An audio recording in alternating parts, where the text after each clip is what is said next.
Good morning, everybody. Morena tātou. I'm going to start in a minute, so please take your places.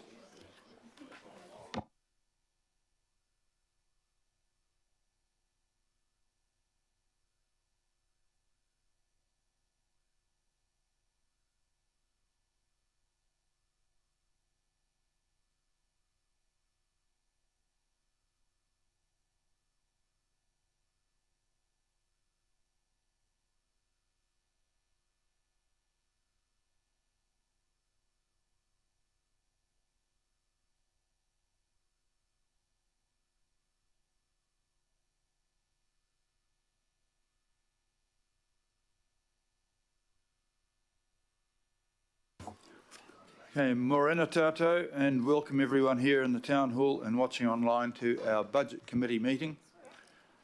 A couple of reminders before we start. The meeting is being live webcast. Please be present at the meeting and ensure your phone is turned off or at the very least on silent. We have a full array of councillors present today.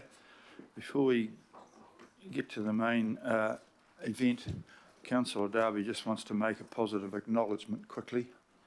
Thanks, Mayor. Many will know that I've always had a great interest in the architecture of our city. Last night at the Institute of Architects Auckland Awards, Auckland Council projects collected 4 awards. The awards do go to the architects, of course, but our teams have been involved with 4 winning awards, and we won for, the architect won for public architecture for the Kaipātiki Eco Hub, that was Athfield Architects.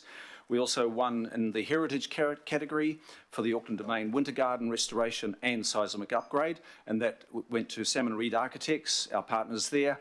And that's on the council side, and Eko Panuku, a little wider.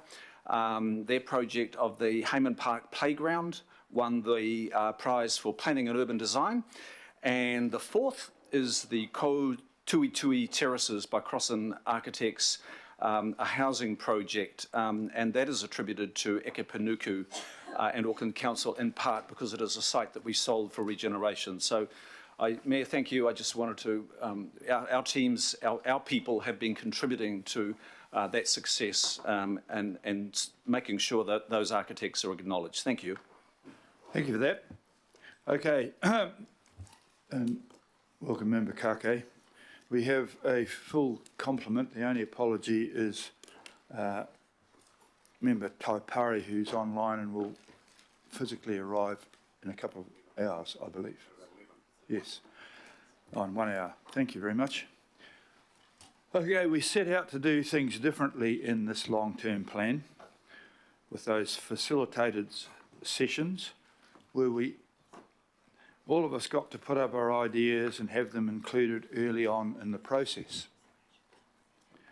Back in December, I said this was the time to tackle our big financial challenges and strengthen the financial and physical resilience of the region.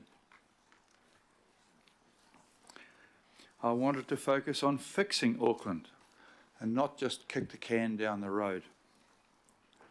Believe it or not, we had over 65 workshops and 120 hours of meetings, plus the drop-ins and other briefings. There's been lots of chances to put up your ideas and lots of chances to ask your questions.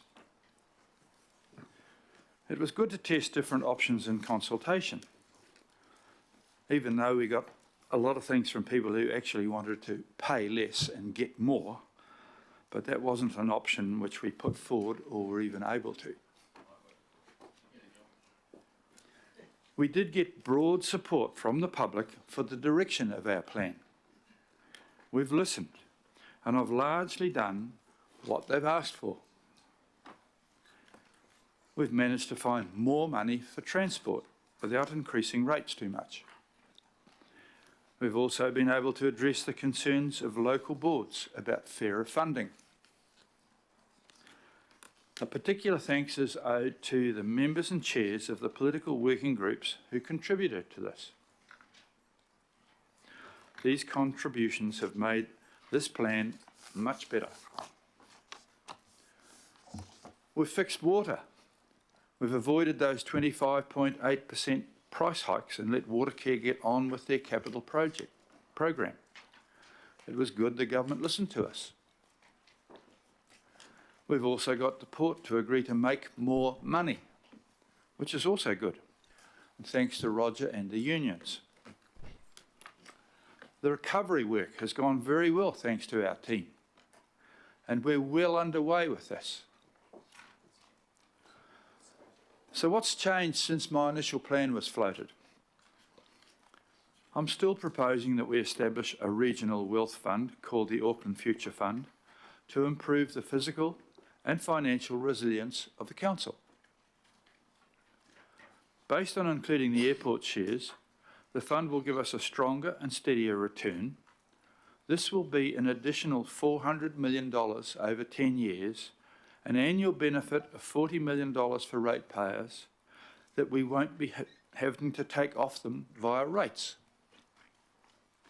I want to again acknowledge the contribution of the Investments Working Party to developing this proposal. The initial fund will be started using the airport shares. Its clear purpose is to protect the real value of the fund and make strong returns. There will be strict protections against raids of this by future council. This revised future fund essentially enables us to swap a single asset for a diversified asset portfolio that can be expected to provide a higher and steadier rate of return and be more resilient to shocks that impact council's other assets. I know some of you have a strong attachment to the airport shares. My view is that the Future Fund honours the legacy of the councils that retained the airport shares by making sure we provide for future generations. It means that that legacy continues and can be improved upon. It's been pointed out that some areas of Auckland have already benefited from the sale of shares, which were used to provide better local infrastructure. This only compounded by a funding formula for local boards that locked in the unfairness and penalised rural areas.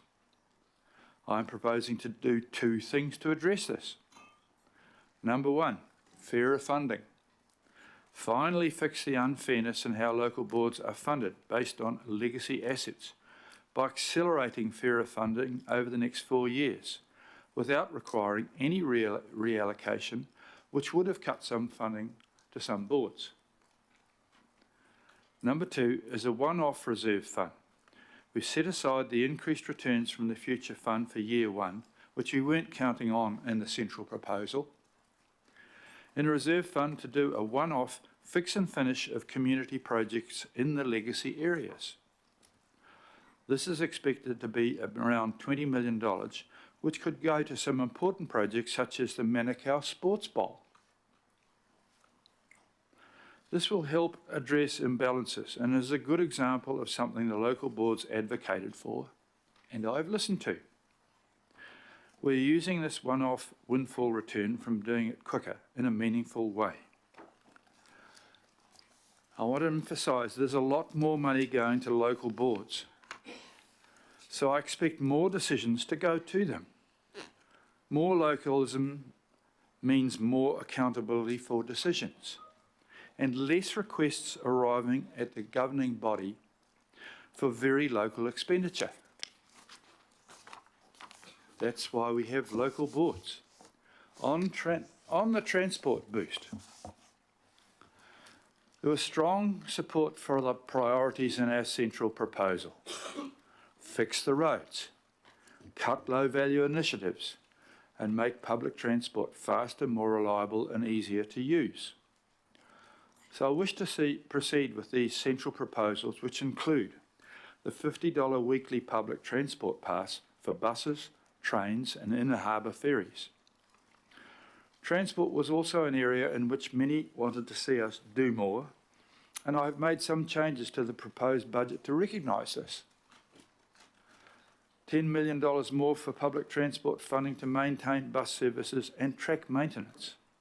This proposal still requires Auckland Transport to find $60 million in savings so it can manage cost pressures. AT's capital program. The final proposal includes a significant boost for Auckland Transport's capital program from the 13.4 billion we consulted on up to 14 billion. The extra spend will enable completion of the next 4 critical level crossing removals in Takanini, which have been identified by Auckland Transport as the top priority for additional transport spending to maximise the benefits of CRL. There is also a new one-off capital grant to boost the safety of bus drivers by installing safety screens to protect the drivers.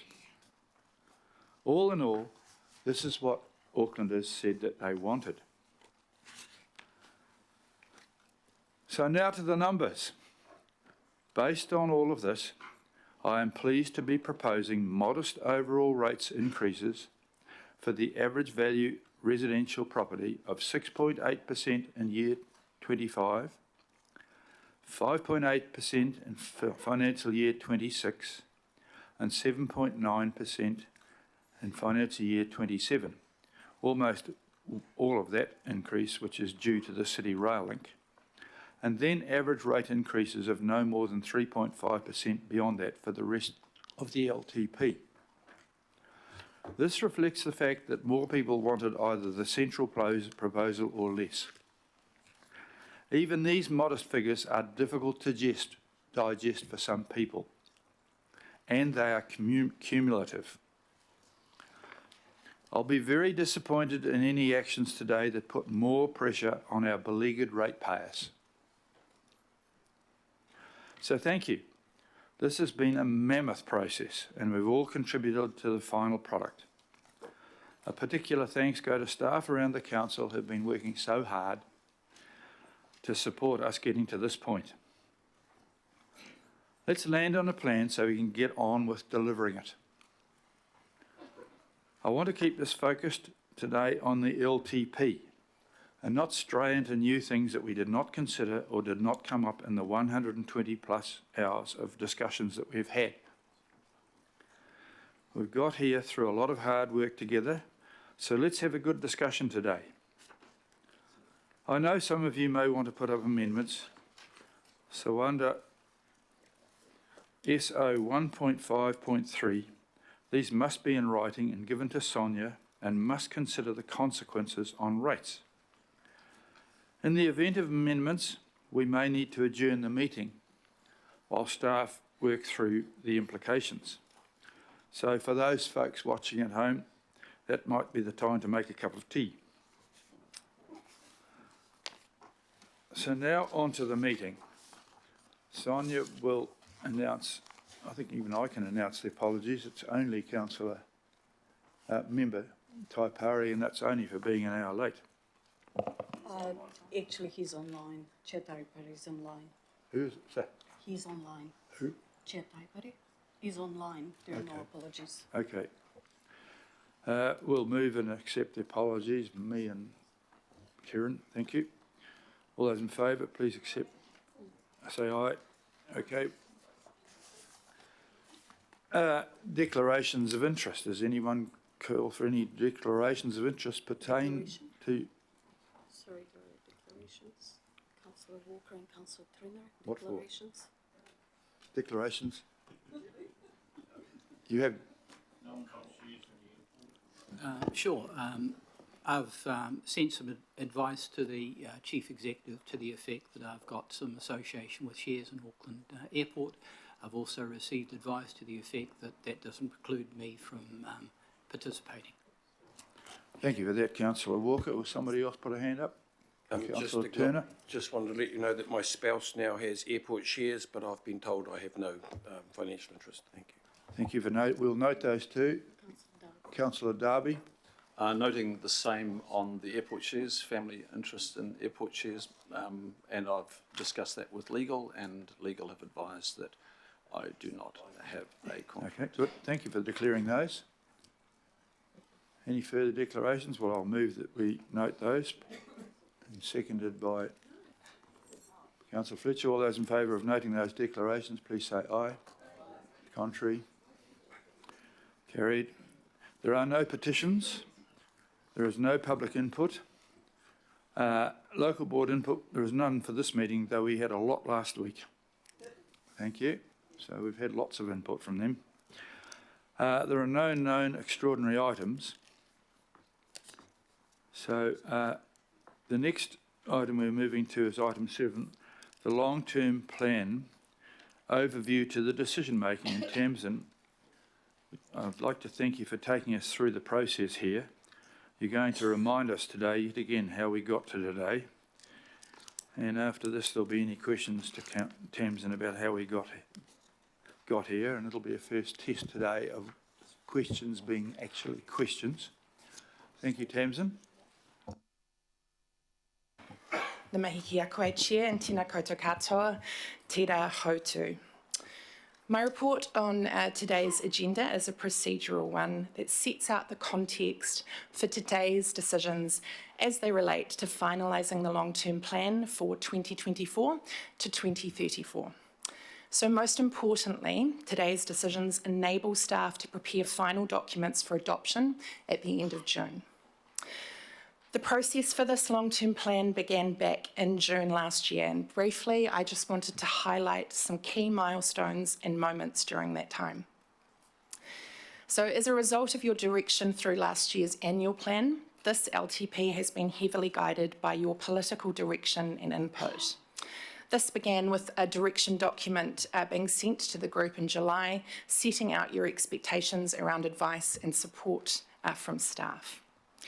Since June, I think as the Mayor indicated, we have held 65 workshops, drop-ins, online briefings and facilitated discussions on a huge range of topics, totalling approximately 120 hours. A massive workshop material that was covered during those sessions will be publicly released today and is attached to another report on today's agenda. Political working groups were formed, and these groups provided a great deal of insight and direction in the lead up to the confirmation of consultation items. As agreed by the Budget Committee in December last year, the Comms and Engagement Plan included multiple deliberative engagement options. These were a great success, and participants were not only able to engage with proposals in more depth, but they walked away with a greater understanding of the complexity and difficulty of the decisions you are required to make. During consultation, we received the largest number of submissions ever received during a long-term plan, roughly under 28,000. Importantly, we continue to move closer to census data in terms of who we are hearing from. So during consultation, we heard from a more diverse group of Aucklanders than we have before, particularly from younger people and from our Pacific and Asian communities. Since consultation closed, we have worked at pace to provide you with advice to support your decisions today, covering that wide range of topics that we consulted on, most of which are summarised and included in today's agenda as an attachment to the mayoral proposal. I did want to note that earlier this week, the Audit and Risk Committee met and received a report on the controls and risk management of this process as it relates to final decision making. And the committee resolved to note that the controls and risk management processes to support final decision making for the long-term plan are ongoing and have been working effectively to date. Taking the decisions today enables staff to proceed with drafting final long-term plan documents to support the required audit, ahead of bringing these documents to you for formal adoption on the 27th of June, which allows us then to strike rates for the next financial year. Finally, a big thank you, to our governors, for your continued engagement and input to get us to this point. No te roro, nā ku te roro, ka ora ai te iwi. Nā mihi ki a koutou, nā mihi ki a koe chair, happy to take any pātai.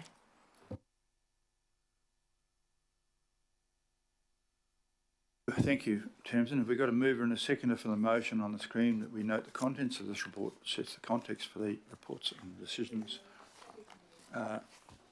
Fletcher and Walker. Are there any questions?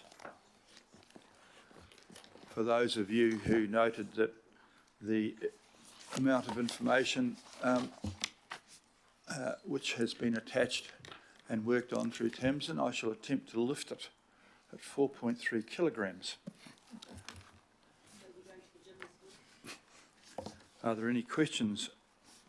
There are not. Thank you. You can leave the table. Is there any debate to be done on that? If that's not the case, I'm going to put the motion. All those in favour, please say aye. To the contrary? No, carried. Thank you very much for that.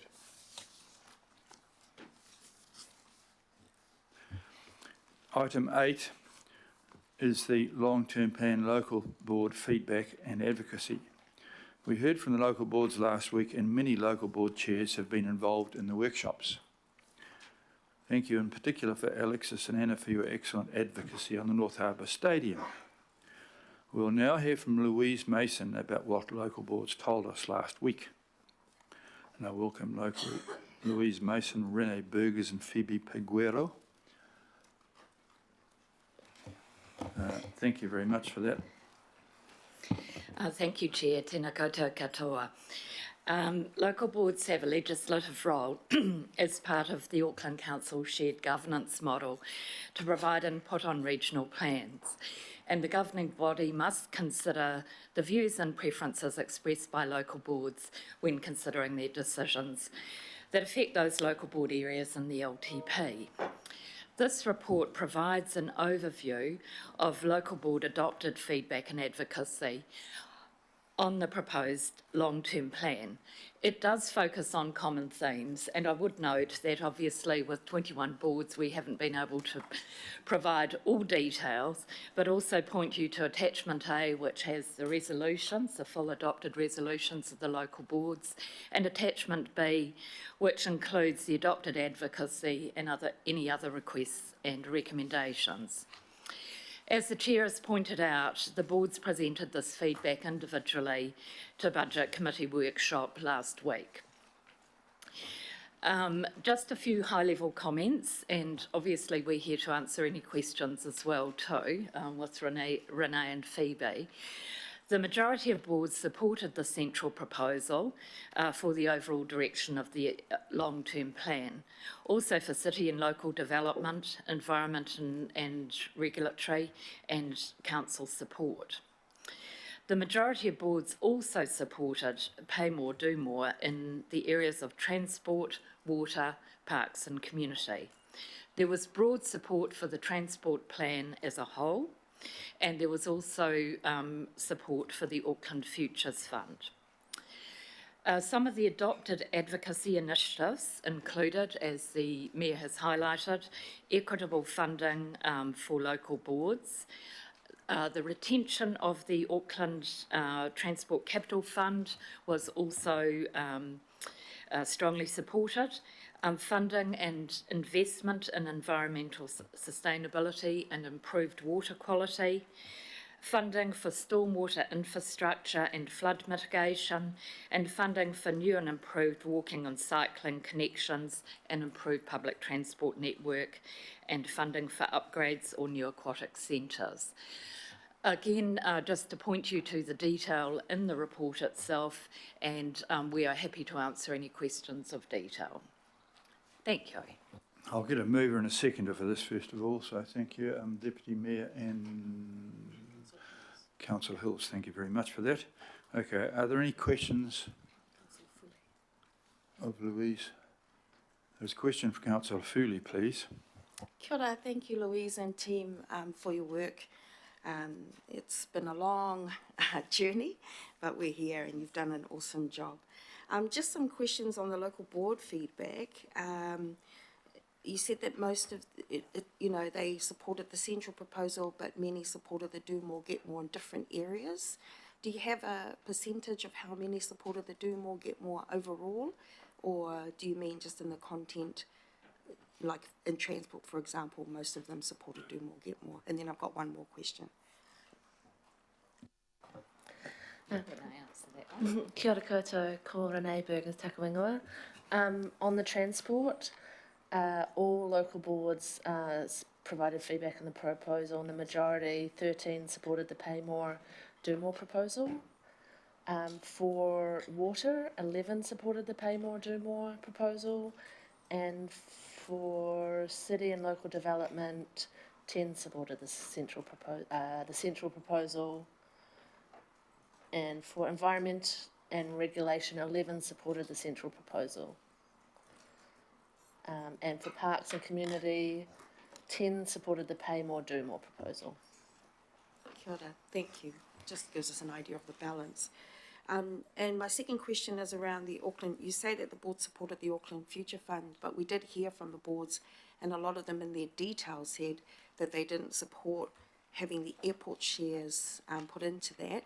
Could you tell us which boards didn't support having the airport shares being put or transferred into the Auckland Future Fund? Kia ora. So 11 boards did not support the proposal for the transfer of the council shareholding into the shareholding of the airport shares. These included Aotea Great Barrier, Henderson Massey, Hibiscus and Bays, Mangere o Tāhuhu, Manurewa, Otara Papatoetoe, Papakura, Upper Harbour, Waiheke, Waitakere Rangers and 4 local boards. Kia ora. Thank you, Mayor. Councillor Darby, please. Yeah, Louise, I applaud your team that you've pulled some long hours, long nights, early mornings, weekends. Thank you.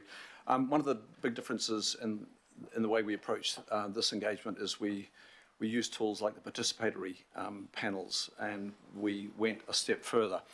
I'm interested in if you could maybe summarise where those participatory processes and the feedback we drew from those processes might have diverged or signalled something a bit more on the qualitative side that assisted us in guiding, or assisting the staff in guiding the elected members on the direction of travel that our communities were indicating. Are there any sort of key diverging or maybe there's a better word than that, more deliberative in the direction that our people showed us?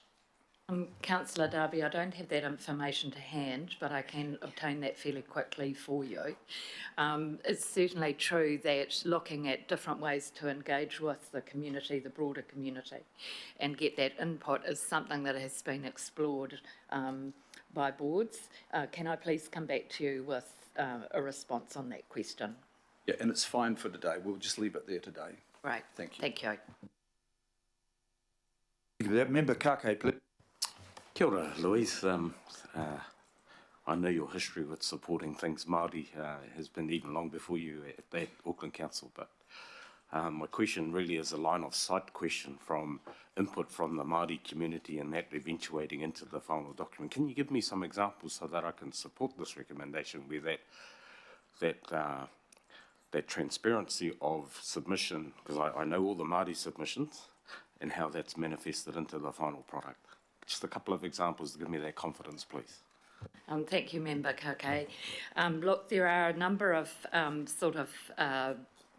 things that contribute to this, which I'll just touch on briefly. Obviously, when boards were considering their input, they did look at their local board plans, which were adopted in October last year. These all included a Māori outcomes section in that, and also were developed using the Kia ora Tamaki Makaro framework, and also previous feedback from mana whenua and Matawaka. So that's the sort of general context in which the boards were considering that. I would also note that the local board agreements, which form part of the long-term plan, do have, and these have a sort of a high level for next year's sort of activities, and they'll be adopted in June. They also include a working with Māori section as well too, so that's sort of the general context. We have got a couple of examples in Henderson Massey local board. They did engage locally with Māori through Hoana Waititi Marae through a hui, and use that to inform their feedback. They've identified they had 84 submissions from people who identified as Māori residing in the Henderson Massey local board area, and Te Kaurau Maki also submitted on the regional topics for the long-term plan, and also things that were specific for the local board area. So in their resolved feedback in the long-term plan, they did support increased Māori outcomes funding of 171 million over 10 years, and also requested support for local boards to access this fund as well. And they have supported Te Kaurau Omaki's feedback, requesting a relationship agreement with Auckland Council. That's one example. We also have Ōrākei local board, also engaged with Ngāti Whātua Ōrākei, and also had that feeding through into their resolutions, and Mangere o Tāhuhu is another board where we can also provide some feedback there.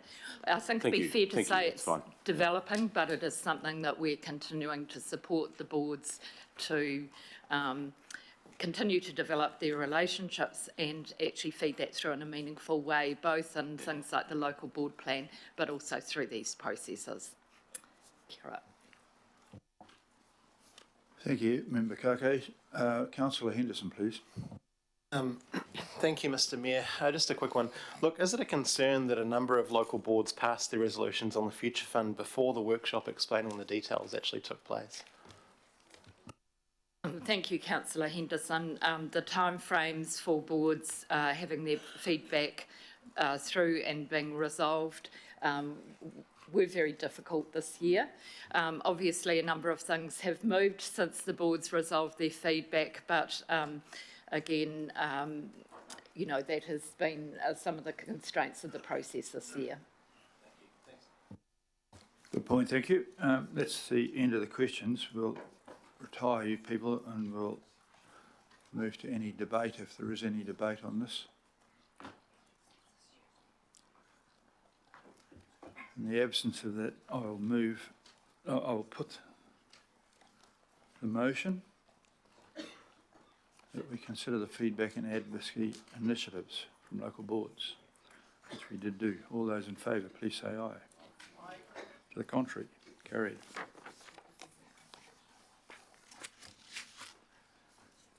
Right, the Merrill proposal, I'll move the recommendations and I have Councillor Sayers seconding those. Certainly. There are some, if you go down through, put it up there, there are some additional recommendations in red which are requests from councillors which I have incorporated in my chair's recommendations as these reflect and clarify my original intention anyhow. You have the opportunity to ask questions, and these are things with question marks at the end. They are different from debate. We'll have questions and then we will have debate. In terms of order, the Auckland Transport people won't be here until 1 o'clock. So let's try and ask all the non-transport questions before then. And as you ask the questions, the relevant staff will come to the table to answer them. But we do remind you, about 120 hours of questions, so but I'm prepared to take more. So, Councillor Foley is starting with a question. Yes, sorry, Your Worship, just a question about procedure and process. I do have an amendment that I've tabled, so will I move that after when we enter into debate? Once we get to debate, I can consider those things, but at the moment I'm just going to take questions about the information. So, thank you. So you've just forwarded that, we know that. But okay, thank you for that. So questions about this at the moment. Any questions you haven't asked in the last 120 hours? Thank you, Councillor Darby. Thank you. Can I just go to a recommendation? It is 2, 3, 4, 5. It's 4. Providing for the transfer of Captain Cook and Marsden Wharves. There's no capital allocation in this 10-year budget for providing for the transfer. I'm just wondering if a better word there is signalling the transfer of Captain Cook.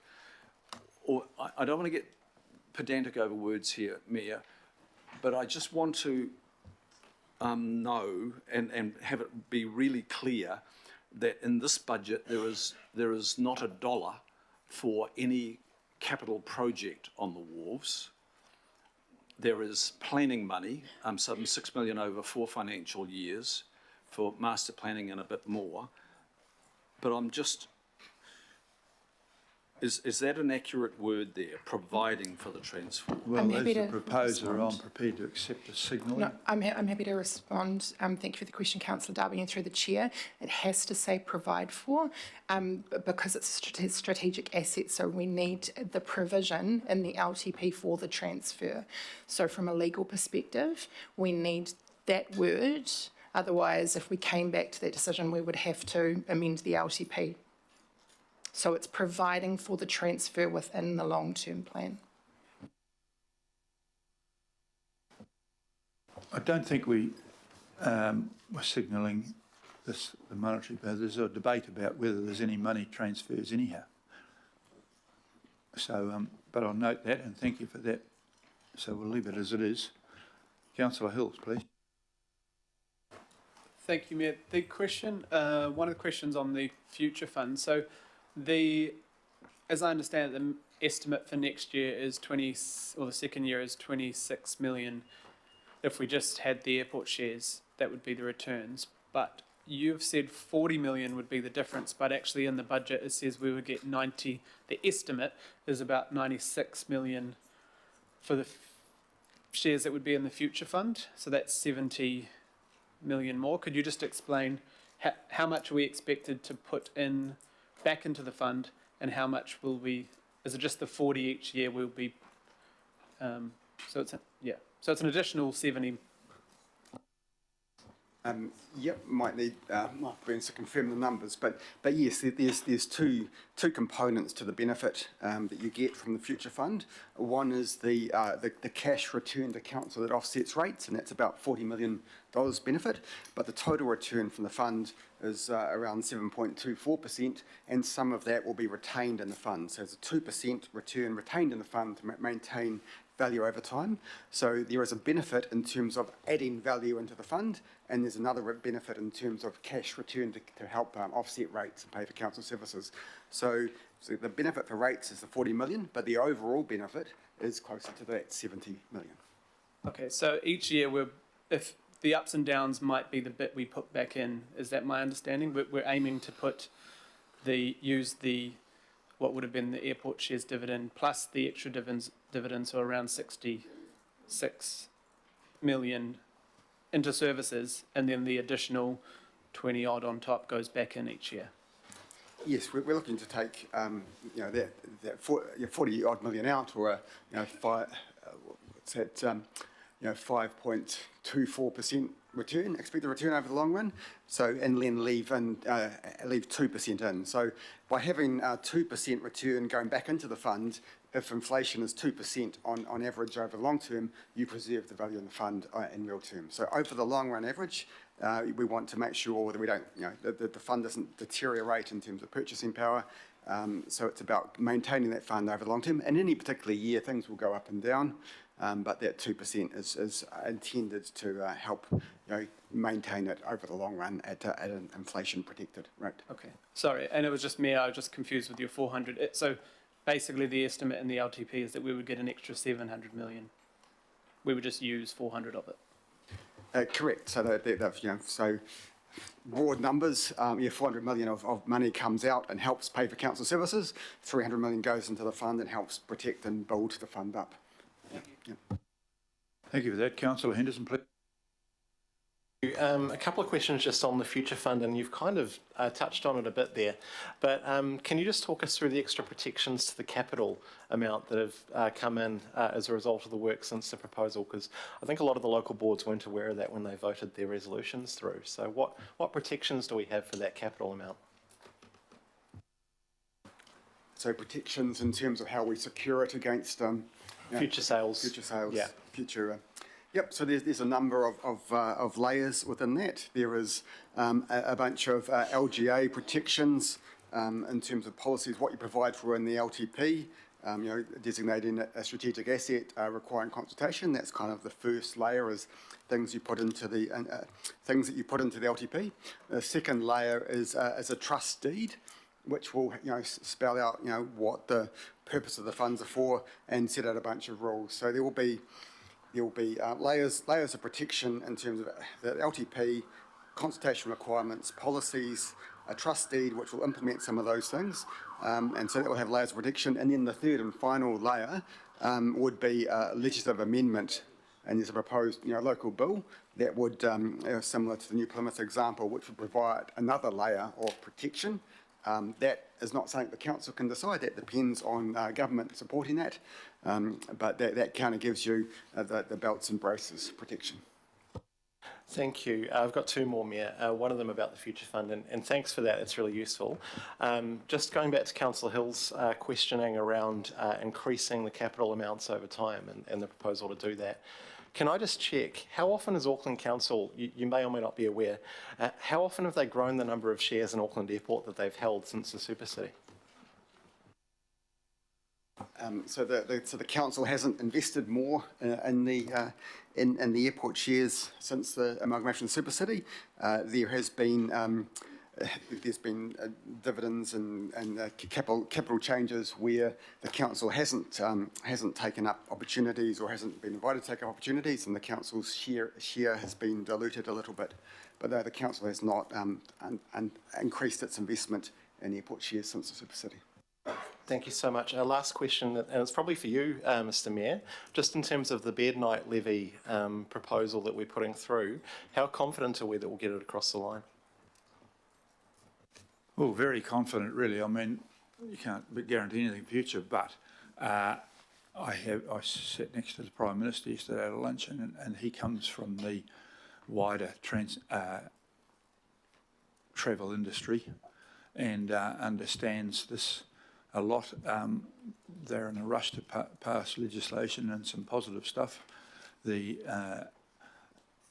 lady who's the head of the New Zealand Tourist Industry Council has come and seen me and said she's positive it's going to happen. This time, unlike the targeted rate that we try to do, we've got both the Airbnb and the hotel group, and in addition to that, the group that came and saw me on Friday, Expedia, who owned a lot more than I thought they did, they're also into the thing as well. So the entire industry is in favour of this time, and the government's certainly looking to do things which mesh with this. And as I say, the Prime Minister comes from that industry anyhow, and he's quite gung-ho about it. So as confident as I am about the parking fines, I'd say. Councillor Ferry. Thank you.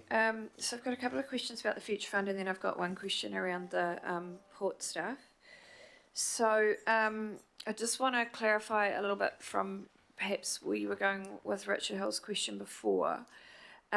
So without the Future Fund, what kind of OPEX gap do we potentially have each year in terms of what we're looking at today? Those numbers have shifted around a little bit, but and would that OPEX gap need to be met by either rates increases or cuts or some kind of combination? Is that what we're looking at there, please? Yep, that is correct. So if you look at the option of an LTP budget with the Future Fund with just the airport shares, that will provide a benefit of 40 million per annum that's available to offset rates, fund services. That is, ignoring the extra returns that are then reinvested in the fund. They're tied up and can't reduce rates. As the fund was envisaged and consulted on, there was a self-insurance proposal. So option 3, I believe it was, that was consulted on, had some self-insurance benefits. So that was a 10 million benefit plus the 40 million enhanced return. Overall, 50 million benefit under that option. That would be equivalent to a 2.2% difference in rates in year 2. Self-insurance is now off the table. So it's that's the $40 million difference is kind of what you're looking at. So if you don't proceed with the Future Fund with the airport shares, that's a $40 million difference in year 2. You'd have to reduce services by $40 million per annum, or 40 million extra rates, and that would be equivalent to about a 1.7 odd % rates increase. Thank you. And that's every year, right? That's the rates increase for year 2. That would get you 40 million every year. So it's really about that year 2 rates increase. Okay. And then the other question I have, I was quite concerned early on about the ethical investment aspects as well. So we have, I think it's called a responsible investment policy, yes, which says we won't, well, we did divest from and we won't in the future invest in production of fossil fuels, manufacture or development of controversial weapons, not sure how controversial is defined, but that's okay, manufacture of tobacco and revenue from gambling. Would that apply to these, to the Future Fund? So as part of the Future Fund structure, there will be policies that the governing body will set about what the fund can and cannot invest in, and that would be the mechanism by which you could include or exclude certain types of activities. So yes, there's a clear mechanism to include those kind of policies. That would be up to the governing body to decide. But yes, exactly those kind of provisions and things could be included. The more provisions, the more things you exclude might reduce the returns. There's a bit of a trade-off. But yes, that mechanism is absolutely provided for. And the default setting going into, I mean, obviously we have to have that conversation, but the default setting going in would be that we would stick to our current policy. That would be the most likely.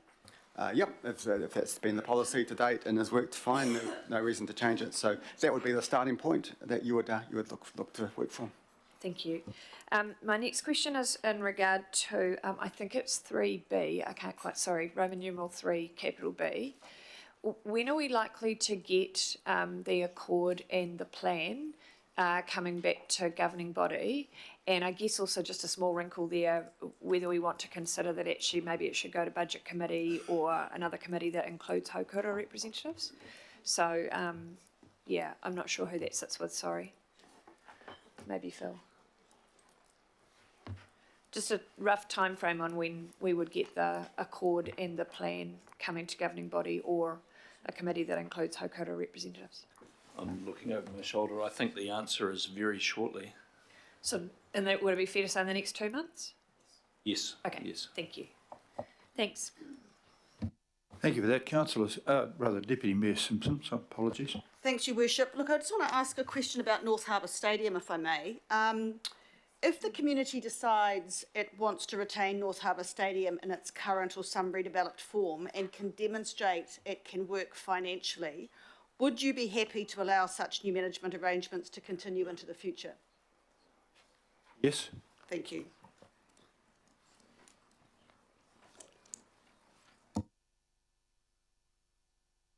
Councillor Fully, again.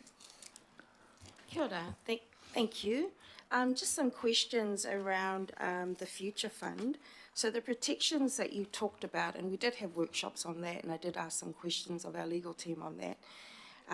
Despite all those layers of protections, would you say that there is a 100% guarantee that no future governing body and or government, parliament, could make different decisions and either amend or, you know, change what we're putting in place today and or sell or raid that fund? Is it a 100% guarantee that that won't happen? And I've got a couple of other questions. No, there's no 100% guarantee that it's not possible to bind the Parliament of New Zealand. The state is sovereign; they can make whatever laws they choose to in the future. There's no ways to do that. But this is, with the legislation in place, it's an extremely high bar. Yeah, kia ora. And my second question around that is around the legislation. So in section 7, subsection 1C. And I have had a look at the New Plymouth one, and it is a little bit different to the New Plymouth one. This part of the bill that's being proposed is not, they don't have that in the New Plymouth Act, New Plymouth PIF Act. But section 7, subsection 1C looks to me like an attempt to entrench future governing body decisions. So it reads, the council may only depart from the principle in subsection B if at least 75% of the council's governing body resolves blah, blah, blah, blah, blah, which is kind of a type of entrenchment type provision. So my question is, knowing that parliaments are very cautious about entrenchment, knowing very recently Parliament tightened up the rules around entrenchment. I think it was only 2023, and the current coalition government members from ACT and others spoke very strongly around that tightening up. How confident are you that that section of the bill you're proposing will go through, and that is an extra layer of protection that you're talking about in terms, and that would be probably the biggest layer of protection in that bill, because it seeks to bind future governing bodies from making a decision using your ordinary majority type vote. You need a 75% majority to get that vote across the line for a future governing body, which is a type of entrenchment. So just maybe to the legal team, how confident are you that that part of the bill will go through? It's not in, there's nothing similar in the New Plymouth Act. Kia ora. I might have a go at this. We've discussed with the MPs, we have a high level of confidence that they understand the concerns of members of the public to ensure that this is well and truly protected. And so I think we've checked that with Parliament, and they are very supportive of legislation like this. Even if it takes a little bit of time, this council still has 18 months to run, and I don't see a mood for us to raid it before we've started it. Thank you. Kia ora. I wonder if anyone from the legal team might want to comment around, it's the entrenchment and the caution that Parliament has approached entrenchment. Only very few provisions, those around the Electoral Act, are entrenched, and your confidence that something like that, which is basically an entrenchment of future governing bodies. And like I said, given that recently Parliament has tightened up their own rules around that, how confident are you from a legal point of view that that will go ahead? Yeah, thank you, Councillor. The legal Meredith from the legal team is just coming to answer that particular question. But I do think that it is really a political question, because it's a matter for Parliament whether they're happy with legislation, and what the Mayor's just explained, which reflects the conversations we've had with members of the government parties and members of opposition parties, which is that there is the indication of support for a bill of the nature that's before you, and that should give us a high level of confidence that a bill, if proposed by this governing body, would pass substantially as you proposed it. And you know, that they, in the discussions we've had, they are aware of the nature of the legislation and the changes that are proposed compared with the New Plymouth Act, which, as you pointed out, passed Parliament last year unanimously. Look, I would just agree with what Max has said in terms of it being a political question. The only thing I can add is that it's legally open to them to do so. But you're right that it does attract controversy. But again, that just goes back to whether there's a political will to pass it or not. And, you know, as a lawyer, I'm not the best person to comment on that. Kia ora. Thank you. Thanks. So my next question is around the benefits that you've talked about just now, the $40 million difference in year 2, for example. Again, you know, in our workshops we've talked about how that's based on assumptions. So what kind of guarantees can you give us that that's actually what we're going to see, or is it just based on assumptions and uncertainties? And then I've got one more question about the management. Can you 100% guarantee that those are the figures that we'll see in the future in terms of the returns and the difference? There is no guarantee around any of the financial predictions and assumptions. That everything that has an element of uncertainty. You know, we are working closely with the auditors. The expectation is that we have reasonable basis for our assumptions. We disclose the uncertainty and the impacts. So everything is uncertain. Holding on to the existing shares, for example, is uncertain about dividends and capital returns. You know, everything's uncertain. There's no guarantees, but we are confident that we've got reasonable assumptions, that is a robust audit process, and we've got the best information and predictions that we can have. Kia ora. So there's no guarantees. Thank you. And my last question is around the management of the fund. the structure is not yet known. Is that correct? That's something that we've still got to decide in the future. If this goes through, then how that's going to be managed, the structure of it, the trust, who the trustees will be even, all of those things are also unknowns. Those are things that we'll decide on in the future if this passes through. Is that correct? I'll take that question, Councillor. One of the resolutions today is to vote on establishing a trust. So the structure of the trust would be clear. In terms of the setup of the governance and various policies, we would aim to bring that back to you as part of your 27th of June decision making. Kia ora. And only then will we know how much control council will still retain? Only after we can make those decisions then, right? In terms of the setup of the board and whether we'll have still retain some control of the board, or will it be just completely out of our control once we set up the trust board, or is that unknown as well? The trust will be a substantive CCO, so it will be function in a similar way to the other CCOs from that respect. Okay, and the previous one, ACIL, I assume. Kia ora, thank you.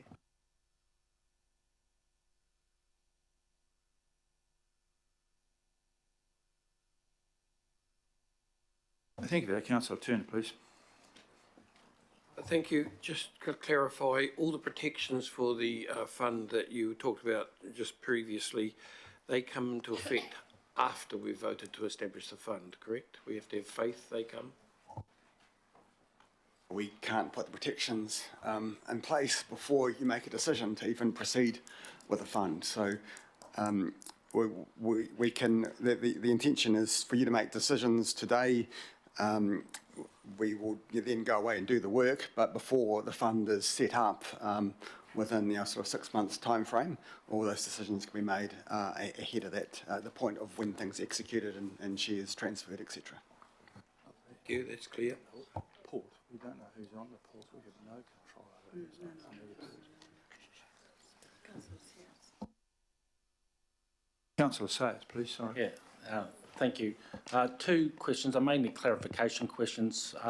One might be through you, Phil, potentially. So first one is the savings objectives that the organisation's been given, that 141.8 million over the 3 years.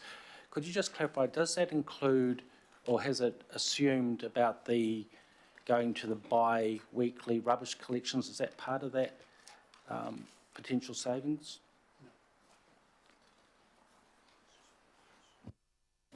I'm looking across at Ross.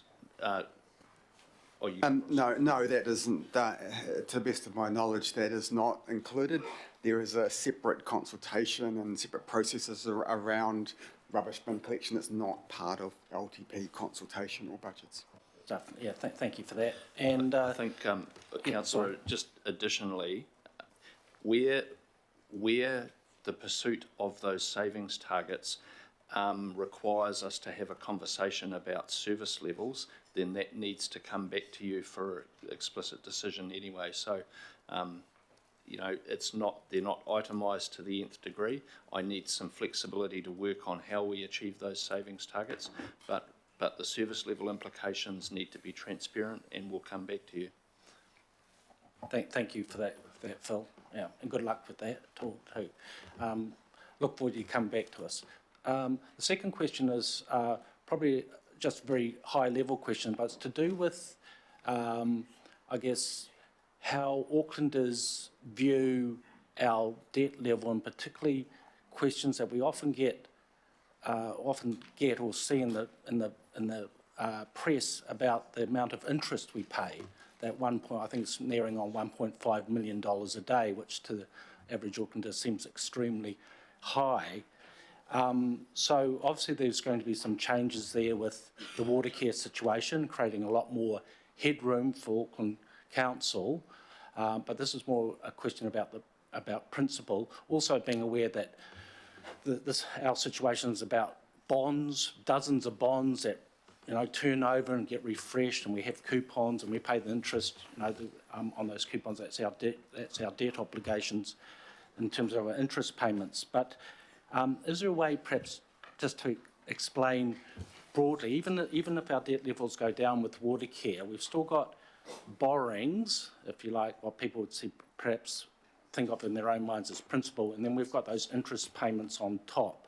So I guess my question's around how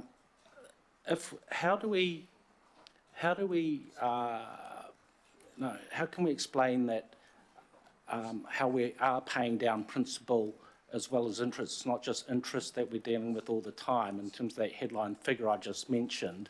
And could that decrease in overall debt, whatever that new level happens to be for the council going forward, can that be further dropped and headroom maintained for the organisation by cost savings? I'll have a go at responding to that. At a broad, high level, high principle level, is really two ways we can pay for investment in infrastructure in the city. We can pay as you go through collecting large amounts of rates and other fees and charges, high rates, high water charges, and pay for it as you build things, or you can take a debt-based approach where you spread the cost over multiple generations that benefit from the assets. If you decide to go for the debt-based approach, then it means you're not having really high rates and user charges immediately. People in the future will pay that, but that's appropriate because they'll benefit. Along with that approach comes higher interest. That is just part of the equation. In terms of the approach, the financial strategy that we have, it's all about sustainable and prudent use of debt over the long term. And the way we monitor that is through our debt metrics, such as debt to revenue ratios. So it's about having a sustainable level of debt. It's not about trying to have debt levels decline to zero or towards zero over time. It's about a prudent use of debt given our revenues.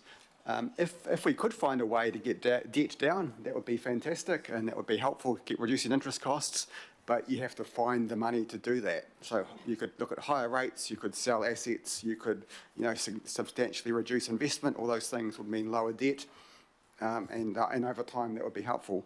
But if we want to invest in the city, we've got to pay for it somehow, and so it's a bit of how do we use debt responsibly, how do we share costs across generations. So, I guess that's the essence of how we explain the financial strategy for this plan. Thank you for that answer, Ross. Councillor Lee, please.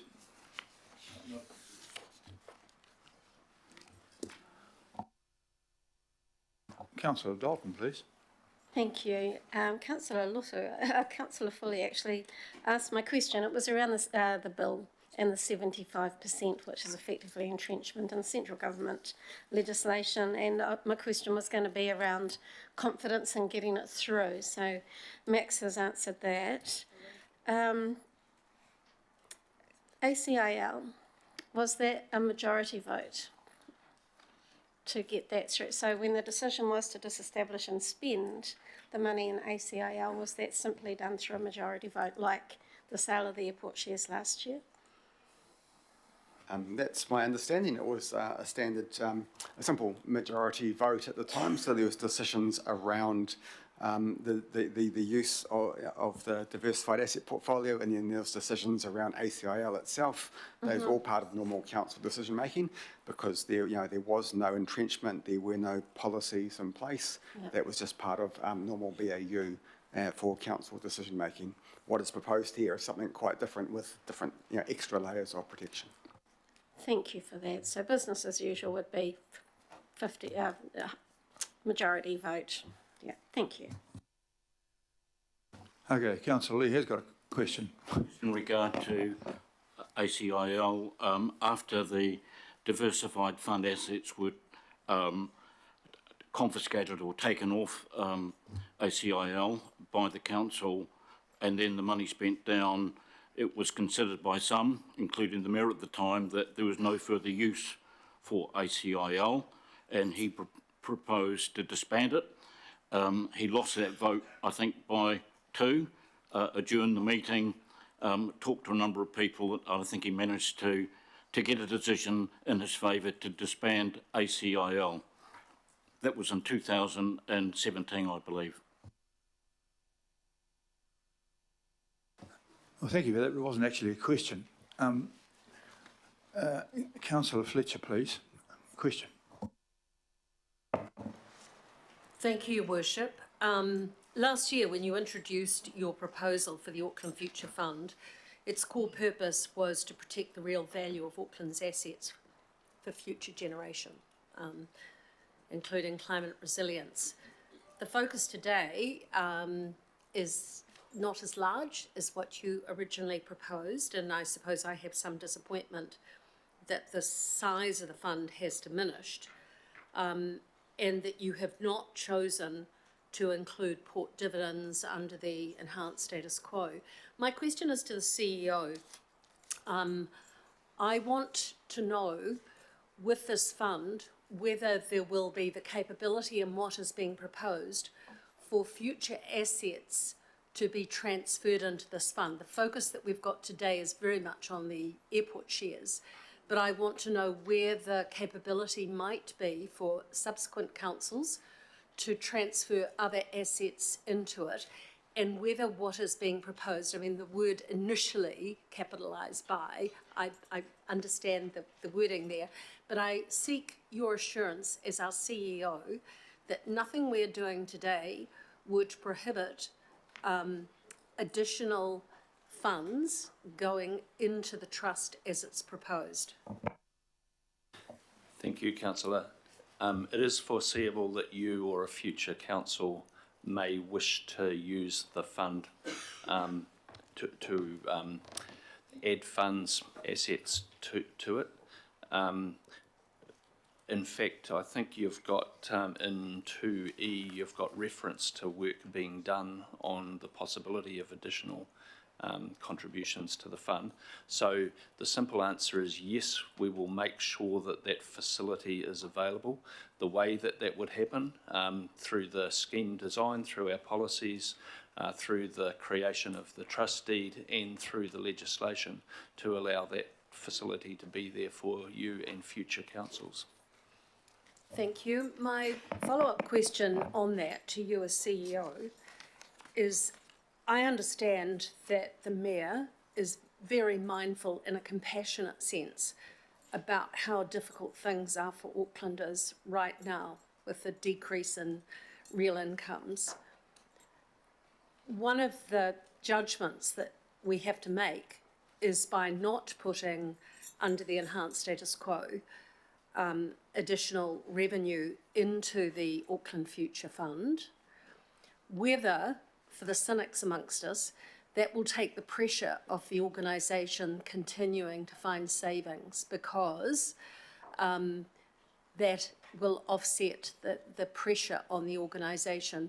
I want your assurance today as CEO that this will not in any way negate the work that is underway to find further savings within this council, and that there will not be, going into the future, just a complacency, a reliance, if you like, with Roger Gray here and the commitments that he's made to bringing in, under the enhanced status quo, bigger dividends to council, that this will be managed responsibly and wisely with a view to trying to continue to find savings by the Auckland Council.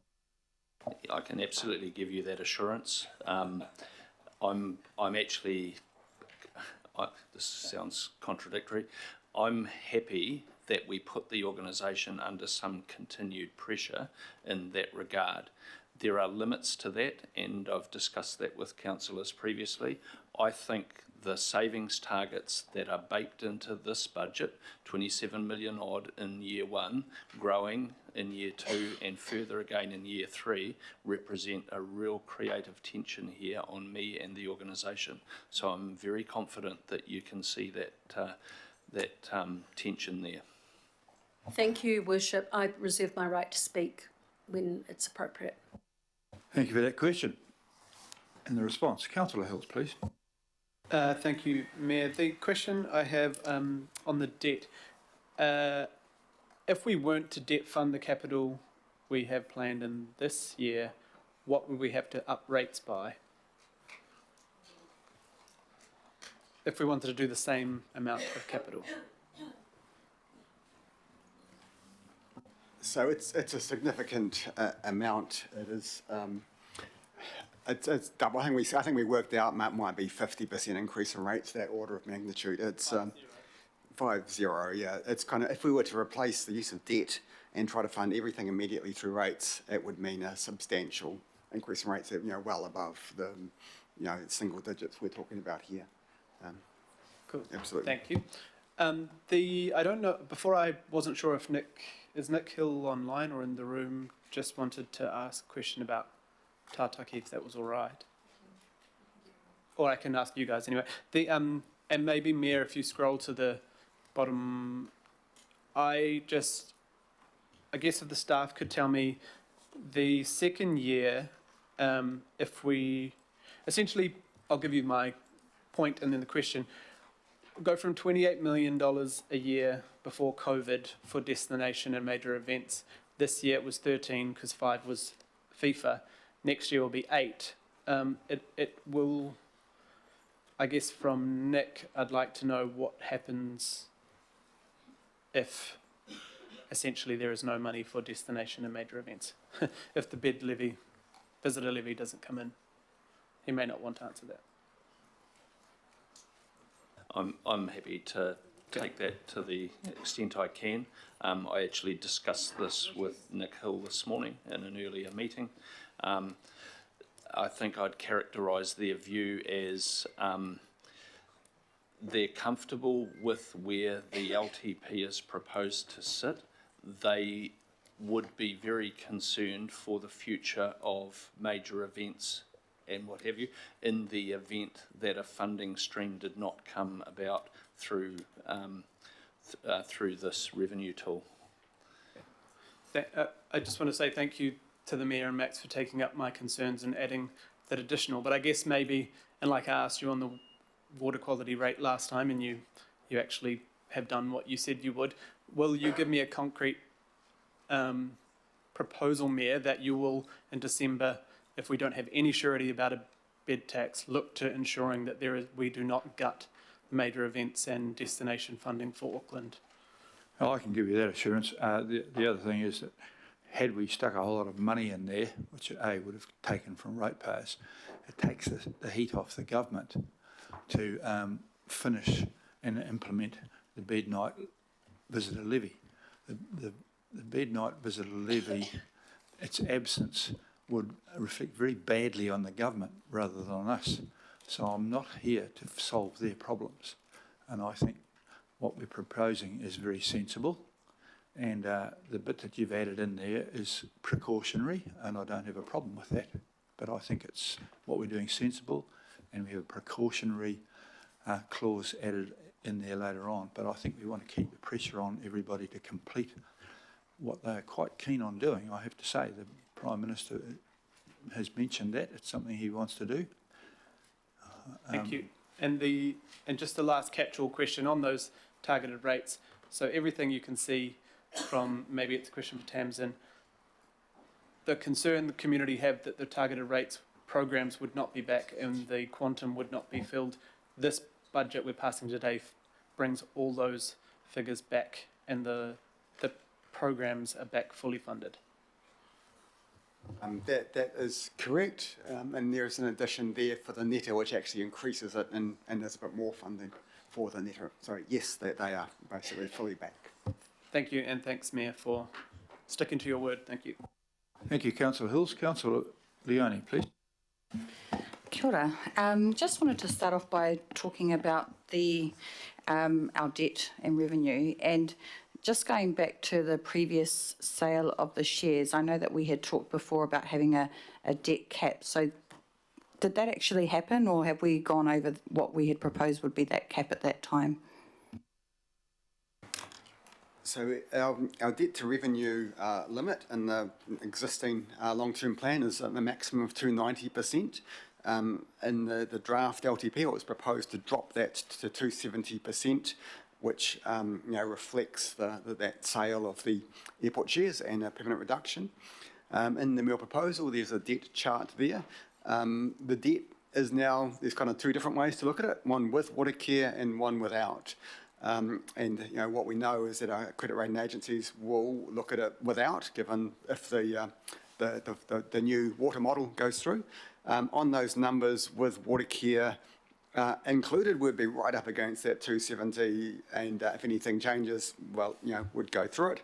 But with the debt separation for water care, we are well within that 270 and trending down over time. So yes, in terms of that direction that was signalled, we are well within that, and it's actually with the water change, it's looking even better than it was. Thank you.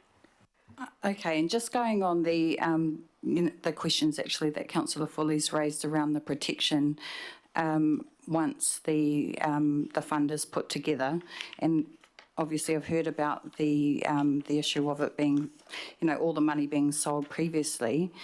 I just wanted to get an idea if we were to have, say, for example, another storm or something like that in the future, do we have any other assets that we could readily sell if we had an emergency going forward, like the airport shares?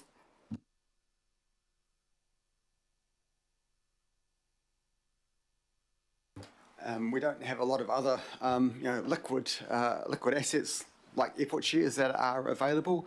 What we saw with the storm events is there is, some money that has to be spent immediately, but the big costs in terms of restoration and buyouts are something that occurs over time, over a few years. So there's opportunity to work through budget processes, to consult with the community and work through those options. Having the future fund in place, gives you options to respond to those things. It provides liquidity. Also, I would say in the short term we have liquidity. We can borrow money quickly if we need to in emergency, and the future fund, having that there would help out with those kind of disruptions. So we're in a better position than we would have otherwise, but the reality is if there is an event we would have time to work through it. We don't have a lot of other options out there, other assets that are easily sold. We have a lot of tens of billions of dollars of assets, but many of them as land and roads and pipes that aren't as easy to sell quickly. And just a final one regarding the predictions on the income of the shares. So you've mentioned that would be at loss of 40 million a year. Is that, are you baking in because of the fact that we're paying for interest at the moment on our current debt, or is that just purely on the income that we get from the shares? There's no proposal to use the shares to pay down debt as a future fund, so it's purely on the income. It's looking at the income we get from airport dividends versus the income we would get from investing in a diversified set of assets as part of the future fund. So it's purely on the income side. Thank you. Councillor Foley again. Kia ora. Councillor Leone's asked a few of my questions. My question is about the debt, and I have asked this before, but how much are we looking at altogether in this proposal in terms of borrowing? Are you able to give us a nice big figure that everyone can hear? I'm assuming it starts with a B. How much are we borrowing? And then a couple of questions after that. Might just need Michael Burns to come up with the figures. It's all set out in the financials. There are some large numbers, but Michael will be able to give you some clarity around the broad numbers. Yeah. And a nice big total number at the end would be great too.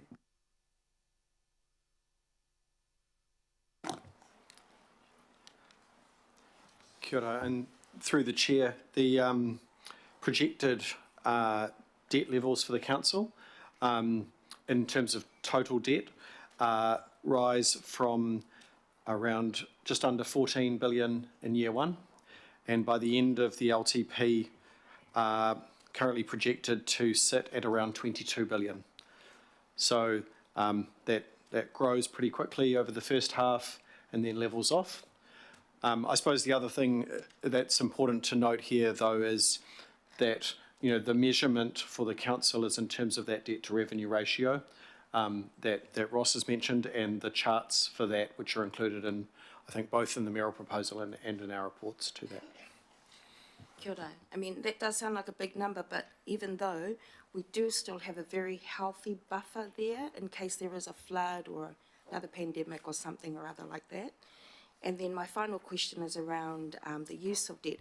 Debt, generally, we borrow to pay for capital projects, CapEx, correct?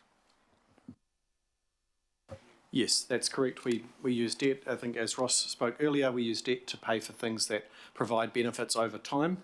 And so that way we can spread that cost across the people that benefit from that investment. So generally capital investment. Kia ora. Thank you. Thanks, Your Worship. Thank you for that. Councillor Newman. Good morning.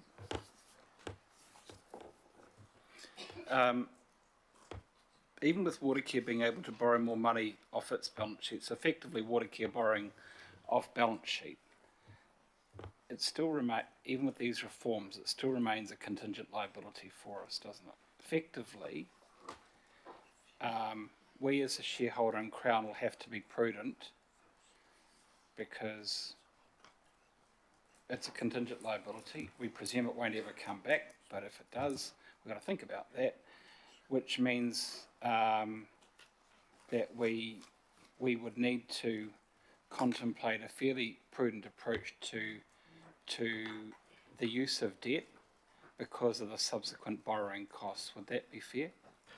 So two parts to that. One, we will always agree with you on taking a prudent approach to debt and subsequent use of it. So we will always advise in that terms. But in terms of Watercare, the assessment that we received when the decisions were made around water reform was that it would not, from a credit rating perspective, be seen as a contingent liability. It would not be included at all. However, the financials that we talk about as a group will always include Watercare. And so to that point, those debt numbers that I just provided in answer to the previous question included Watercare's debt. Okay, thank you very much.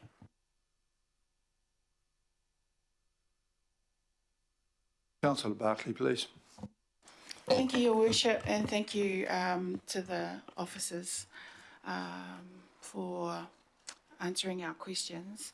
I wanted to ask, in regards to my local board and probably 9 others, they supported a pay more, get more in terms of community and parks and community. And I wanted to ask, in regards to the mayoral proposal, it's slowing down, deliver differently. And I wanted to know, how can we ensure that the timing doesn't leave out a lot of our communities that are already intensified? They're already undergoing town centre redevelopments through Eke Panuku, but seem to be held up because on the community facilities side, there isn't the advice or the funding to keep that end of the redevelopments happening. If I may just comment briefly, and I'll pass across to Justine Haves if she's there. In the central proposal, there was a large investment in community investment, not as large as the Get More, but it's still a big number. In the meal proposal, there's a little bit less money for the Deliver Differently in years 2 and 3, but on the flip side, there is more money for local boards through the fairer funding, more than there was in the central proposal for consultation. So net in the community space, there is more money across the next 3 years. But what that means is the money is with local boards, so they are more in the driving seat for some of those changes. If we've got Justine or Claudia? Claudia is coming up to provide a bit more detail on that.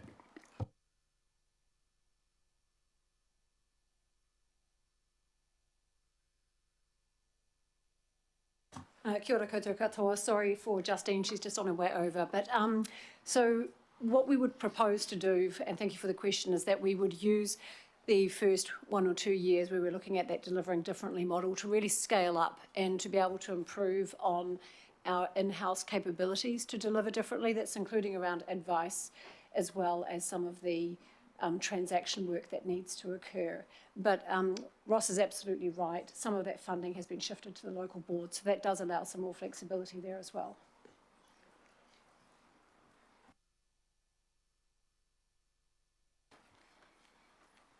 Yeah, from the local board side though, they say that they're not empowered. There isn't the advice there or the processes to make the optimisation faster? You know, hearing stories of other local boards, they're waiting 4 years to dispose of assets.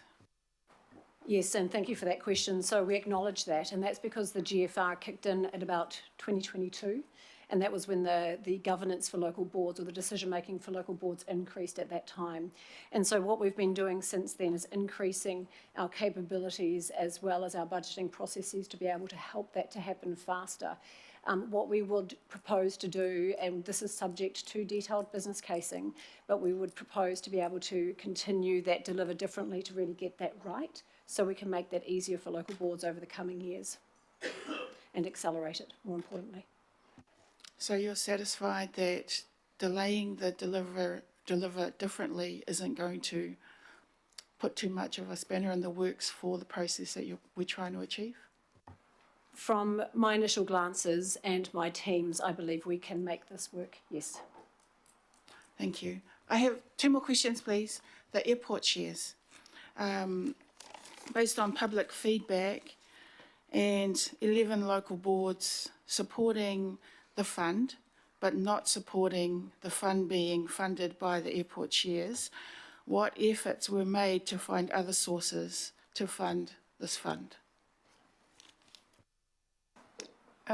So through the chair, I guess what I would point out is that that was what you agreed to consult on. So that was the scope of consultation. So that at that stage, when we're receiving feedback from local boards, that's feedback based on what we consulted on.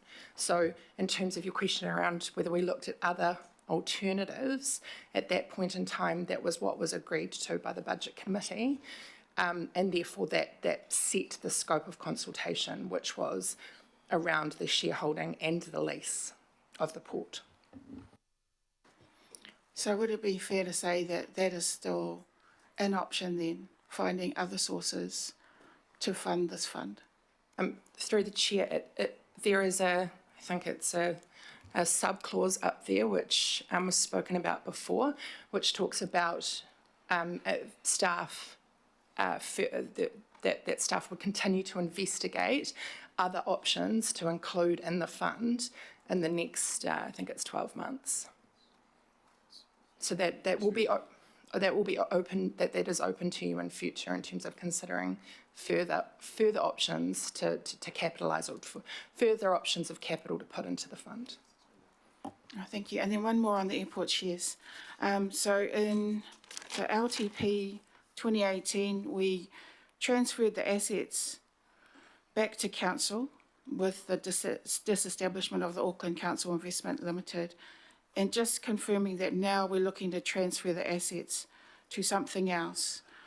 And then I also wanted to know, how can we ensure that we protect the city's assets from this ping pong that we seem to be doing? Thank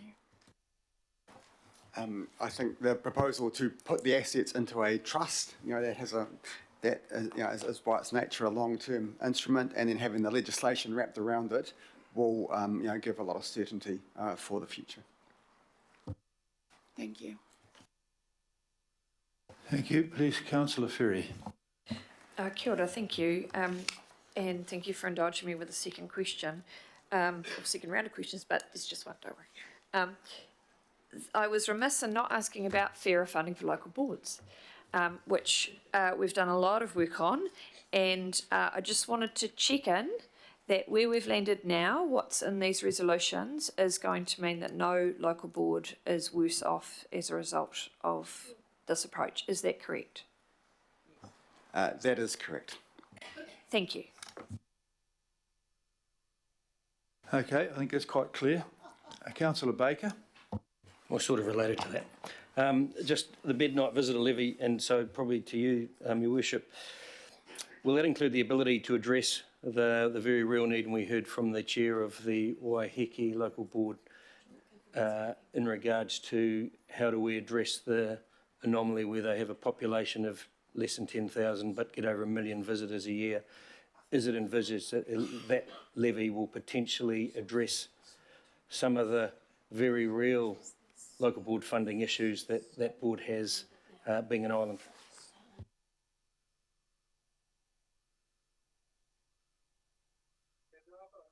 I'm not sure. The first thing was to get some money. You can't have a discussion about that without having the levy, about what you're going to do with it. It's a bit like you can't have an investment fund without putting some money in it either. Well, you can't have a meaningful one. So I'm sure when we get it, there'll be lots of people who will have their hand up for what we should do with it. But the details of how that's spread have yet to be sorted. Even within the government, we're talking about making sure that it doesn't end up in the hands of the Ministry of Tourism, that it actually comes back to the regions. And one of the things within the regions is major events. And so if we can fund major events, people generally live off the side of those in certain ways anyhow. One of the interesting things I noticed over the summer at Waiheke was that cruise liners are actually calling into the island now rather than the city in quite a lot of ways, which is very beneficial down there as well.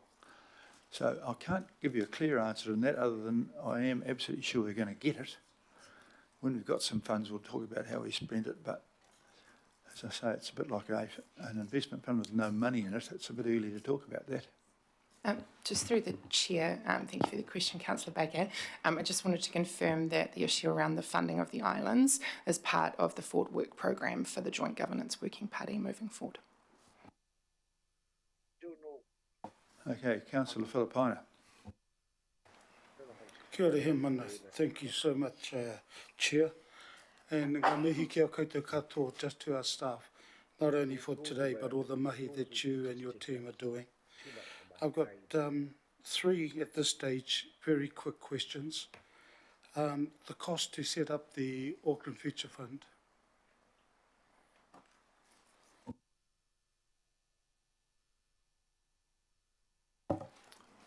So within the calculations we've provided for $500,000 worth of cost to set it up, the trust, and establish things. Now, I don't know, Michael, whether it be you or the CEO to answer this next question, but what other capital contributions could be added into the fund? I know that there's the recommendation up there for 12 months' work, but has there been any talk around possibly what could be added?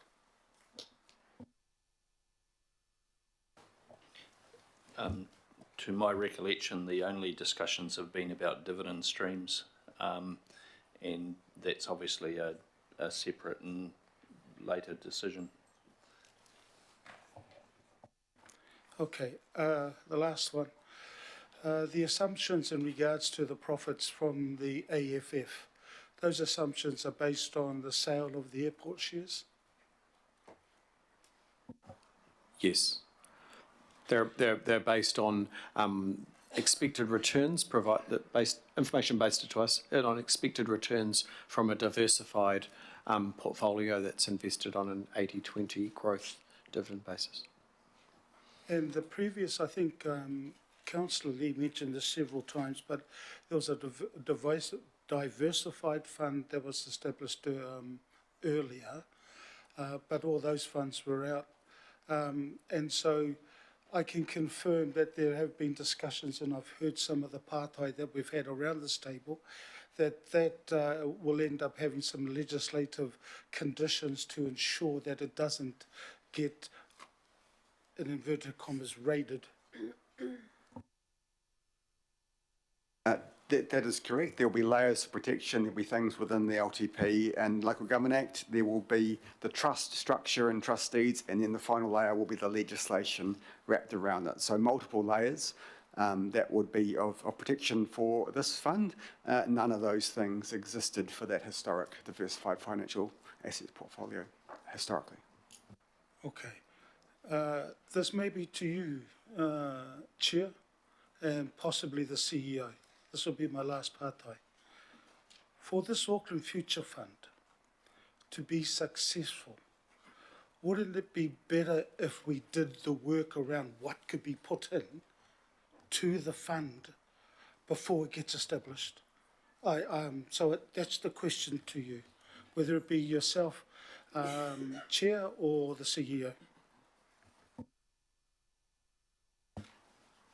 Well, I think we've asked over the last 120 hours what can we put in? And the only thing that's obvious to put in is the airport shares. We can't put in the Monga Authority. We don't want to put in any sports fields. That is something which is an item which is readily available and has been discussed in the past. And so I've just followed through, and it's what we consulted on, and that's what we came up with from doing that. So that's my answer. And I mean, and I might point out, I might ask even a little question myself, if these people could say, is there any guarantee that the AIA or shares will make a profit at all? So and is there any guarantee that we have any control over them or what they do, or even who's on it? And the answer to those things is no, we have none. Sorry, Chair, the partai was, do you think it would be better to do the work first before establishing the AFF? That was the question. Wouldn't it be better to do the work? That's why I looked at yourself. The answer is yes, and we have done it. And we have done it. That was what we did in 120 hours. Oh, yeah, no, but nothing was ended up talking about if you want to debate it, Chair, nothing was said around in the workshops in regards to let's do the work first. What I see is a wee bit different, but I'll reserve my right to speak. Kia ora. Yeah, I'm sure. Yes, your right is reserved. Thank you. I have a question from Councillor Watson. Yeah, thanks, Mr. Chair. I just wonder if you could help me out. I'm just trying to sort of balance up the comparisons between the kind of airport shares and the profitability of the diversified assets portfolio. So just in respect of that kind of longer term future returns at the airport shares, and I can't recall it, but did we have any information on what the likely changes to the dividends at the airport might be as a consequence of all the redevelopment that's taken place over there, which anyone can see when they go out there, massive expansion. And I say that in the context of taking on a slightly longer term view than we have done thus far in the comparisons here. I mean, for instance, in the last time we elected to sell off the shares, we were told that from 2011 to 19, the airport shareholder returns went from 70 million in 2011 to 2.47 billion in 2019. That was an increase of 2.4 billion in shareholder returns, made up of capital growth and dividends in just 8 years. So I'm thinking of the combination of capital growth and dividends, because when I look at our previous diversified assets portfolio, we had good returns and dividends, but there wasn't the capital growth there. So basically, what work have we done on a slightly longer time period, and in particular keying in capital growth and dividends, which certainly occurred in a spectacular fashion. I couldn't see any diversified assets portfolio having those returns the airport did in that. So looking out a bit longer and perhaps making a more meaningful view of what may or may not happen over, say, a couple of decades, especially given the huge investment that's occurring out there. So just to the first question about projected dividends for the airport, we haven't tried to estimate what the impacts of any investment would be or anything. We've taken what market analysts project to be airport dividends. They tend to project those for 3 or 4 years out. And we've taken those experts in the market and consensus expectations of dividends. In terms of the capital side of things, we have focused our work on and the advice on the returns to the council in terms of financial contribution to council, and how returns from either the existing status quo with owning the airport shares or the proposed future fund might contribute to council costs. Under the current status quo, where the airport shares are a strategic asset and we're prohibited from sale, then there's no way for any capital gains in those or capital appreciation in those share values to come back to the council to support overall council expenditure. Thanks, Michael. I guess if all the various councils had held on to the shares, there'd be about over $6 billion coming back to the council now, but that's another matter. Would have paid off half our debt. My final question really goes to the notion of investment in funds, and I just wonder what commentary you might make on the observation of some economists that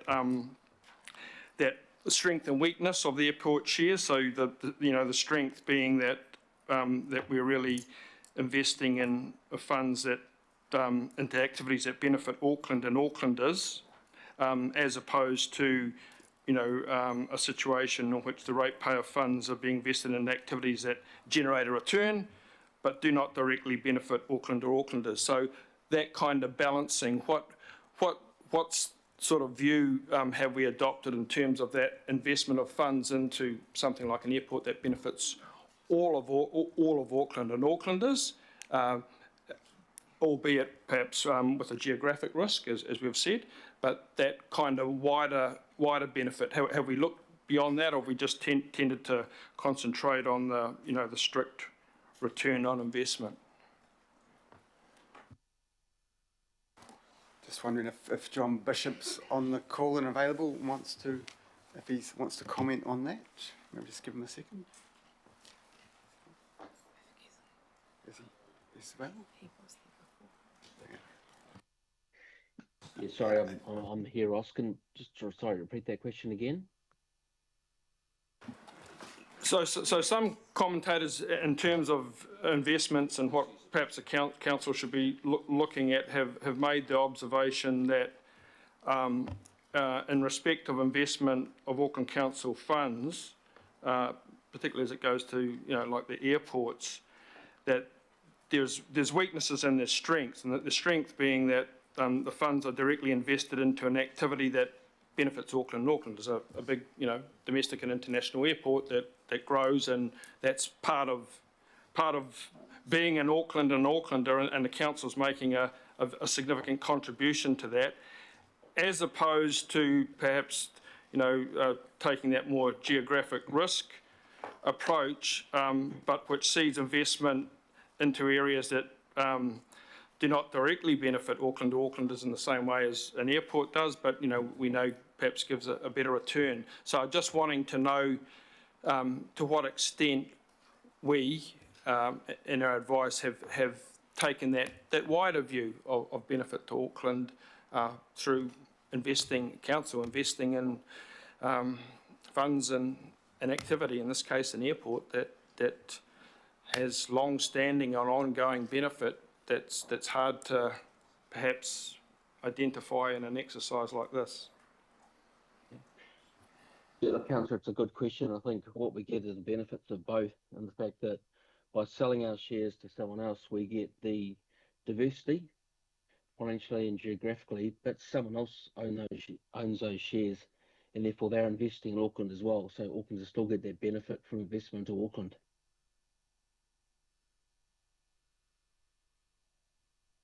There's your answer, Councillor Lee, please. Is the council aware, of the finance team aware, that the current valuation of unimproved land at Auckland International Airport is, and this is what's being rated, it works out at $766 per square metre. In other words, is the council aware that selling our remaining holding in this land means that not only the improvement, the airport company, but the underlying land, we are actually, if you like, selling the public short? I understand that in the past the airport company negotiated with the council to revalue its rates, and therefore this resulted, probably perhaps because we were a shareholder, I don't know, the rates and the valuation being considerably decreased. Now that is going into private ownership, and no doubt a lot of foreign ownership, we are actually selling the land way worth its true valuation. Is the council aware of those rating anomalies?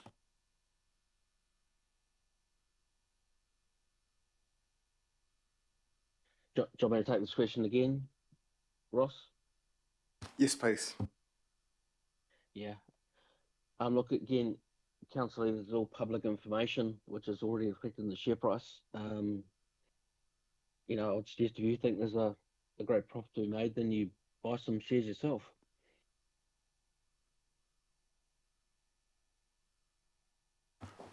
There is real concerns in the marketplace that we're selling ourselves and the public short here, because forget about all the rest of the things, the airport, the hotels, the shopping malls, the warehouses, the car park buildings. In terms of the whenua, we're selling it short because of an agreement between the council and the airport company in the past. Is the council aware of that? I guess Council, we're aware of... information is in the public domain. It's affecting the share price. I guess there's two things going on here. There's the what does it mean for the valuation of the land and the company? As John says, that's all public information, and all of the experts pour over that, and the share price determines that. In terms of rating valuations, the value of land for rating purposes is all governed by the Local Government Ratings Act. That's a different process, and that doesn't necessarily affect market value. That's a very specific valuation process for rating purposes only.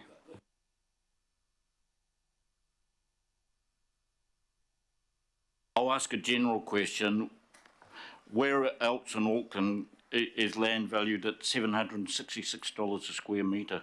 Commercial land. I'll leave that lie. The other aspect to this, and going back to the Local Government Act, decisions and consultation and so on, I think it's section 77, and the special consultative procedure, which I can't find any mention of that anywhere, but leaving that aspect aside, in terms of the Local Government Act, have we had contestable advice which would suggest the merits of retaining that intergenerational holding that was bequeathed to this council by visionary Auckland regional leaders of the past? Have we, I know we had a session with the Australian consultants Flagstaff. I think they got about 1.5 million for their advice. And when they were asked, is there a good reason, any good reasons you can think of to keep our airport holding, they said no, not one. But surely that's nonsense, of course, and says more about Flagstaff than anything else. But is there any advice that we can look at to measure, as per the Local Government Act, and you can look it up, the costs and benefits, the pros and cons of this decision in terms of what is the upside of keeping that already highly diversified investment?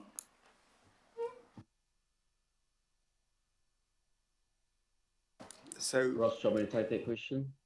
If you like. Yeah, Councillor, there's been various reports provided to various councils over time. I think Cameron Partners EY going back 5 or 6 years about the benefits of diversifying a financial investment into other investments.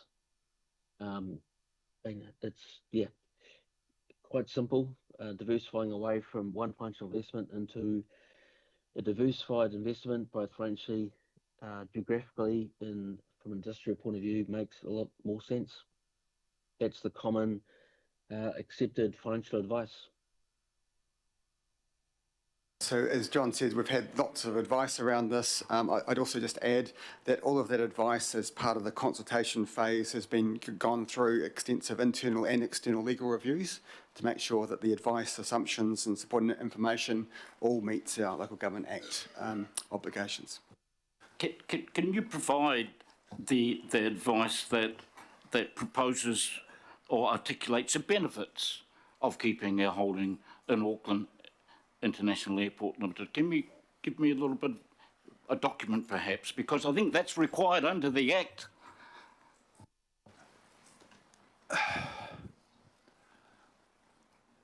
there's extensive documentation in the papers here, and that supported the support information for the consultation and all of the workshop materials that went into it. There has been extensive documentation on all aspects of this proposal. I think what we'll do is we'll pause for a bit of a break. I had hoped we'd get to the bottom of questions, but people keep dreaming up more and we're wandering a bit off course here. We have had a lot of advice. For those who are not sure about it, you can borrow my 4.3 kilograms of advice and hunt through it. And in the Feel meantime, the width, not the quality. We're going to stop for 10 minutes. One page, Mr. Mayor. One page will do. You don't have to worry about that jaw stopper because I know what's in there. Advice is advice. It's not necessarily advice you want to hear. We don't have that specific title. But we are going to break for 10 minutes and then I'll resume for some more questions. Okay, thank you very much, ladies and gentlemen. 10 minutes time.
please resume your positions. I'll ring the bell. Desley wants to ask. Yeah, go on.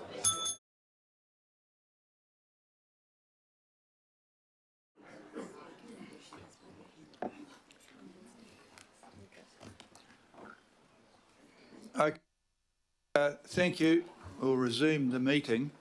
We have had a lot of questions, many of which I've heard several times before over the last few months, but we will carry on. I have 3 listed, more to go, possibly 4, but that's your right to ask questions, and then we'll have a debate, which we haven't had yet.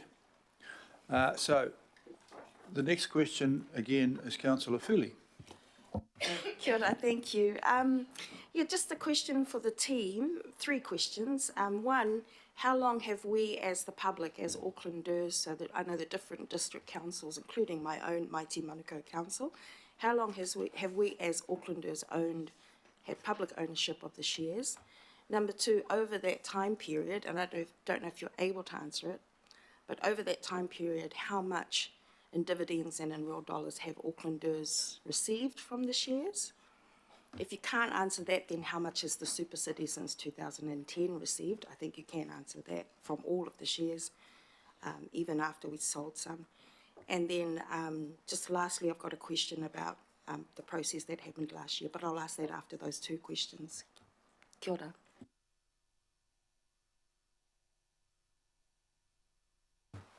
We don't have those facts to hand right at the moment. We have to go through and gather that. I think information may have been provided previously. We'll have to go and dig that out from workshop materials and responses.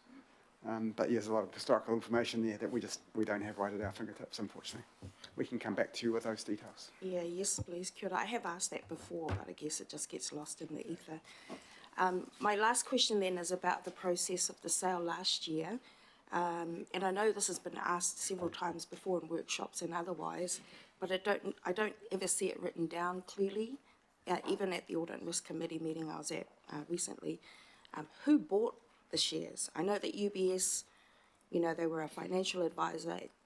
Then they, made the unsolicited approach to us to buy the shares as a broker. But who bought the shares in the end? Because when you look at the list of shareholders, Auckland Council is still the biggest shareholder, even though we've only got 11%. But Australia are the second biggest. The Australian fund, super fund, are the second biggest shareholder now. So are you able to confirm who actually acquired those shares in the end? And I'm mindful of the comment that was made about it is Aucklanders who buy the shares and therefore Auckland continues to benefit. Kia ora. As publicly traded shares, we can't know who bought them, and I don't think we've said that Aucklanders would. There was, yeah.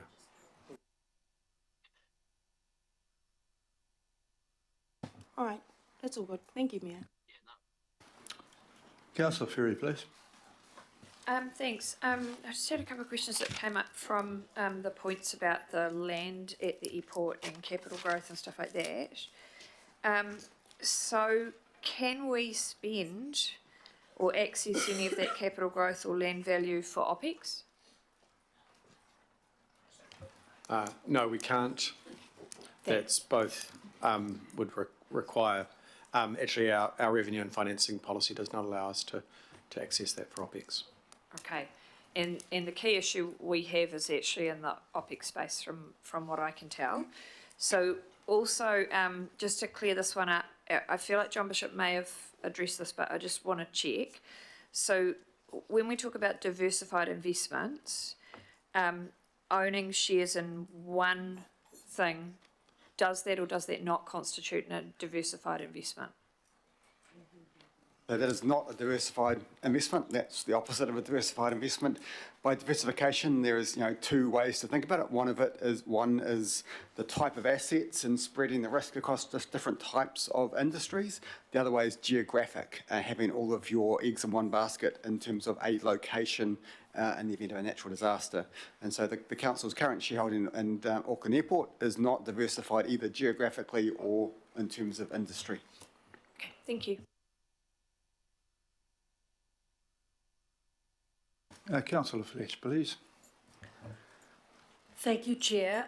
Mine follows on from the questions that were posed by Councillor Lee, and to a degree we have covered this in part in workshops, but I want to raise it today in terms of the fact that we're meeting publicly. Workshops don't have the visibility that they might. The background to the airport was the land was owned by the Montgomery family. It was acquired under the Public Works Act, but today, in addition to all the public amenity, and by that I mean the biosecurity and the immigration and the runways and those things, a vast amount of it is actually commercial enterprise. Council has not pursued in the past its role as a regulator in terms of levies and targeted rates and so forth. I'm not talking about the public amenity, I'm talking about the commercial activities of the airport. If we proceed today with your proposal, I do seek from the CEO, and I'd like him to respond to this, that we will use all of those tools in terms of pursuing alternative sources of funding, potentially that could go into the Auckland Future Fund or it could go into other activities. But I want to know, because I understand that you haven't pursued this in the past, but for the commercial activities taking place on the airport footprint, what aspirations and what advice will you bring to us as elected members on those opportunities that exist in the airport on the commercial activities only? If I understand the question correctly, you're talking about potential revenue sources other than our normal rating tools, correct? Yes, because there could potentially be targeted rates, there's other levies. And again, I'm being very specific. I'm not talking about the public amenity. I'm talking about the commercial activities that are taking place because there was a windfall in that land being acquired under the Public Works Act. So how can we have the assurance today, if we adopt the Mayor's proposal, that the Council will still diligently pursue the opportunities that are there for ratepayers? The assurance I can give you is that we can provide the governing body with any advice that you wish in relation to pursuing matters such as you're describing. I have to say I don't think that's particular to the airport precinct. You know, that matter arises of, for example, windfall gains in relation to, you know, major capital investment like the City Rail Link, where uplift could have been a revenue source for the council were it pursued. My undertaking would be to come back and give you general advice about the opportunities, including the airport precinct in that regard, but it effectively becomes a rating policy discussion for you. I would appreciate that, because Auckland Council Investments was dissolved by a majority, a slim majority, but that was raised on a regular occasion by ACIL before it was abandoned. And I think it's something we should pursue. Thank you, Councillor Fletcher. Councillor Walker, please. So, got a few questions. They're financial questions, essentially. And the first one just goes to the Future Fund, and it goes like this. Would it be fair to say that the success of the fund is dependent on the fund generating a return that's better than our cost of capital or cost of borrowing over time? Yes, if the fund didn't earn a decent return in excess of cost of capital over the long run, it would not be a very successful fund. And as far as Auckland Airport is concerned, going forward, is it correct to say that the airport's in a recovery mode post COVID? So previously you had a fairly dire situation where both domestically and internationally, you know, business was down, but now it's bouncing back and it's actually on a growth curve in that respect. Would that be a fair comment? different people will have different views about the future prospects of the airport. There's many investment analysts that look at that and have different views. What you've articulated may well be a reasonable view, but we're not in the business here of speculating and trying to second guess that. We look at the market share price and the dividend projections. So Sure. we just follow what the experts are saying and where the market is at. Sure. I mean, I think the last report from Auckland Airport was back in February, and the substance of what I'm saying was in that report. I'm assuming we've got some familiarity with that. So the other question I've got just goes to the charges that the airport is able to make because it's subject to regulation both in respect of its domestic prices and its international prices. And is it correct to say that those charges are going to be going up significantly in the future, and they've been forecast?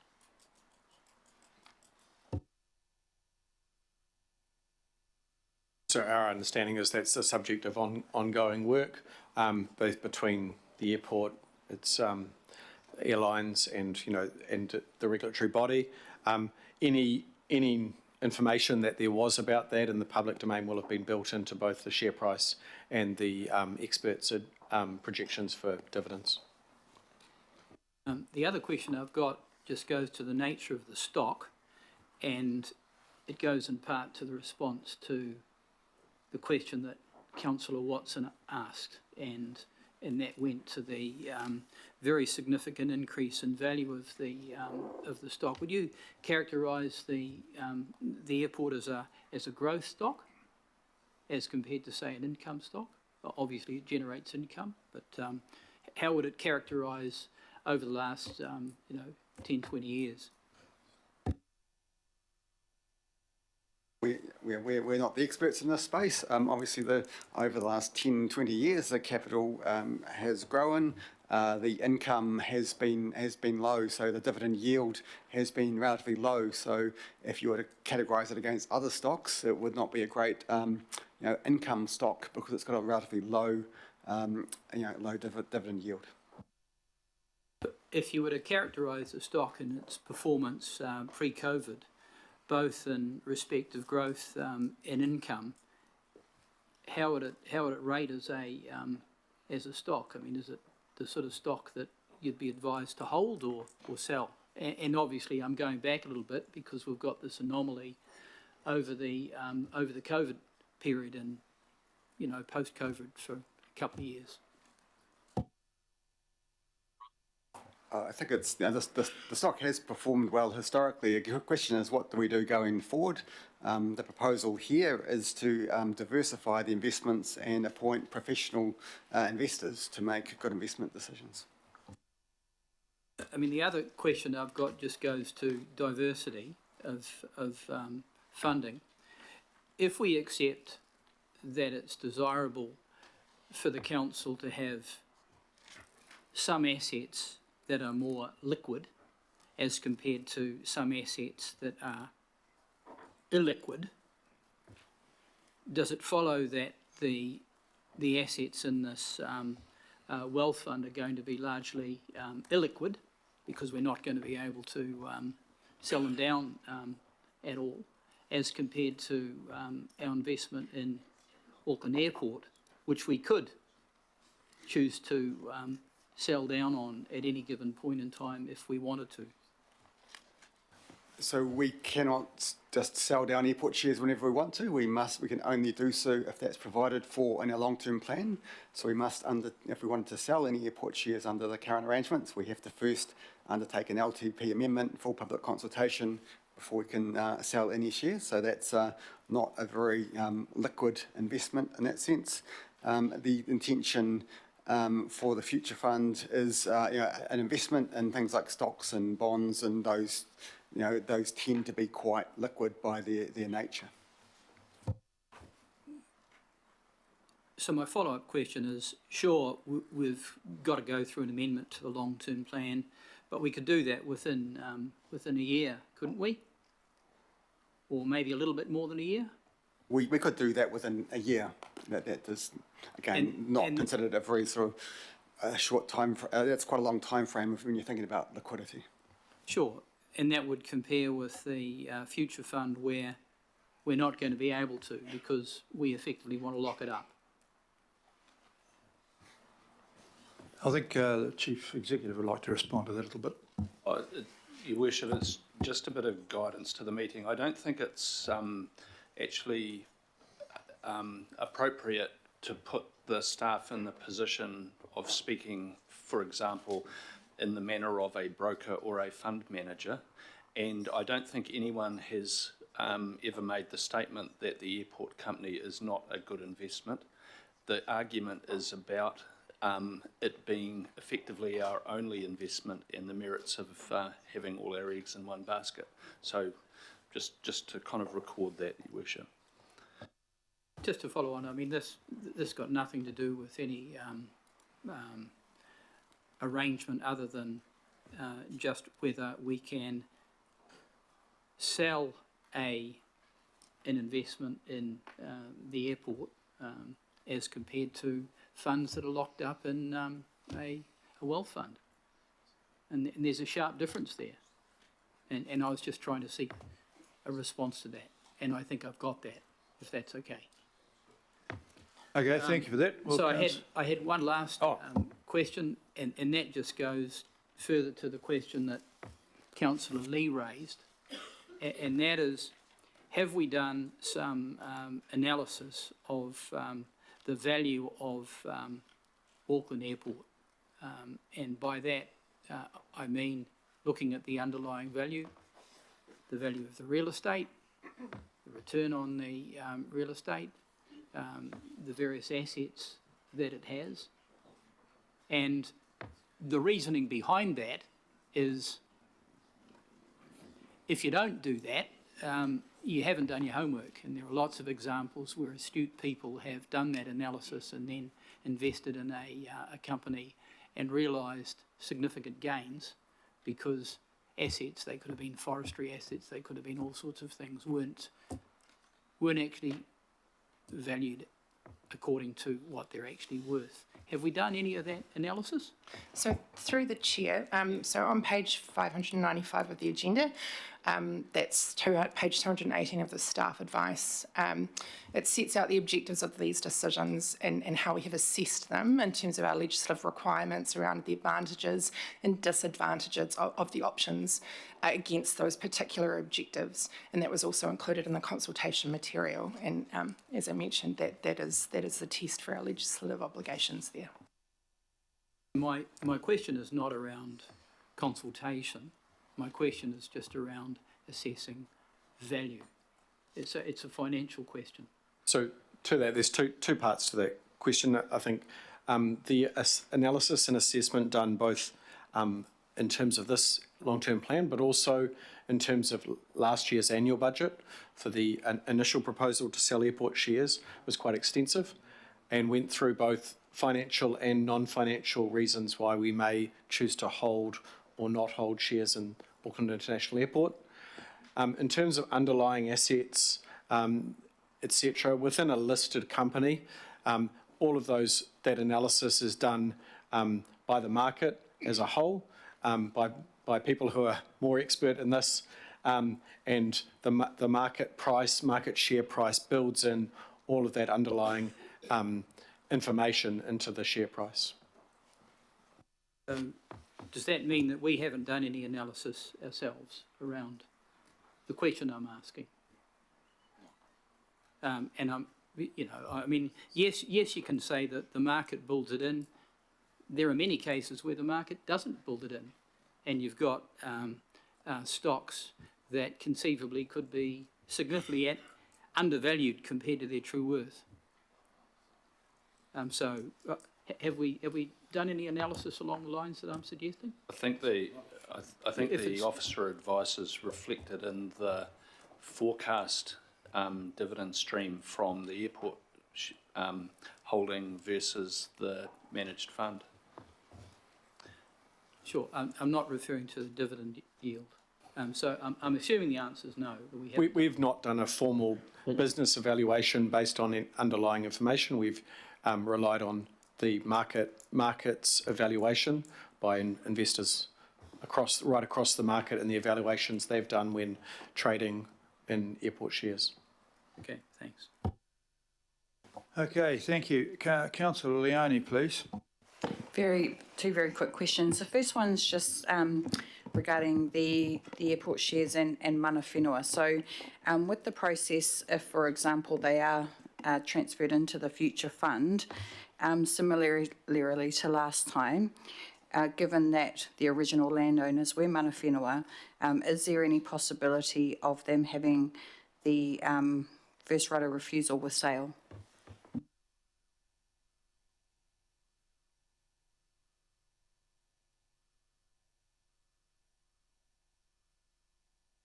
And if so, what would that process look like?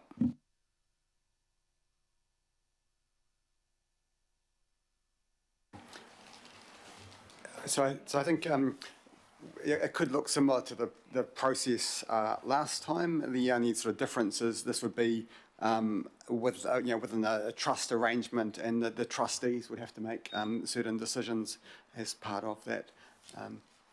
I wasn't that close to the process last time. I don't know if others can comment on it, but that would, it could be similar to last time, but with other layers of the controls and governance wrapped around this particular fund. Okay, and second question is just around the development contribution, so probably more a question for Andrew. Do local boards have more of a say on how the DCs are spent moving forward?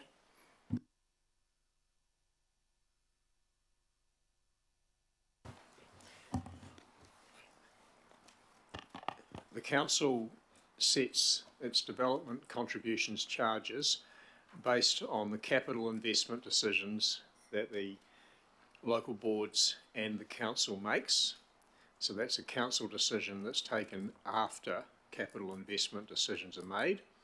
Development contributions will fund the growth share of both council and local board capital investment decisions, and the forecasts of that are included in the budgets and provide an element that contributes towards your decision making on debt and rates.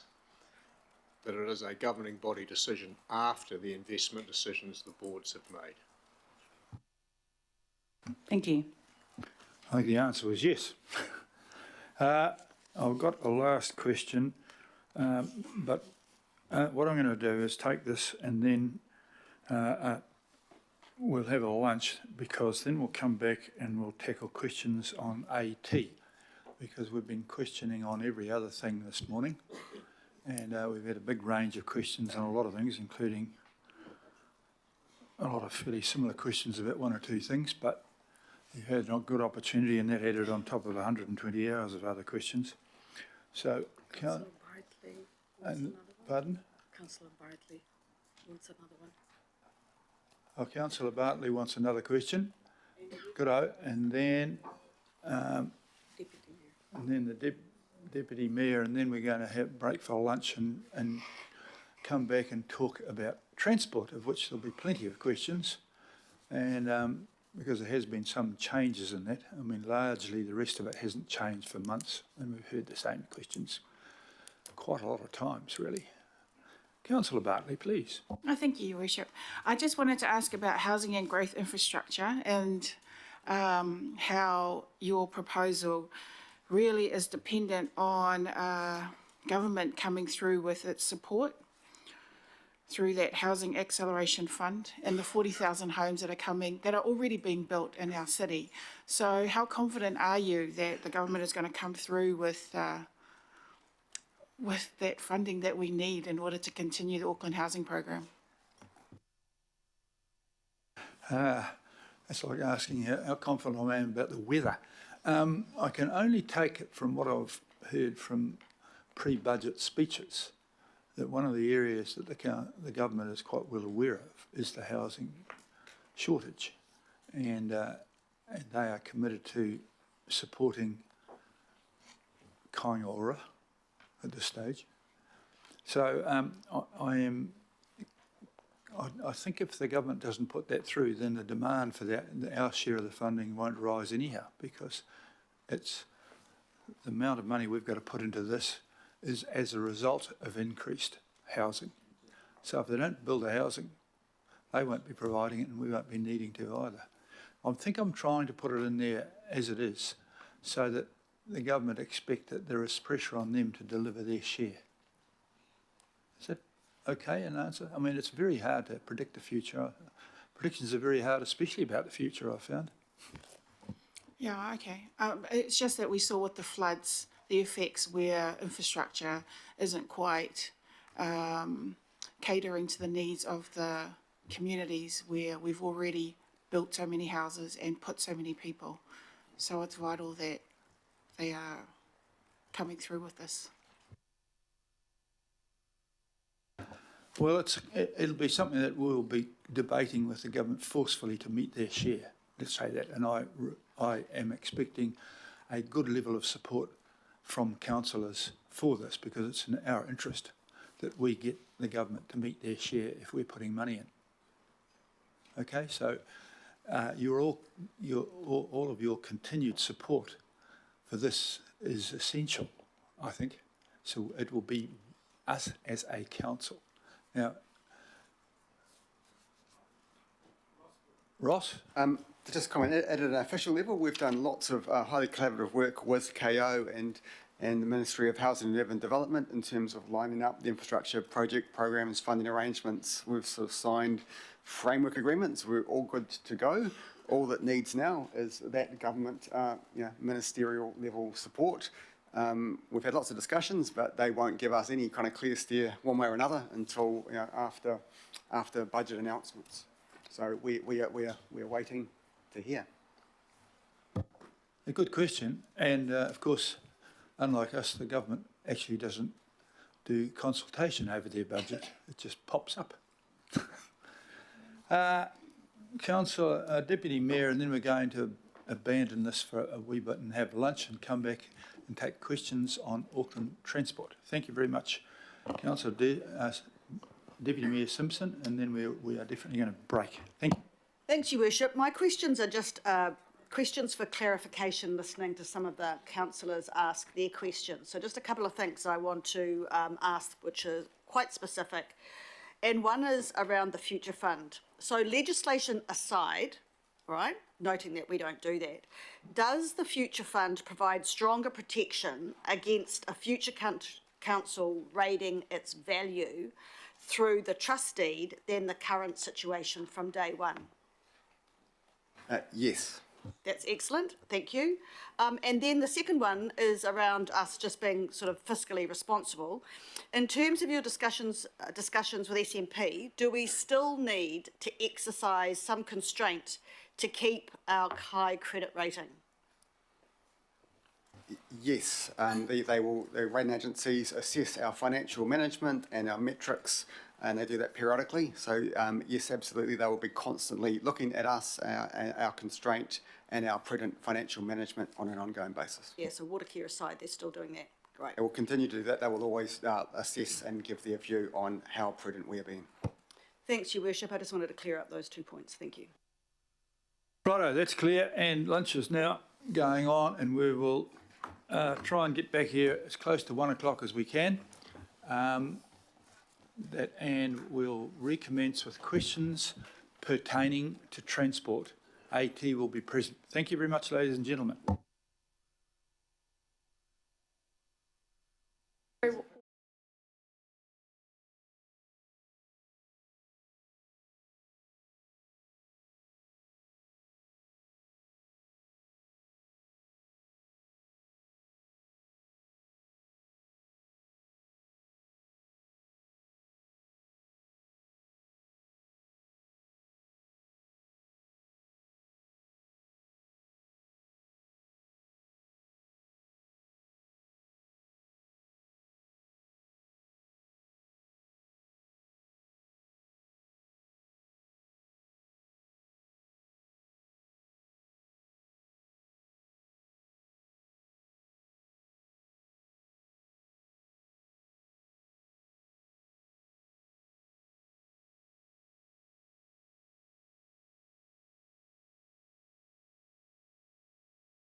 Well, it's 1 o'clock, it's 1 o'clock.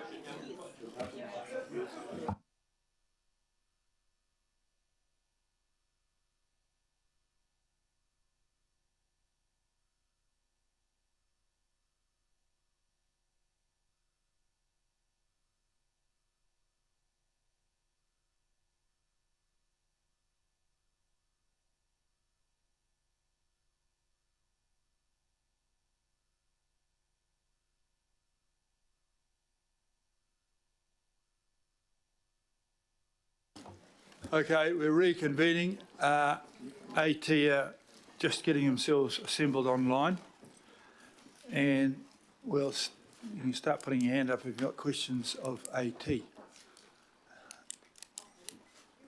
You're welcome not to.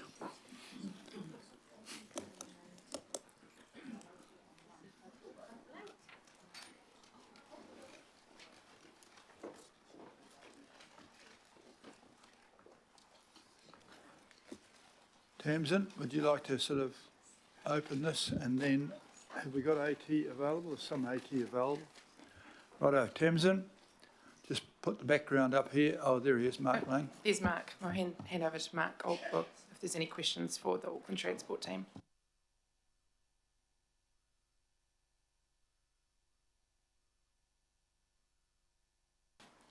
Well, the changes were a lot to do with in response to people's requests for a little bit more, and we've done those things. Mark Lang's there looking on and ready to answer any questions, and so is Stacey van der Putten. And oddly enough, no one seems to want to ask any questions. Oh no, the floodgates have opened. Councillor Hills. Well, I was eating my lunch at the back, so I thought you were going to move on, but I will ask a question.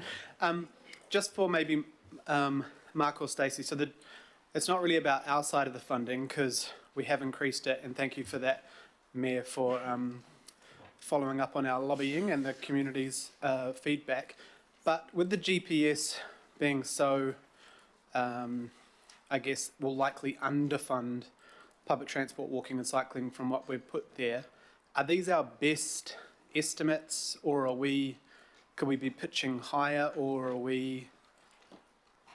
What happens if we don't get the level of funding? Like those spreadsheets you showed you last week at TIC are pretty dire if we only get the midpoint 40% of funding, especially for public transport, walking and cycling. I'm happy to jump in on that, and if Stacey wants to add anything. I've also got Hamish Bunn with online. You're very, very quiet, Mark. I don't know. Apologies. Oh, yeah, got it. Yep. Sorry, it might be the microphone. So just a reminder, so the government's draft GPS is out. They're looking to finalise that in the next month or so. The key bits, though, we sort of find out through two particular steps. First of all, NZTA will give us a view of our continuous program funding, ideally in early June, which sort of covers off our core renewals, maintenance and operations, but critically including our core public transport services. So that'll give us a good view around that. The approval of new project funding, we might not know until September. And critically, just to remind everyone, this is on a 3-year cycle, so it's on a different time horizon to the 10-year long-term plan. So, we've obviously, but jointly between Council and AT, put in a joint submission on the GPS. We've raised significant concerns around the level of funding in particularly the PT infrastructure class and the PT services areas. We yet to see the outcome of that and to what extent it's taken on board. We've also flagged issues around, for example, the lack of mention of climate, sustainability, etc. in the GPS. But I guess the way we're thinking about it is once we find out and go through those steps, we will need to see what level of co-funding is available. And it might require us to come back to council at certain points for any sort of additional conversations if we find that certain things aren't co-funded. And in practical terms, I would be suggesting that, for example, September might be a prudent time for us to come back once the dust is settled and we have a good view on the level of co-funding around to what extent some of those projects or programs, particularly in the capital space, are funded in the coming 12 months. So there's a lot of complexity around the co-funding piece and these interacting processes, but I don't believe there's anything in there today that stops you from endorsing the long-term plan as it's been prepared in the mayoral proposal. Thank you. So it will be very transparent if the GPS comes back and it goes against our feedback, and we will have to either cut or somehow 100% fund PT infrastructure and walking and cycling infrastructure. That would be our choice. Correct. Yes, the choice is ultimately with council. If the co-funding's not there, there's choices available. But we would want to be working collaboratively with councillors on that. Thank you. And the other one, the concerns we had around those cuts to bus services, Stacey. So just double checking the funding that the mayor's put back after the community and our feedback will essentially ensure that, apart from those two quite outlier routes, all the other services, all those communities will still have the bus services they have, especially at peak. Correct. It will be what I'll call a reduction in terms of timetable only for those particular routes. So we'll be doing that where, based on the insights, we'll take selective approach in terms of how we reduce that. But they will all have coverage. We will not fully withdraw any of those other services. So the 70-odd thousand trips will be still largely in place. Thank you. Correct. Thanks, Mayor.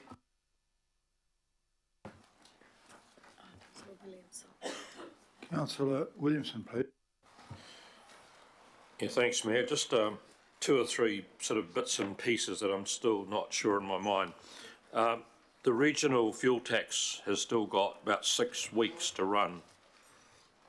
My understanding of it, is it right that it's about 12 million a month? So we've still got about 16 million coming in from the regional fuel tax to come.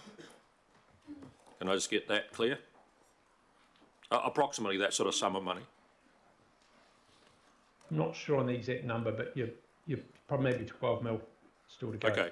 And how much, is there 400 million still unspent in the kitty? I haven't got the exact figures to hand, but it hasn't really changed from the previous forecast we've provided. And obviously that money was substantially earmarked towards Eastern Busway. Okay. So can we just go back? How much is in the kitty right now? You don't have that number? I don't have that. I don't have that fingers to hand. Okay. Because if that's the case and there's still another 16 to come, there's about 416 million. I'm keen to know, what is that going to be spent on? It's per previous advice, principally Eastern Busway. As a reminder that the regional fuel tax was always getting collected in advance of getting spent, or invested I should say, and there was obviously, the government was quite prescriptive about where it could be spent going forward, but that's where the lion's share of it goes. So it's all tagged for the Eastern Busway or mostly? Mostly. Oh, okay. The Kiwi Rail track access charging. I see in the paper I found, I've just made some notes here, that we were pushing it up from 45 up to 50, up to another 5 million, up to 50 million, right? Correct, just to be really clear on Kiwi Rail track access. Yet Kiwi Rail say that Auckland should be paying, I've got it, 89.7. That's what they're saying we should be paying as our access fee. Correct. So if we were to receive co-funding on the additional 5 in the mayoral proposal, it would take our track access monies that we would pay Kiwi Rail in the coming 12 months to about 55 million versus a $90 million is the latest ask I saw from Kiwi Rail. Do we owe any arrears on that payment? Because again, I try to get an answer to this. I understand over previous years we haven't paid the full sum that Kiwi Rail has asked for. Every year there's been a negotiation and an agreed amount that we've paid. There's been discrepancies obviously over times of disagreement around the level of fundings required. The piece that we're still working through internally is to understand exactly what a 90 mil ask would be on, because when we start to compare it to things like the equivalent level of spend on our roading renewals program, it just seems very, very high. And trying to separate out and understand to what extent that's trying to play catch up on retrospective track work that arguably we've paid for previously. I'm just trying to get a hold on how much money we may be in the gun for when it's resolved, both what the arrears from the past might come to and what the difference that we've come to is 50 to 89.7. It's $39.7 million. That's the difference. In round numbers, it's about, well, depending on co-funding, yeah, there's potentially about a $30 to $40 million gap here between what we've just been asked for and what's set aside in the long-term plan. Because when we increase a budget like the public transport thing by 10 million, this could chew that up big time and more. Oh, that's ridiculous that they even think of it. What we're clear on is, just to be really clear, the long-term plan does not currently fund the delta between about, call it 55 mil and 90 million between what we've set aside versus what Kiwirala are now asking for. But the amounts Kiwirala are asking for are substantially higher than previous years, and we're still working through with them. And if I was to call out one key risk, and I'm not suggesting that councillors look to set aside this in there because we don't have a high degree of confidence around that 90 million number at the moment. It asks a broader question about, the tracks have not been in a great state for years. Who should be paying for that maintenance, and should it be passed straight on to us? Okay, it's just that when I read numbers and I see there's a difference, I keep thinking, hell, are we in the gun for that, or just do we walk away and say we're not paying that? More of the latter, without any additional funding. Okay. Thank you, Mayor. Good searching questions. Councillor Ferry, please. Thank you. And I just wanted to address something in the 14 billion capex, and glad to see that's up a bit and now includes the level crossings for Takanini. I just wanted to clarify, obviously there's a whole lot of other level crossing work that needs to happen that's not covered in this. What are we looking at as a mechanism for addressing that funding gap, please, outside the LTP?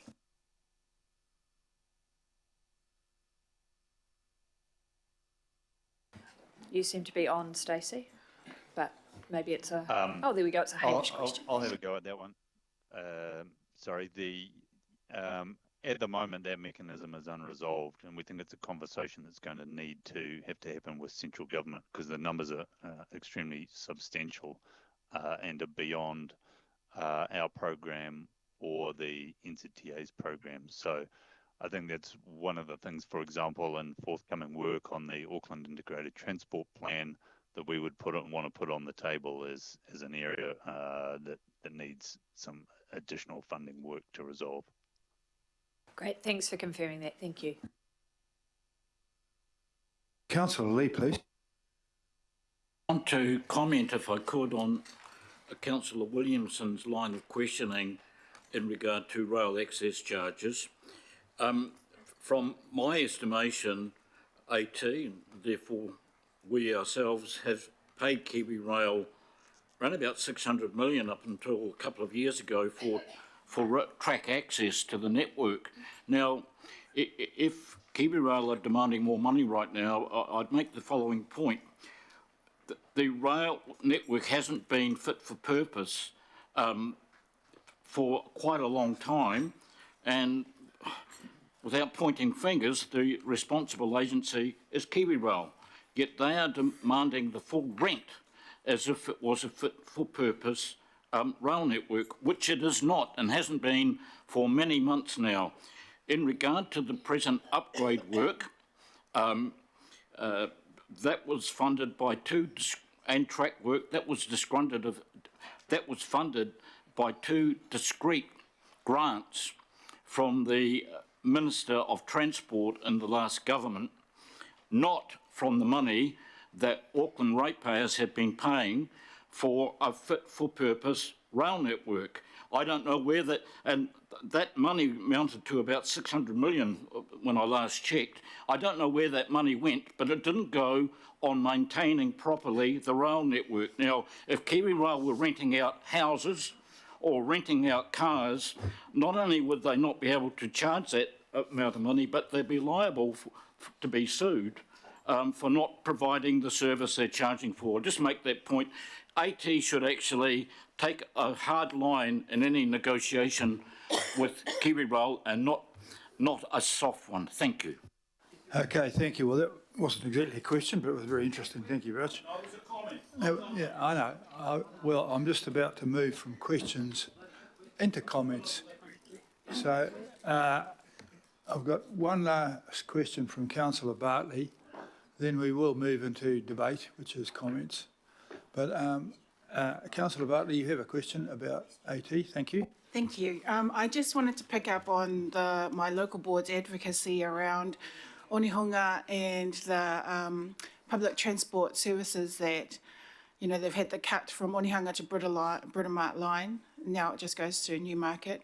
A lot has shifted over to using the Penrose station, and then picking up the fact that it's not just locals that use PT in that area. You've got people coming over from Mangere Bridge using the Onehunga train station and now Penrose. So I wanted to pick up on their plea really for a grown-up conversation, and then also the questions around the removal of the residential delegation regarding KiwiRail through Onehunga, and then their requests, just about what is happening around transport for their particular area, given a lot was reliant on the light rail.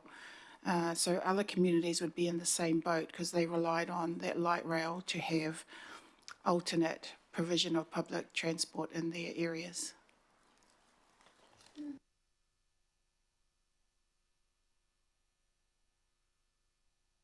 Thank you, Councillor. May I suggest that I pick this conversation up with you separately, and we can talk about what we are doing within the local area in terms of those network.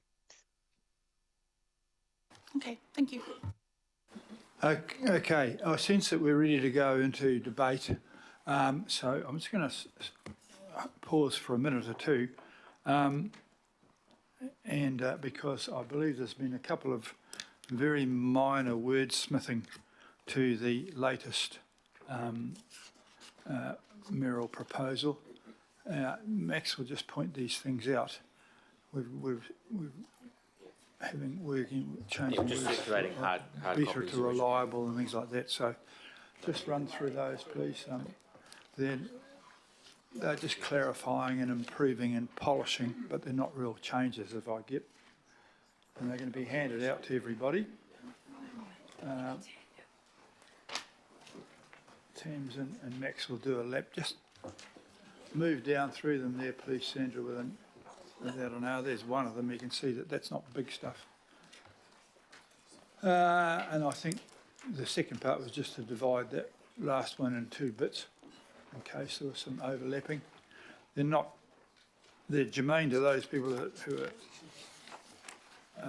regard them as important, but they're not earth-shaking changes.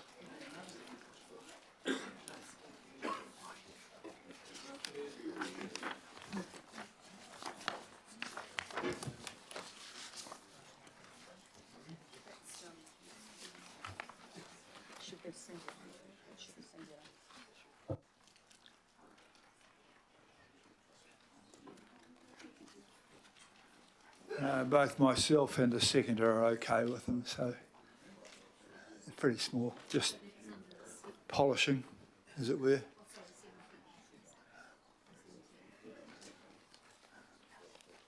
Now, at some risk we'll head into the debate, and comments are now welcome. Wayne, just in terms of seconding that, which I'm happy to do, can I just acknowledge Councillor Turner in terms of putting up that one that we can see on the screen up there. I'm pleased to be able to include that, Ken. Yeah, I think it's something that quite a lot of us have a support for and belief in, and it's just insisted it's there, and that's why I'm very happy to have that minor amendment. Thank you for that. Okay.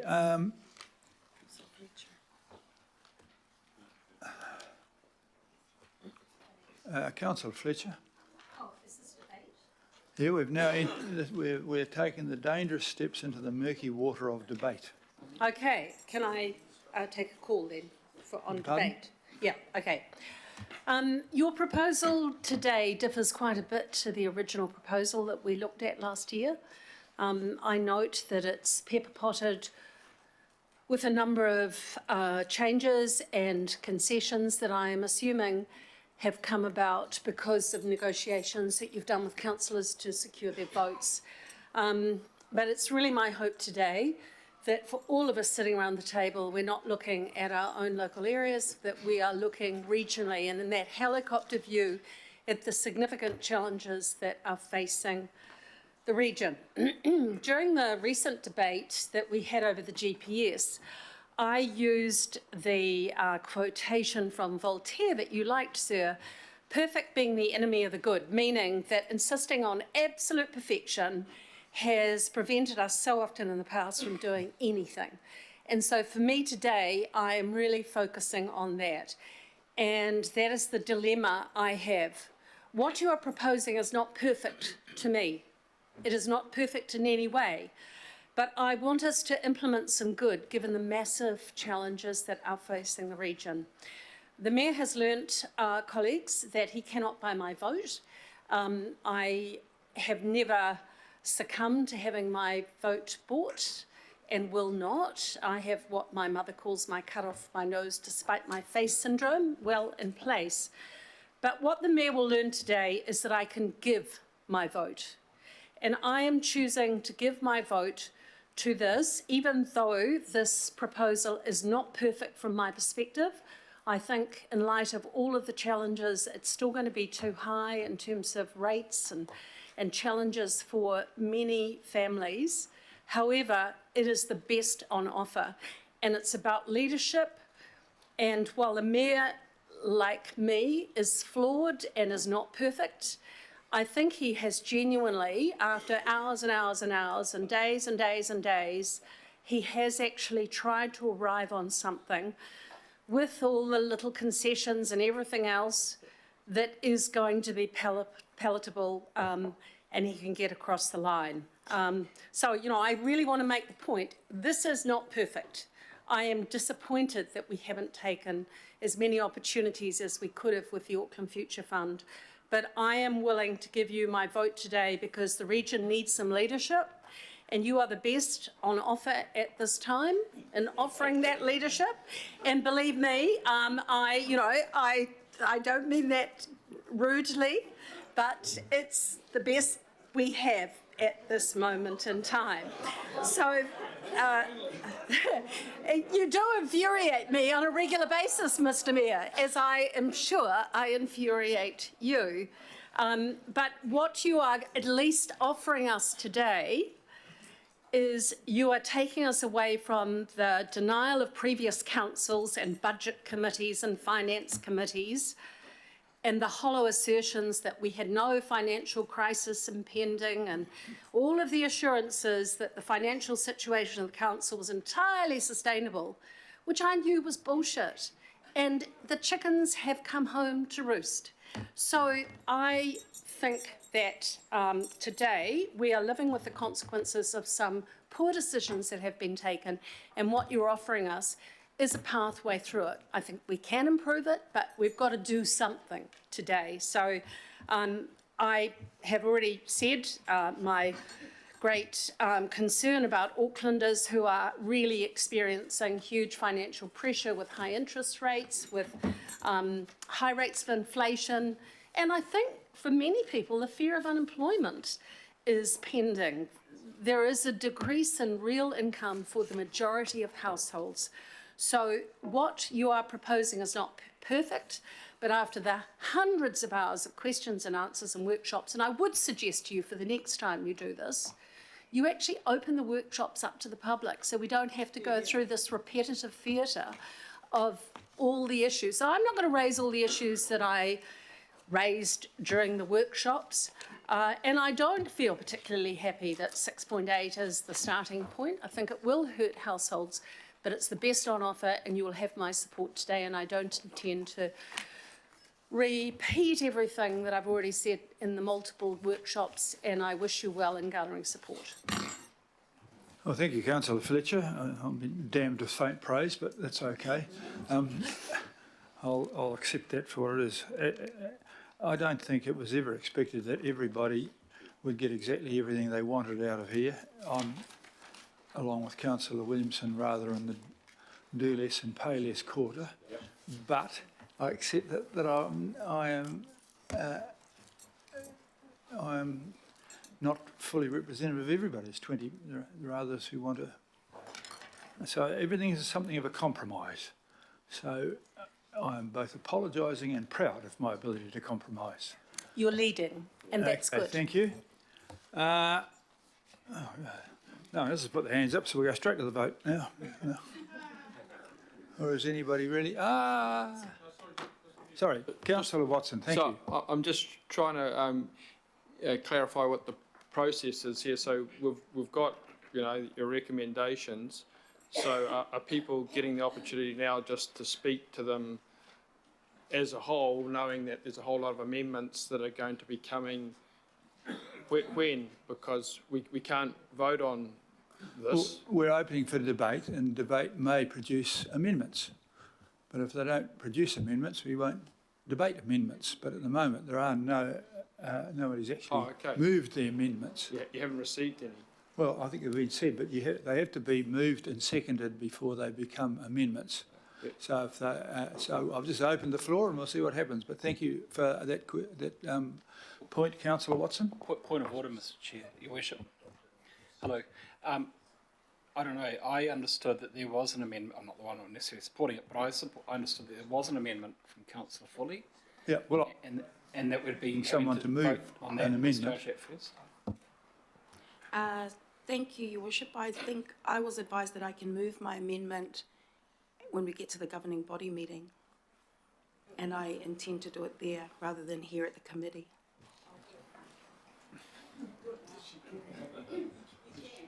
You can. It's a different committee. Yeah, I don't want to. It's fine. Thank you.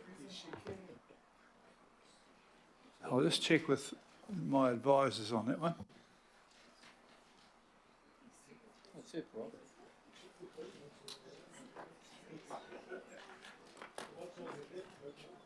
Point of order, can I just clarify the difference in membership between the Budget Committee and the governing body? Thank you. What is the difference in membership? The difference in membership will stand up in the corner. I mean, at the end of the day, it's two separate meetings, so I would have thought technically you're able to do what you like in the governing body meeting, but whatever happens in this meeting, we participate on. Righto. Well, so it doesn't appear as though there are any amendments. Okay, if there's no amendments, Councillor Filipaina. Just a procedural question, Chair. In regards to some of the aspects and recommendations up there, I think as always, and I'm hopefully going to get an affirmative, is that we will advise our two ladies of the ones we wish to vote against. That way at least it won't be division, everything else, which I'll most probably do at the GB. Kia ora. Yeah, I think that's the correct way. I mean, otherwise we'll be here for weeks. So when we get to the substantive part, you can vote it, but you can actually say that I don't particularly like clause B or something or other. Okay, that seems to have been an accepted behaviour. Hang on a sec.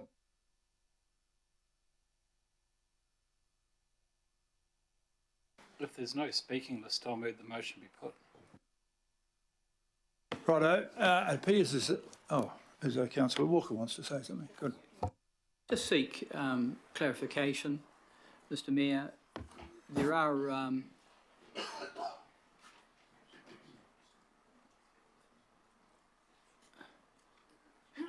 Pardon, sorry, I was just... Sure.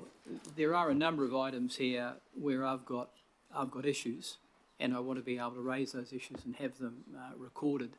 It's going to be easier for me to put that in writing if that works.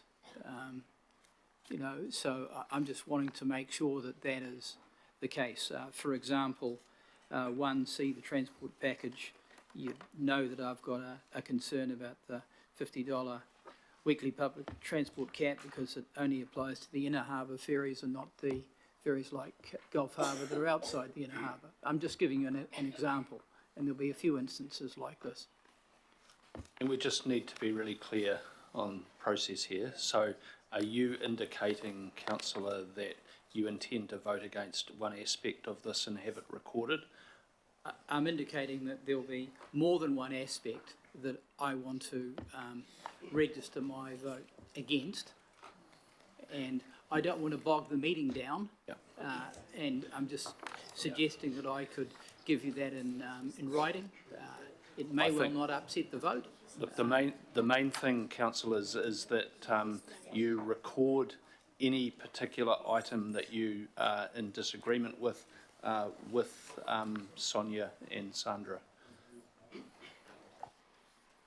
I think we've been clarified. Yes, you can do that. You can say that you don't like various clauses, and we will note that in the minutes so that it's recorded. Okay. Point of clarification, sorry, this is very confusing. So if something passes the budget committee vote, then it will go to the governing body vote. But if something doesn't pass the budget committee vote, we have no ability to reconsider that at the governing body. Is that correct? I think you're probably right, actually. There's always curveballs being biffed around in the sport. But at the moment, there is a substantive Your Worship, motion in front of you that we are debating. No, I would have and Can I just provide yet to be amended. the budget committee. can I just provide some clarity on that question from Councillor Theory? I don't think that's strictly right. So the governing body is ultimately can make the decision on the budget that it thinks fit, and the purpose of the budget committee is to make recommendations to the governing body. The reason why it was established was by the Mayor to enable the participation of the IMSB in the budget decisions of this committee. So it is fair to say that having the substantive debate at governing body, including amendments, and not at the governing body, is not consistent. And not at the budget committee. Sorry, is not consistent with the intent of establishing the budget committee. But it is fully within the rights of the governing body to do it that way. Member Taipari, please. Kia ora, Your Worship. So I said what I said a little moment ago based on the fact that what I understand technically is appropriate. However, it would be wrong for me not to say on behalf of myself and Mr Kake that you created this budget committee, which was actually all through the governing body last year, to do the purpose of being inclusive, and which included us. So it does appear by the approach that is being taken by default that we are being excluded. So it has to be said by us that we consider this inappropriate regarding about trying to be inclusive with our board and the role we play within council. So I'm not sure how that's going to change anything, Your Worship, but I do want to put on the record that it's inappropriate in our view. I think we'll record that in the minutes. It does. It's an interesting approach to being taken here, but those that are taking it will live with the consequences. Councillor Philippine. Chair, just a way of clarification based on what the Chair has just said of the independent haukura. Now, if there is an amendment, I think I know what the answer is, but I'll ask. If there is an amendment that is put at the budget committee and that amendment fails, it does not stop whoever puts the amendment through from doing it at the governing body. Can I, that I think I know what the answer is, but I'd like to get the answer from the ladies, our governance advisors.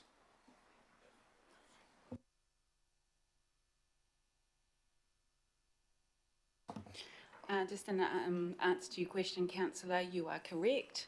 you can do it at either or either, both or one. But just sorry, Sandra, clarification. If hypothetically I put an amendment up at the Budget Committee, that amendment is not approved and don't have the numbers, that doesn't negate me from putting it up again at the governing body. Just want to confirm that that is correct. That is correct. Thank you. Okay, well, this we may as well rattle on, and if we've got no amendments, so the substantive motion is there, and assuming that we're going to have some amendments to debate, you may as well get on with and vote on this one here and then move to the governing body. And that's where I'm going to stand, but I will take further comments and questions from Councillor Hills, please. Well, I've never seen this happen before, where there is an attempt to not include Haukura, not include the Māori voice, the Independent Māori Statutory Board members, and I'm quite shocked to see that happen. For amendments to be put forward and said, well, we might lose with the 2 Māori members so we've just chuck it to the GB just in case. I'm really shocked to see that happen and be put forward. My comments, I'll speak to the substantive because I think that's what I will do. I think there is lots to be, it's been another hard budget, Mayor and councillors, staff, everyone. For the community especially, the community is hurting out there. We thankfully aren't seeing the massive rates rises that we're seeing across the country, but these will still be tough on the pockets of many. But what I would say, it still ensures we are investing in our city to the levels we should be. The water care change will ensure we are investing record numbers into water infrastructure, which we need to do. The Auckland Transport, a number of us fed back that we thought reducing down to 13.4 was a bit of a backward step, so it's been fantastic to see an increase in the capital there for AT, including a lot of public transport infrastructure. Once again, thank you, Mayor, for taking the feedback from many of us on the bus services. The proposed cuts, I think, were totally inappropriate, so several suburbs would have missed out on bus services and had them cut back when there are things on the table like congestion charging. We would have been taking away people's options. So I'm glad that we will be increasing our services through the Climate Action Targeted Rate, but also be keeping the services we currently have. A few things, great to have the port lease completely off the table. I think, it was great that we pivoted away from that when there was a realisation that the councillors and public weren't in favour of that, but we're actually heading to a direction where we have more oversight, more control, better relationship with workers and far greater revenues too, which I think is maybe a surprise to some, but I think is a really obvious direction we've been going with our better relationship with the port the last few years. On North Harbour Stadium, thank you for taking the advice of, the beginning, Councillor Darby and I and Anna Atkinson, to take the sale completely off the table before consultation, and then taking the advice of Anna, Alexis and others, and the Deputy Mayor to have a focused local group to look at the future of North Harbour Stadium, because it's an important asset to our community, but we know that there is a current lack of use there that we need to be doing something different. But I'm very much glad that we managed to get the sale off well before consultation. The fairer funding, thank you Julie Ferry and others, that there was a real concern of our local boards that they were going to lose significant funding. This package increases funding in the first 3 years by 84 million to local boards. 84 million, and no local boards have those massive cuts that were actually proposed, which, yes, some would say some could have handled it, but others could not, in my opinion, have closed and sold assets that fast to deal with that change. So what is really good is that our local boards won't have to deal with that. On climate, thank you for keeping the targeted rates and increasing them back to where they were. You kept to your word, and the rest of us obviously are supporting that through this budget, including the netta increase, which will help us on significant regional pest management plan and issues like Kalupa and Tumaitonga and others over time that we will try and support through funding those things. On cycling, I know that your words and also the GPS say some unkind things about cycling, but this is, and don't tell Councillor Williamson, but this is the largest budget for cycling in an LTP ever. But what I want to see is that rolling out, because AT has continuously, in my opinion, not rolled out those projects, and it is such a tiny 1 or 2% of our capital budget. There's a lot of noise about things like cycling and walking projects, but it's only 1 or 2% of our capital transport budget. I think that's basically it. We are working towards the biggest infrastructure program ever seen for this city. And on the Future Fund, the Auckland Airport shares should go into that fund. And that fund, I have no other way of creating $700 million additional fund to our city for the future. I know that is the estimates, but it's the same independent estimates we use for the port dividend and the airport dividends that we put into our long-term plan. So I think this is far more protected than our current assets are. It means that they're diversified, but it also means that we can use those hundreds of millions of dollars for services and also put back into it. Because right now we're relying on more car parking and more flights, and the issue that we saw in the airport last year is we had a massive issue with floods there because one asset can be affected by one storm. So largely, I think it's pretty good. It's not everything I wanted, but I think around this place, we are not a government, we are not an opposition. There's 23 of us around this table, and probably every party and every fringe party and every party sit here. So it's up to all of us to try and sit and work over those 65 workshops to try and build a budget that looks like what our communities have told us to do. And that is not easy. I'm sure Christopher Luxon has a hard time with 2 parties. We've got an issue with 23 plus all our local board members all having different ideas for the 1.7 million people who live here and expect us to do this. So thank you. Very good speech. Thank you very much for that. Councillor Dalton. Thank you. Yeah, I'd like to speak to the substantive too. I guess, first of all, thanks so much to all of the staff, Tam and Ross and team, that have just been working such long hours and answering so many questions. Really, really value the advice that you provide to us, and also opening the door to us to receiving contestable advice. I really welcome that we were able to do that. And thanks to the Mayor's office and to you, Your Worship. This has come a long way from where we started, where I was not very happy at all. And it has been a really good process to watch, mostly for me on the outside, but the ability to be able to ask questions of your office and your office to ask questions of me and not feel like I was being lobbied, like I am at the moment about the shares.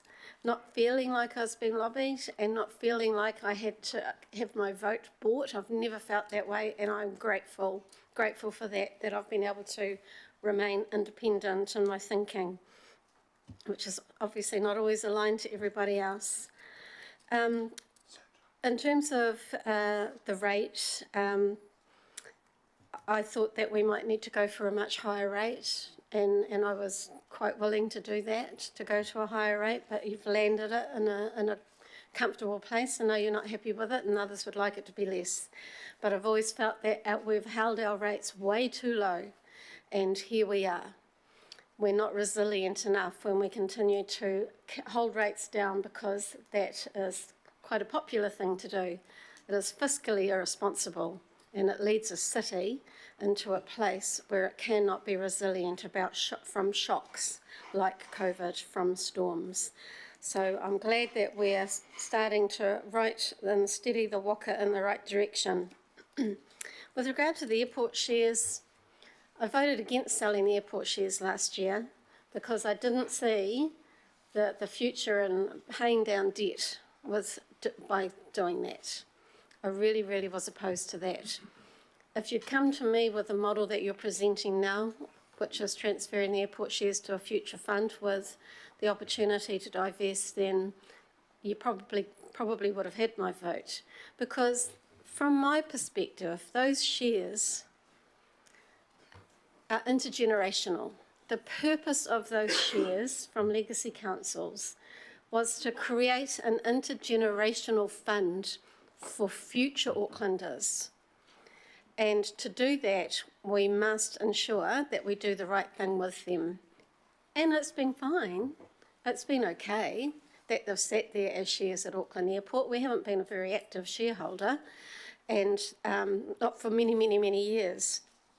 The opportunity to be able to move those shares and create a further investment by divestment into shares that are doing better than Auckland Airport, possibly, or moving the shares to the future fund and not divesting them and investing them into other assets. That's a choice. At the moment, those shares could be sold by a majority vote around this table. We saw that last year. What we're proposing, or what you're proposing, is that those shares and all of the assets that go into the Auckland Future Fund are protected, not only by a 75% vote to release, but by that legislation, but also the trust and all of the parameters that go around that. I have confidence in that, I have faith in that, and I think that it's time that the city, this council, does make the shift that it needs to make for a very changing city, a growing city, and a city that has got a lot of things to contend with in the future. Great news on the port. I mean, that was really contentious, and watching how well the port has been doing. In many ways, you know, that first phase of the port under Roger and Jan was to regain mana, and they did that. They delivered on that, and that, as a result, is starting to deliver more profitability and will continue to do so. And I believe that they will reach the targets that they have said that they are going to reach. And this is a good outcome for Auckland, a good outcome for council, and a good outcome for the workers. So really appreciate the tripartite agreement between us and Roger, Jan and Grant from the Maritime Union. Fairer funding is just amazing. For Minerewa Local Board, who is the worst of the worst in terms of being funded well, $13 million over 3 years. I'm tempted to go back. $13 million over 3 years to invest in equity across the community that has been missing out for so long. Congratulations, Councillor Ferry, for shepherding that through. I wasn't on your committee, but I attended a number of your meetings, and you worked really hard to get those resolutions over the line and listen to everybody, and also end up with some pretty good recommendations going forward for the islands and others. So just great job, Your Worship, and look forward to seeing this all unfold over the next year, and I will leave it there. Thank you. Thank you very much for that. Councillor Henderson, please. Came to me a lot earlier when I was expecting. Yeah. Oh, I thought it was on. Oh, thank you. Goodness, awesome.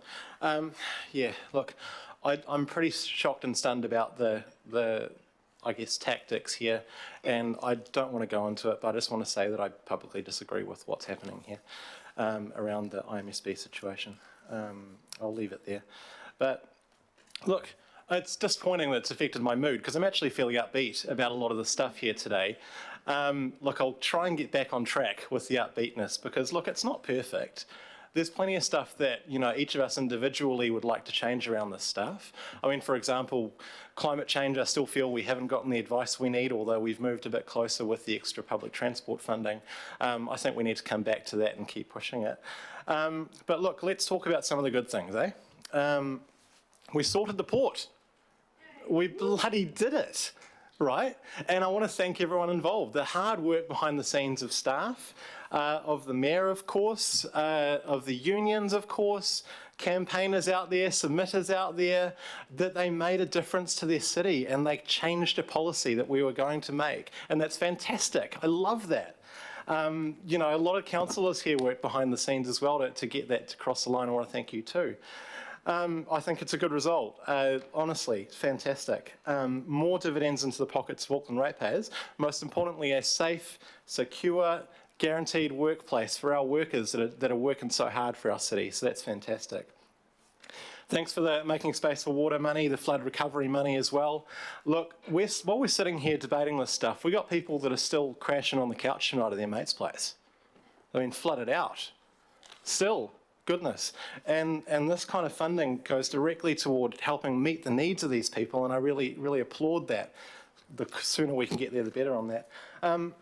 Look, I want to point out regarding the proposed rates increase that the flip side to that, you know, a cut in rates is a cut in services. That's where we're at right now. And people rely on their services more than ever in a cost of living crisis. You'll notice if you're a user, if you've got small kids or you're a user of libraries, parks like me a lot, you'll see huge increases in the parks and the playgrounds and community events, all that stuff. And part of it is because it's free, because people are doing it bloody tough. We can't continue to cut these services. We just can't. And this budget, you know, guarantees services as much as we could possibly do. So I'm happy about that. Speaking of cost of living crisis, my favourite topic, but I have to get to it. The $50 per week cap on public transport fares. Look, this is going to directly affect the bottom line, kitchen table costs of suburban and rural Aucklanders. That's addressing their cost of living. From Zone 3, if you're a peak public transport commuter for work or study, you'll get $500 a year annually in your back pocket as a result of this proposal.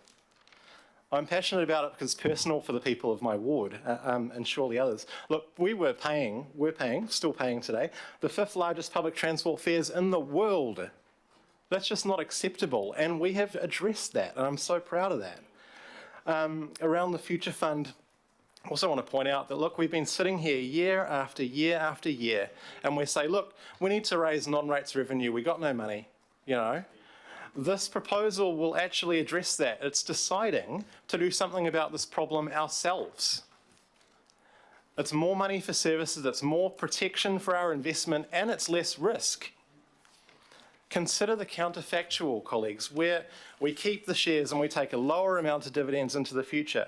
Not only is that less security, that's more risk to our capital, the simple fact is we are projected to get much less dividend for the city, which will mean less services. This is public money to spend on the things that people really need. Politics means we're not going to get support around this table for the kind of rates increase that's actually needed in this city. That's a fact too. We've had these debates every year. So there's no way around it. It would mean cuts to services. People talk to me about, you know, what I campaigned on, all this stuff. Personally, I campaigned on one central thing, that I would protect public services from savage cuts. There are people out there that might not agree with the way I've gone or plan to go about this, but I'm fulfilling my promise to my residents that I made. Thank you, Councillor Walker, for interrupting. I'll interrupt you too next time. People need these free services, as I've said, parks, community facilities, libraries and ever. And to do this proposal, I believe, is a progressive proposal. It has progressive politics at its heart, actually. I'm happy to be accountable for my vote today. I welcome that. I hope that the progressive family out there actually listen to the benefits of the proposal and vote for those that really need the public services in this city. Thank you, Mayor. Thank you very much, Councillor Henderson. There's nothing else up here yet. Oh, Councillor Bartley wants to speak. Okay, oh, here we go. Right. I want to address, I have been kind of mentioning my local board as well because I know I'm a regional councillor, but I don't want my local board to think that they've gone unheard, just like all our other local boards that presented to us. I'm lost on the people commenting about their votes not for sale. I never feel like my vote is trying to be bought. In terms of the proposal, I want to support what council has been doing to try and get this out to our diverse communities, and I hope we continue to do that and put the effort in to reaching the different parts of our city that we know haven't taken part in community consultations, long-term plan, you know, any submissions that come into council. So I applaud the staff for what they were doing in that regard, and the staff that turned up to the consultations late at night and the community groups that they contracted with to run our consultations and also our advisory panels. So I want to make that point clear. In terms of transport, thank you for the increase that you proposed, more than the central proposal, because that was strong from our communities that they wanted to see more in regards to transport. And I just want to add on, not just making public transport faster, more reliable and easier to use, but also safer in regards to what Councillor Dalton raised in previous meetings about women and transport design. I want to speak about the bus shields. Someone who's one of my best friends' father was a bus driver, and he was stabbed when he was driving the bus a few years ago. So I applaud you putting that in here. Thank you, because people have been crying out for that for a long, long time. The $50 cap is also good, given the affordability issues we're going to see once the congestion tax comes in as well. But making sure that the services are there for people to actually switch to. Thank you for the investment in homelessness. As we see, so many people are affected by this, and it's not just about moving people on, as some groups are trying to lobby us to do. Good to see the housing and growth infrastructure. So many times people have said to us, is there infrastructure to match all the growth that you're putting in the city? And, you've got the efforts in here to make sure, at least with the Auckland Housing Program, that we do that. Thank you for the ports, because, leasing the ports, people didn't want to see the ports move out of public ownership, even if it's in regards to just leasing. Fairer funding, thank you for the work on that and your leadership there, Councillor Ferry, because it was very hard to stomach some of the budgets that would be removed from our local boards with high social deprivation. In regards to the good things as well, animal management, thank you for the investment in animal management, because our shelters are just unable to cope. And what the effect has been is not only on the staff and their well-being, but also on the adoptable dogs that we could adopt out, which we weren't able to do, as the shelters were too full with the dogs that were being picked up from roaming and attacks. In regards to safety, thank you for your proactiveness in regards to safety, and also to the police working with your office and council. As we know, it's just Band-Aid fixes though, so long-term investment into community solutions would be ideal. Acknowledging Sport Auckland active and the Sport and Recreation Facilities Fund, their advocacy in that regard. Thank you for mentioning Waikaraka Park and its a pivotal place in regards to Speedway regionally for the city. I am concerned about Mount Smart, because I don't want to see Mount Smart end up in the same boat as North Harbour Stadium. So appreciate the investment in keeping the essential costs going, I suppose. And then lastly, the airport shares. I can't support Roman numeral 2, because although I support a future fund, I don't support the shares being part of funding that. I don't have any fancy argument in regards to the finance of it, because we've been through it all before. Basically, other parts of the city, other parts of the country still have a stake in the airport. Overseas still have stakes in the airport, like America, which I was confused to read about, because they're all about commercial and privatisation. And then I looked up this Journal of Air and Law and Commerce in 1934, which talks about why should a local authority still have airports? Why should it still have a stake in the airport? Why should municipalities build airports? That was the discussion back then. And it came down to public purpose. Does it still have a public purpose? I would argue that the airport serves a public purpose because it contributes to the regional economic growth of this city. It connects people domestically, internationally. We've seen $15 billion worth of freight passing through the airport each year through this city that we govern. 21 million passengers travelling through the terminals in our city that we govern. So, I would put that argument, it's not a strong argument, but, I know that it's a hard task to try and convince people to save the shares, the airport shares. The majority were actually owned by Auckland City Council, 30% in 1988 in the report that I saw. But I acknowledge the efforts of our Manukau councillors that are trying to save what's left. And basically because, you know, I 11 local boards, but also there was some feedback that came through, not a majority, of people like myself, maybe it's naive, that still want to have a stake in the airport, in the gateway to the city. Thank you. Thank you for that. Clearly you've read it all. Good girl. Councillor Filipina. Thank you, Chair. I have forwarded an amendment, and that is the amendment for A. So if that could go up, please, ladies.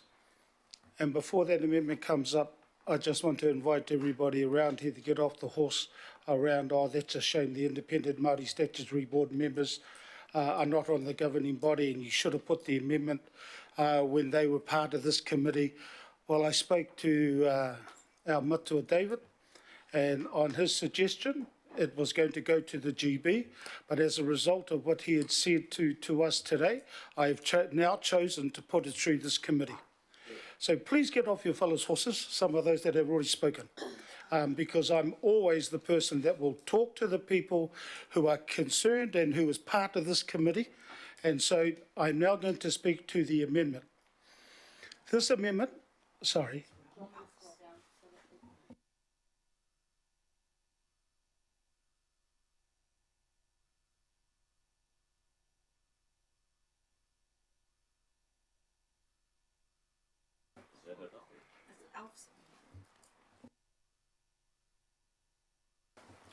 The amendment up here, just to let everybody know, has gone through, went through Tamsin, and the delay in sending this amendment is because I wanted to make sure around the numbers, especially for the rates.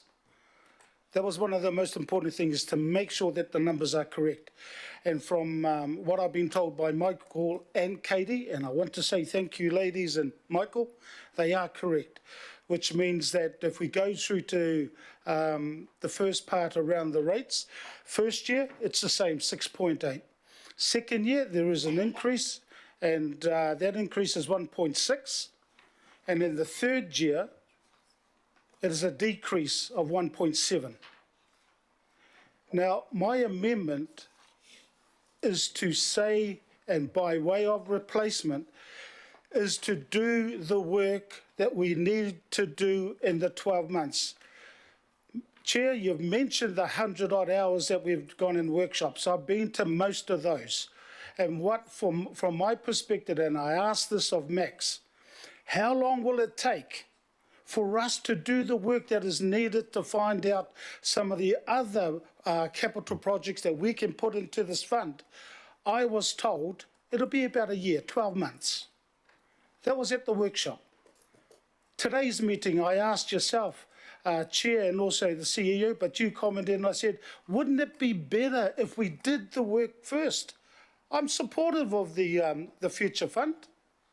And this is only to say, let's do the work. Let's do the work around what we can put into the Future Fund. This is what it's all about.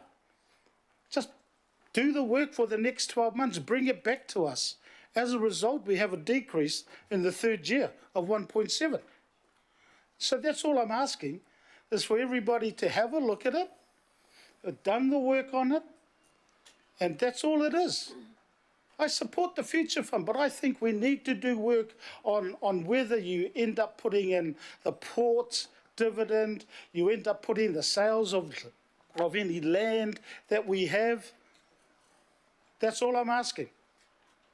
Put it off, and in the third year, this is what happens. It'll be a decrease, and I have no doubt at all that the Future Fund will be established. And we had that with the Merrill proposal. The Merrill proposal was to establish it, but that was in the second year. My one is do the work. That's what I've asking the CEO to do. And obviously, it'll be the Merrill office and the staff to do the work, come back to us in 12 months and say, this is what we believe can be put in there. At the moment, it's only conjecture. That's all we're doing so far. So that's all there is in regards to this amendment, is to say, look, come back to us in 12 months. If you scroll down, please, and C, in regard to that, that can be done. This is why it was suggested that C is not in there by our staff. And what happens from that perspective is that it'll be back. It'll be back next year after all the work's done. E is really to say what we all know. And that is, whether it be the Auckland International Airport Limited, the shares, it'll be subject to the governing body deciding to transfer the shares if the fund is established. We all know that. That's exactly what's been said. This is why the staff have said, putting that recommendation is just explaining what everybody knows. So it's not about getting rid of the Auckland Future Fund. It's not about that. It's about our staff doing the work. So that's all I've got to say in regards to that. But ngā mihi kia kōrua, ngā mihi kia koe e te rangatira, David. I just, like I said, you know, I mean, I spoke to you first, and as a result was the first plan, but aroha mai, after what you've said just now, it's better for me to put it through, because I never ever would want to exclude, as you know, since I've been here in October 2010. Ngā mihi kia koutou katoa, kia ora. Is there a second? Yes, Councillor Watson. Is it seconder Watson, is it? Are you seconding this? Yes, I am, and I'm happy to speak to it now if you want, Mr. Mayor. Right. I think it was Samuel Johnson who referred to the triumph of hope over experience. He was, I think, referring to people getting married for a second time, but in this instance, he might well have been referring to Auckland Council and its track record of disposing of income-producing assets and the way it has valued those assets.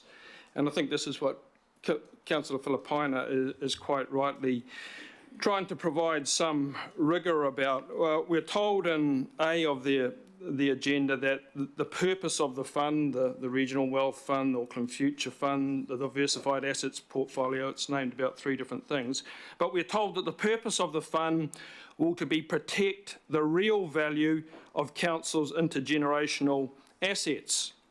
I guess the first thing I'd say, it's probably a little late in the piece for nearly $1 billion worth of those assets, because they went about 9 months ago. So that first swag hasn't had really much protection. And as referred to in an article in Newsroom earlier in the week, that 833 million windfall down to repay council's substantial debt has bounced really right back up again to about 12.3 billion.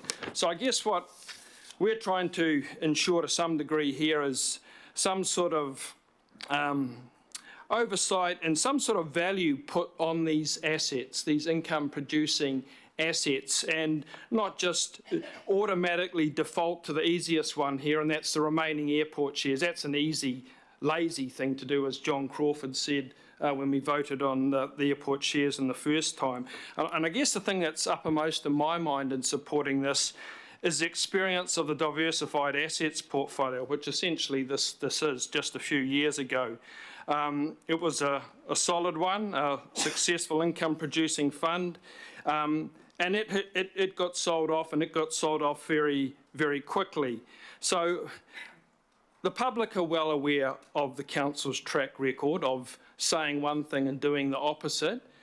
So in this instance, I think there's a real need for us to have some certainty over what goes into this fund. So I think people can see the value of such a fund in terms of producing better return and dividends. But I think honestly, to be in terms of trust with the community, there might well need to be a period of showing that that they aren't going to backtrack on assurances that are given, that we maybe start with the dividends. We sold down $833 million worth of airport shares. If the if the return on the investment in the super fund is bigger than the cost of debt, then, you know, a case could be made for reinstating those airport shares via investment in this fund. That was what was said back at the time. So we haven't heard that. We haven't looked at some of the other sources of income that could go into this fund. So that's something that we should do, particularly, as I said, in light of the experience with the diversified assets, which we're essentially looking to reproduce here. As far as protection goes, Auckland Council Investments at the time seemed a very secure and appropriately structured entity. If you remember back to that time, that didn't save them too much. So this has been a little rushed. It zeroed in on the airport shares and bred the suspicion that this is just a ruse to get rid of the remainder. That may or may not be the case. Certainly from my view, I was very impressed with the returns, particularly the capital returns and the dividend returns from the airport. So it might well be that there's another model here in light of the experience just recently of the 833 million. It's gone. It's not going to be producing any income via returns. So I think it's contingent on us here to do a bit more diligence to look at what might otherwise just revolve around the easy sale of the remaining shares and sold quickly. We're told it had to do quickly. That might not be the optimum time to sell those shares, if what we're getting told is correct. So I think all this does is provide for that opportunity to provide a little bit of security to a public who've been watching on valuable income assets being, hocked off at every turn over the last decade, and to show a little bit of rigour and put a little bit of value on those assets. And I think that's something that's to be commended. It doesn't negate the attractiveness of this fund. It just makes us think a little bit more deeply as to what might go in it, rather than just deferring to the easy, sell them off as quickly as we can, and they go, and are they protected or aren't they not? Because they were meant to be protected in the ACIL, and that didn't end up too great. Thank you for that. We've got some questions on the amendment. Councillor Deputy Mayor Simpson. Your Worship, can I please ask Finance to come forward? I just need to get my... Yeah, you can ask staff of advice here, please. Sorry, Councillor, because I just want to make sure I really understand what you're trying to do here, both. Questions for the amendment? No, we are having questions to the amendment. That's the normal process we go through. You should know that by now. You've been here for years. Your Worship, if I just may refer councillors to Standing Order 1.2.8, which says that during a debate, members can ask staff questions about matters being discussed. Questions must be asked through the chairperson and are at his or her discretion. So the chairperson of the meeting has exercised his discretion to enable questions to be asked about the amendment. Mr Mayor, with all due respect, it's good to have legal advice and grant us legal advice, but it's important to also note that the person giving the advice should not be a political appointee of the Mayor's office. With all due respect, it needs to come from a public servant. And so, thank you, Max, but actually it's not appropriate for you to intervene in this debate. Thank you. Questions, Councillor Simpson of the Finance Group, please. So thank you, Your Worship. Because I value the Councillor's amendment, and I just want to get my head around it. So my first question is, does this assume that the airport shares will be sold in the fund? Yes, the calculations of rates increases assume that the airport share, the creation of the future fund and the transfer of airport shares into that fund, but 1 year later than is assumed within the mayoral proposal. Okay, and is it really a decrease in year 3? Because I thought rate increases were cumulative. So you're correct, the rates increases are cumulative, rates increase cumulatively, whilst the increase shown there in year 3 is lower than is in the Mayor's proposal, the increase in year 2 is higher. So by year 3, a ratepayer would be paying the same amount. In year 1, they would pay the same amount. Under this proposal, they would pay more in year 2. So over the 3 years, you would pay more because you would get that benefit later. But so you're correct. It's a cumulative impact. So the increase in the lower increase in year 3 is offset by the higher increase in year 2. And just to clarify, I think, Michael, number 2 is the relevant one in regards to what Michael's just said. Sorry, not number 2. If you scroll down, around the decision around the shares, whether they go in the future fund, and that is at the governing body level. I mean, I know the consultation document because, as I put with the staff, the long-term plan 2434 will provide the Transport Council's shareholding in the Auckland National Airport Limited subject to the governing body deciding to transfer the shares if the fund is established. And that is the advice that I got from our staff. So just to clarify this then, in order to get that last thing, you have to sell the shares. So if at the end of all this supposed extra work, which hasn't yet to be defined, if we don't sell, decide not to do it, then rates will go up more than what you've got in your thing. So you are actually putting up an amendment which assumes that it does get sold. So you're only delaying this. You're not actually putting up one that, because you've actually said subject to us deciding to. If they decide not to, then you won't get your 6.3 in year 3, you'll get a lot more. So it's not quite honest.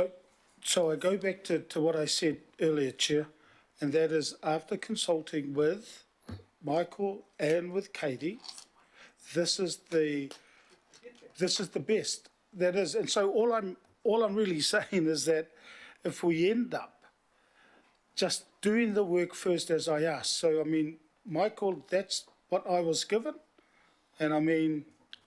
But if you don't sell it as a result, you will get a lot worse than 6.3 in the 3rd year. And that decision, those numbers, you have to understand this, they are assuming we make a decision. If you put it off for another year and you guys manage to avoid it being sold again for the same reasons we've just heard from Mr. Watson, there won't be 6.2 in the 3rd year, it'll be considerably more. So I just want people to understand that. This is sleight of hand stuff. So I think that's why I mentioned E. If you have a look at E, I hope you understand what he's saying. Absolutely understand the E. If at E we decide, the governing body decided not to, then you go back up to the top and your 6.2 in the year 3 is gone. It'll be considerably more. You need to understand that. Okay, I understand. So that's simple. So people need to understand, if you don't do these things, kick the can down the road like we've done forever, costs will go up and ratepayers will pay more. So that's just what the you've all point got to understand kicking here. the can down the road, I want to say again, and this was you in regards to your answer when I said to you, isn't it better we do the work first about, let me finish before you interrupt, please, Chair. What I asked was, isn't it better to do the work first before we end up at least deciding and establishing an AFF, Auckland Future Fund? Your answer was yes. This amendment is exactly in response to your yes. So I'm just going to leave it at that. You and I can debate it afterwards if you wish, but I'm just saying that, yes, let's do the work. Perhaps you might explain what is the work, because as far as I'm concerned, we have had 120 hours. I've heard those questions from the same people dozens of times, trying to get a different answer to the same question. The work has been done. We have had advice. The work is quite simple, is that if we do this, we will save ratepayers money. If we don't do it, it will cost ratepayers money. That is the work. That's quite clear. You can't manufacture a saving without doing something to manufacture a saving. So what is this work? What is the work that you failed to identify in the 120 hours of meetings we've had? I want to know, what is this work? Because as far as I'm concerned, we've done so much work about this that it's completely obvious to people what the results are. But for those who don't want to hear the answer, it hasn't been done, I suppose. I'm going to wait till you finish. Have you finished, Chair? Yeah, okay. The work is the question I asked of the CEO. And there were some names and utilities that were named at the workshop. The CEO did not want to divulge those names. I am not going to divulge them in open as well. That is the work. Also, there was the port dividends that was discussed. Can they go into it? We discussed it at the last workshop. I asked about those. There was also some sale of some properties that maybe Eke Panuku. Nobody's done the work on whether that can be put into the fund. I'm asking, that is the work that you have been talking about, but nobody has come back to say, yes, we have completed this work, because it hasn't been completed, because nothing was mentioned out of all the workshops we have had in regards to this. And I was part of the working group, as you know. So no work has been done. I can clarify that. If the CEO wishes to clarify what work have we done on the properties that get sold and the monies for that, what about the work on the port dividends? Have we completed work on whether they can go into the fund? I don't know. I haven't seen it, even in the 100 hours that you're speaking about. Okay, well, we're wandering into debate here before we finish questions here, which is probably wrong, but just let me clarify that. So I'd like to hear from the CEO. Councillor, the reality is that we would have more work to do for any opportunities beyond the airport shareholding to go in there. That's all. That was already referenced in the substantive motion and discussed earlier, so really happy to do that. I'll just make one point while I've got the floor. When we're talking about asset sales, please do not forget that you've got a $300 million target for asset sales already baked in there and accounted for in the baseline budget.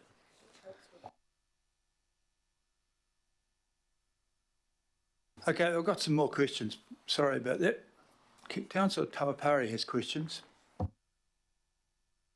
I haven't been elected, but so I appreciate the compliment though, but I haven't got questions. I'd just like to speak to it.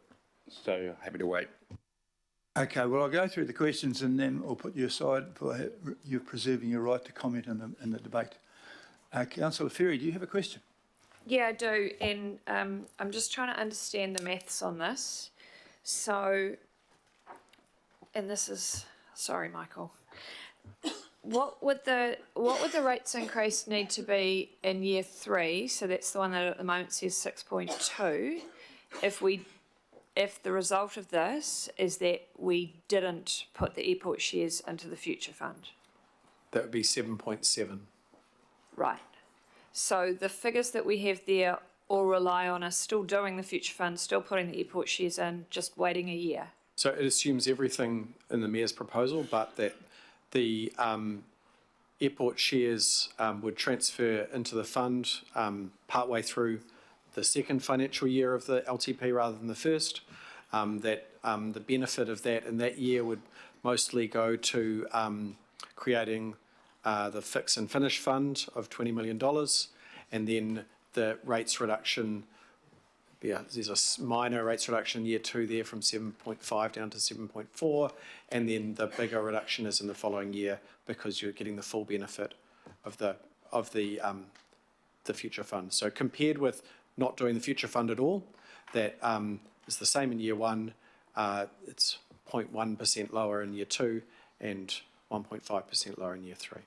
So what about the outer years? So beyond the first 3 years, because this is the thing, like this amendment,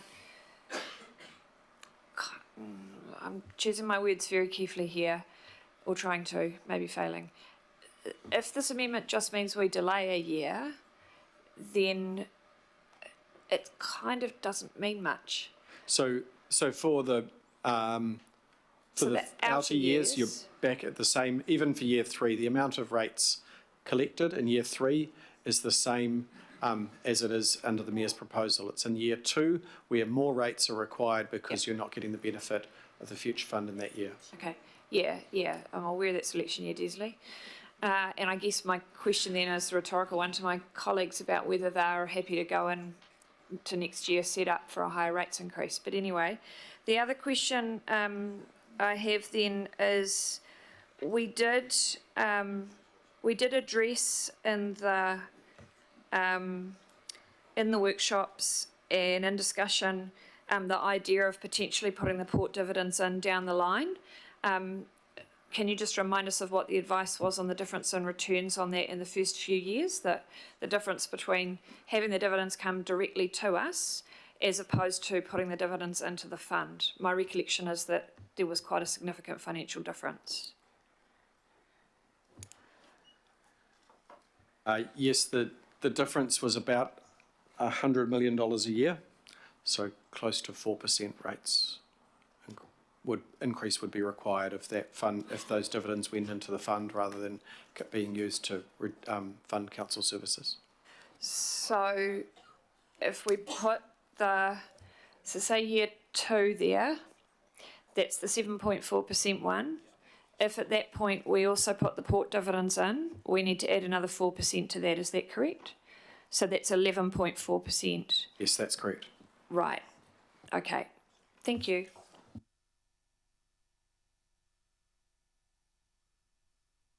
Philly? Oh, Lotu Fuli, my mistake. Kia ora, thank you. That was going to be my question, is what is the difference in year 3 if the shares don't go in? So it goes from 6.2 to 7.7 in year 3, so not a substantial hike. What is that difference in dollar amounts, in real dollar amounts per week, per average household? It just helps those who are listening in our communities to put that into real figures. Andrew Duncan is there at the back. It's about $2 a week, I think, difference, right? Per week. And he'll correct me.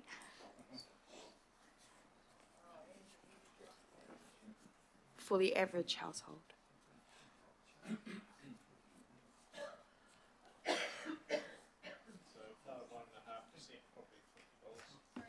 Mike, Per please. week. Off the top of my head, possibly $50 a year and therefore $1 a week. Rough order of magnitude. So 1.5% to 2%-ish, as Michael said, would probably translate into that order of magnitude. Got it, thank you. I thought it was $2, so even better than that. Awesome, thank you. So not a substantial hike if the shares are not sold. And I think that's what I'm talking about, is the language being used here. The difference is less than $2 a week. It's about $1 a week. Kia ora. Thank you, Your Worship. I'll reserve my right to speak later. That was just my questions. Kia ora.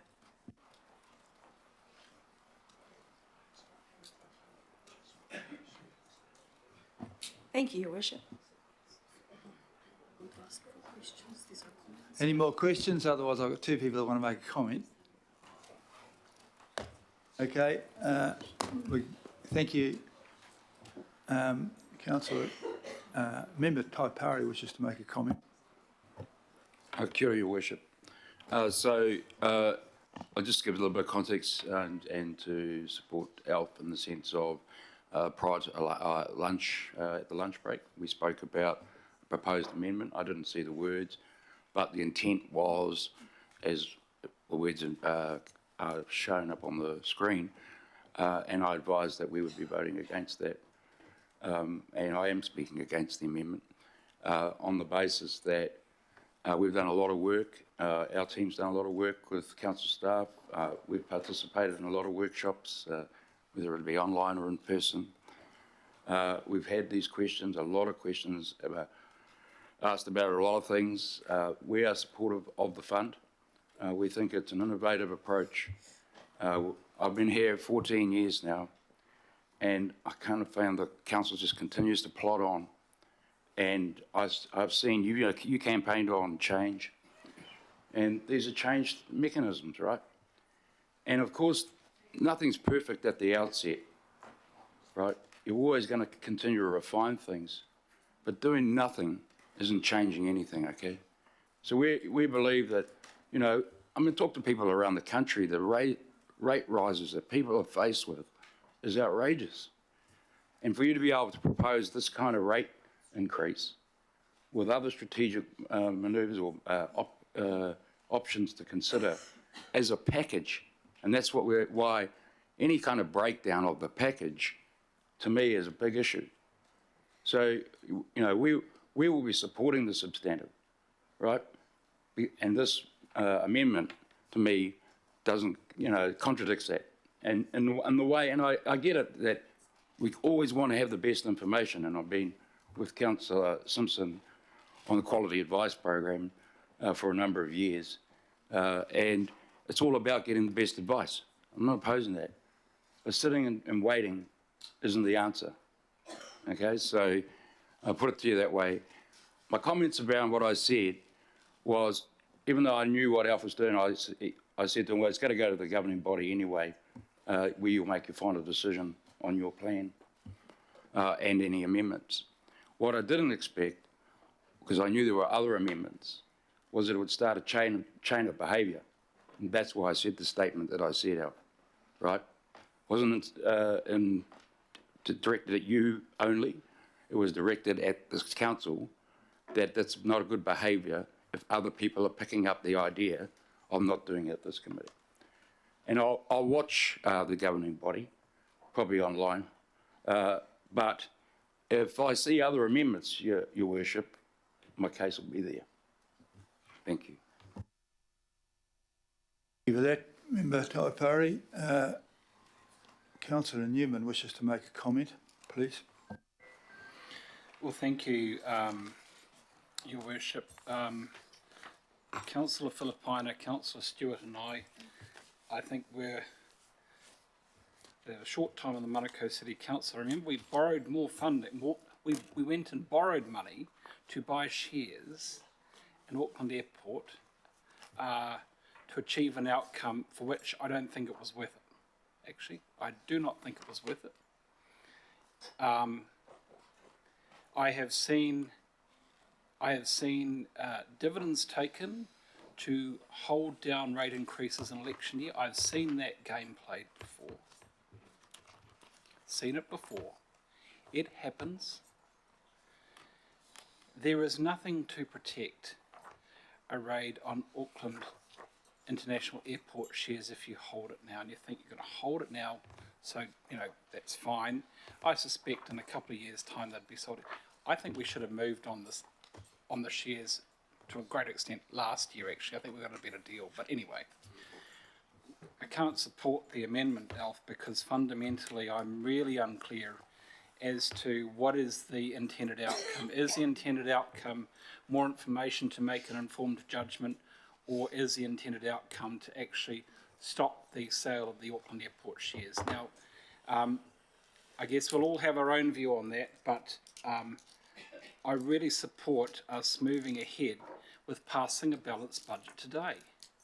I support the Auckland Future Fund. If I have a qualm about the Auckland Future Fund, Your Worship, it's that I would like to have seen port dividends mandated to go into the Auckland Future Fund right now. But, you know, that's not on the agenda today. I hope that it will be, and it doesn't, you know, we can do more work around that, but I actually want to see this underway. And I do have a concern about the spiralling impact of rate increases, which I think is potentially on the cards here if we don't move on this. So I would hope that the substantive recommendations are adopted, and that I respect the amendment, but if the intention is actually about fundamentally trying to retain a shareholding, then I think that should be declared, and we should just have an up and down vote on that. But I guess the mover of the amendment will put me to rights if I'm wrong about that, but I won't be supporting this amendment. Thank you. Very pleased. Thank you. I've really grappled with the way forward on the key issue here, which I think, although it's come to a head through this amendment, is really the transfer swap, highly likely sale of the airport shares. And so this is something I've spent a lot of time thinking about. I spent a lot of time thinking about it last year too. And in my private life, there's been some issues around airport shares that some of you may be familiar with too. So really been my year for airport shares, or indeed selling airport shares. Earlier in the year, I was very sceptical about the Future Fund proposal. When it first came out, I very much felt that it was a justification for leasing the port. And I was worried it would not be invested ethically, that any fund would not have the level of protection and security it required, could be easily undone by a future governing body. I asked a lot of questions about those aspects, the difference in returns for the future fund versus existing dividends, putting the dividends into the fund, that kind of stuff, and you saw me ask another question about that just before.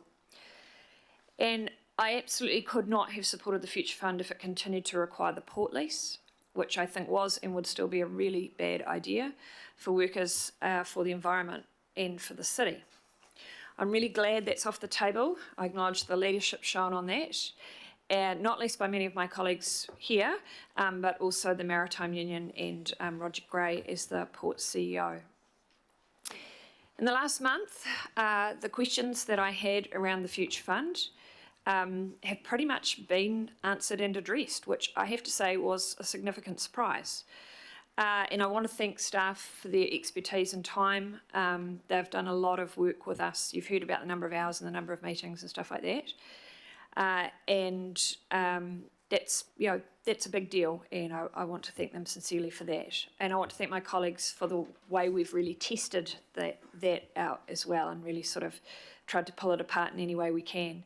And I'm feeling confident now that it's in pretty robust shape for both ethical investment and that protection that means that it will become a really useful intergenerational asset.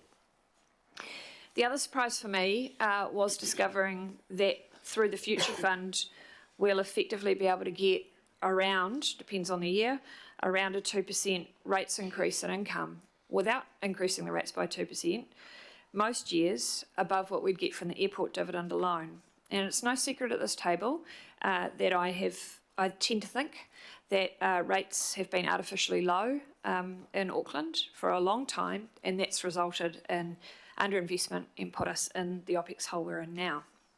It's also no secret or surprise that there isn't a majority around this table for the kinds of rates increases that we need to close those gaps in renewals and climate action and in many other places. So the idea of a future fund that helps us to move towards one of my goals in coming here, which was to get council's income on a more sustainable footing, the idea of a future fund that does that is very attractive and hard for me to walk away from. So that leads, though, in turn, to the question of how to fund the future fund, because without a fund, it's just a future, and I'm not sure how we do that. So months of discussion around this, and mindful of our discussion last year as well about using assets, in that case airport shares, to pay down debt. So culminating from all of that, we have not had any other assets seriously put up. Nothing non-service, for sure, and nothing with the kind of implications financially, positive implications financially that this would have. So I'm sceptical that taking more time to find more, I feel like we've scraped the bottom of the barrel on that, and there isn't actually some magical way forward on this that we will find in the next 12 months, even the next 2 or 3 months. I feel like this is it. So in addressing this, I've been very mindful that I was elected on a City Vision policy platform, which has included a specific provision on the ownership of the airport shares for many, many years. That policy platform, which I imagine you're not all familiar with the detail of, it's cool, has 14 headings. Most of those have many bullet points underneath. And when it was refreshed in 2022, we do that before every election, the policy all hung together, the whole policy. But things have changed. And I have worked that through with City Vision. I've had a lot of conversations over the last few weeks through a lot of different formats. And I have support from my City Vision crew for the approach that I'm going to take today. I was also elected by local people who, in their feedback in my area, were in favour of the Future Fund and putting the airport shares in at a point where we still had a lot of unanswered questions.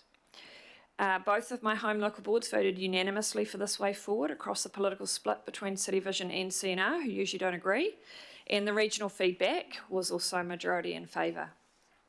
Other factors I've considered, the silent shareholder that council has been, the lack of influence that we have, and there have been no proposals to change that to a point where we did have any influence. The long shadow of privatisations from the 80s and 90s, the scars that have left on my fellow political travellers, the symbolism of the airport shares being owned, not least to ETU, the union I'm a member of. The climate impacts of an airport, we're making a lot of money there off car parking, and that's actually a problem in terms of emissions. And I want to acknowledge the strong wish from my colleagues and residents in the former Manukau city. I attended the Pacifica Whanau in Otara, and I heard firsthand what those shares mean to that community. I'm mindful that when you live on a Pacific island, the airport is your link home, and I do take that on board. At the end of the day, though, when circumstances change, I've changed my mind on this from the past position, and I will be supporting the establishment of the Future Fund, supporting shifting the airport shares so that we can have more good stuff for Aucklanders for the future. Thank you. Thank you very much. Councillor Hills. Thank you. And it was just briefly on the amendment.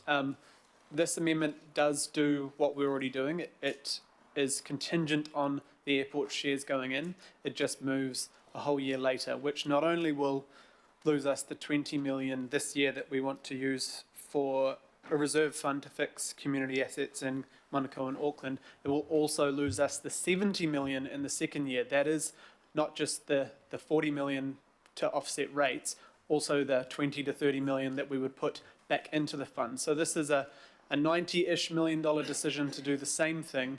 And as Councillor Ferry said, in many workshops last year and earlier on this year, we asked quite a lot around what other assets could go in, and no one put other assets up. Golf courses were discussed. It went back and forward between they are local board assets with long leases, and my personal view is those should be used as things for making space for water if we were going to change them from golf courses. Those green spaces are important to me. Things like our building that we work in went up as a decision, but largely it was put back to us that the cost of renting and the use of that building would end up costing us more than selling it, so it didn't make a lot of sense. So a number of things were put forward, but nothing went into the consultation document, and so I don't want to sit here for another year having the same conversation where no one puts up another deal. So all this does is delay, loses us $90 million, and doesn't change what we already decided this time last year or late last year. Thank you. Thank you very much for that. We've now had 3 consecutive speakers against the amendment. Are there any further speakers for the amendment? Or otherwise I'll put it. Division. I didn't hear anything. Just say when you're ready to put the vote, it'll be division. Yeah, okay. Okay. Thank you, Councillor Lee. Thank you, Mr. Mayor. I fully support the amendment from Councillor Filipina because it is completely in accord with our requirements. I think obligations is what the word the Act uses in regard to decision making.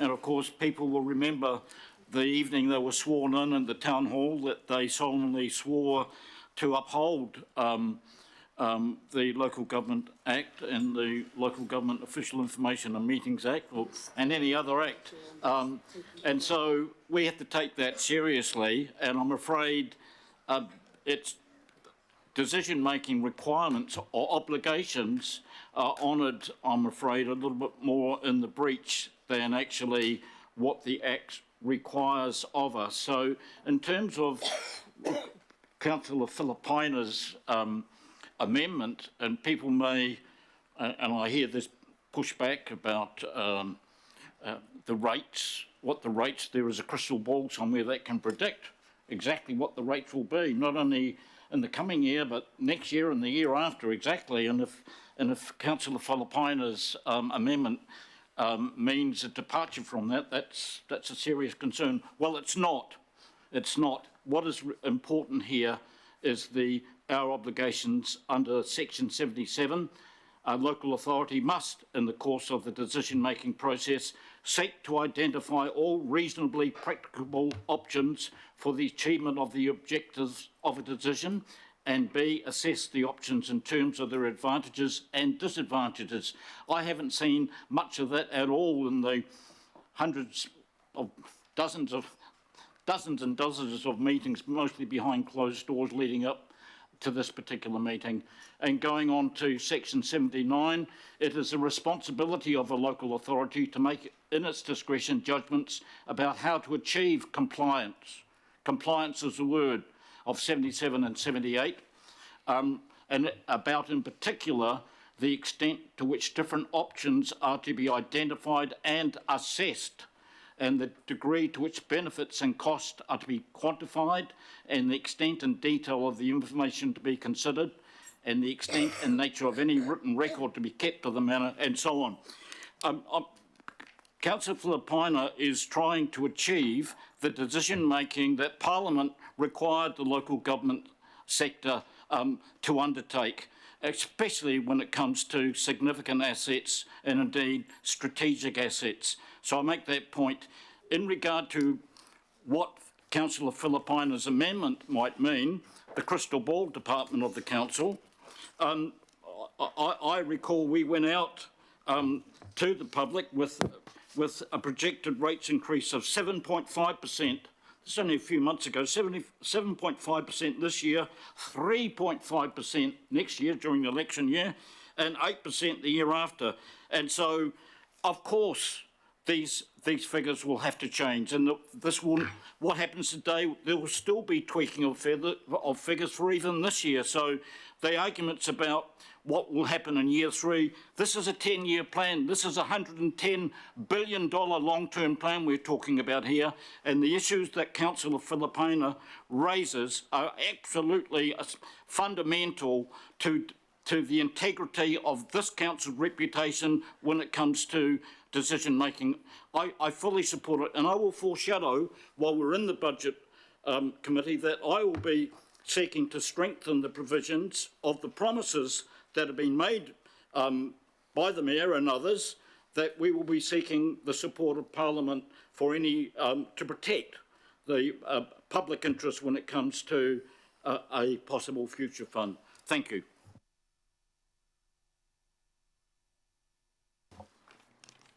Okay, anyone want to speak to it? Your Councillor Furley will speak for it and then we'll go to it. Kia ora, thank you, Chair. I'll be very brief.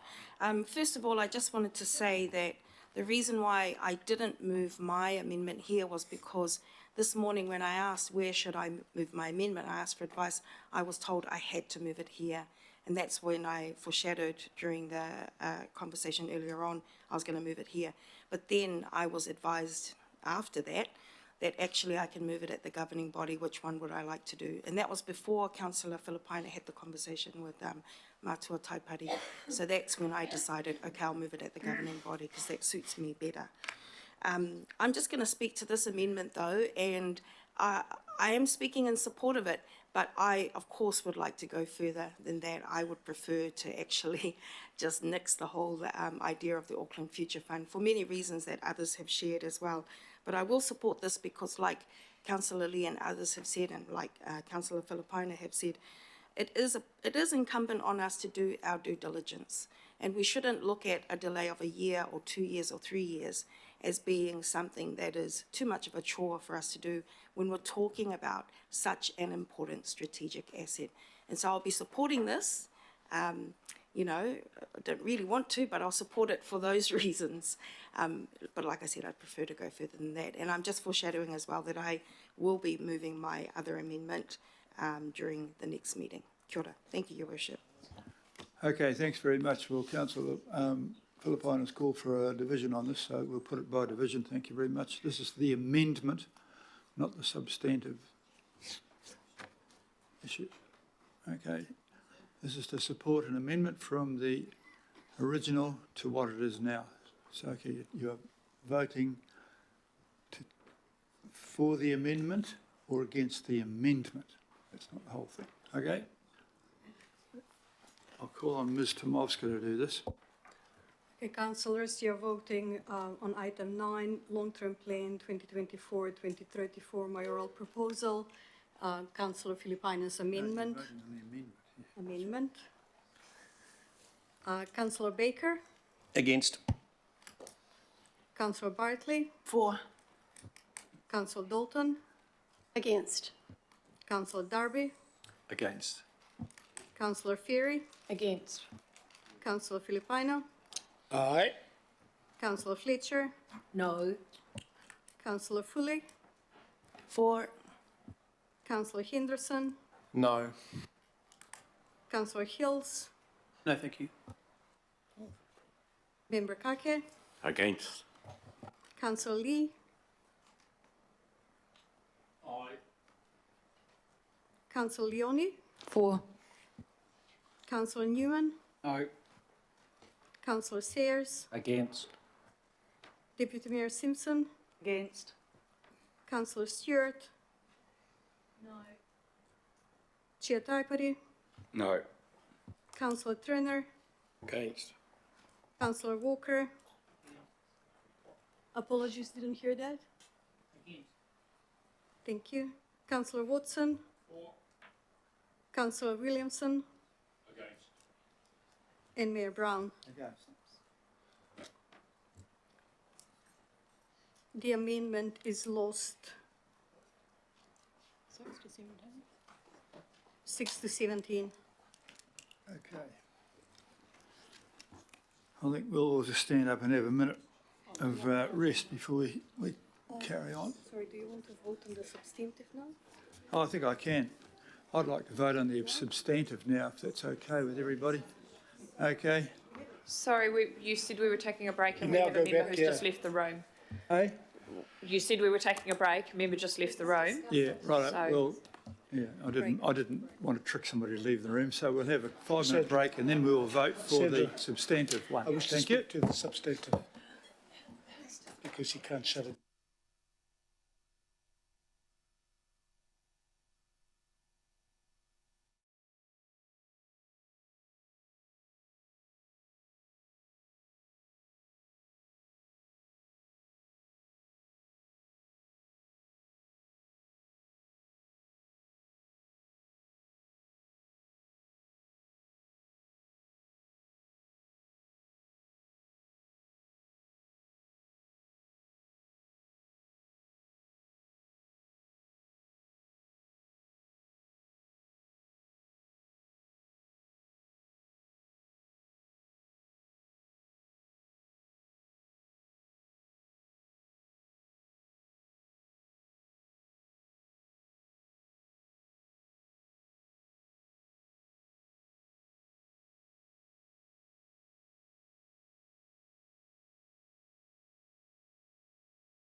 Come on.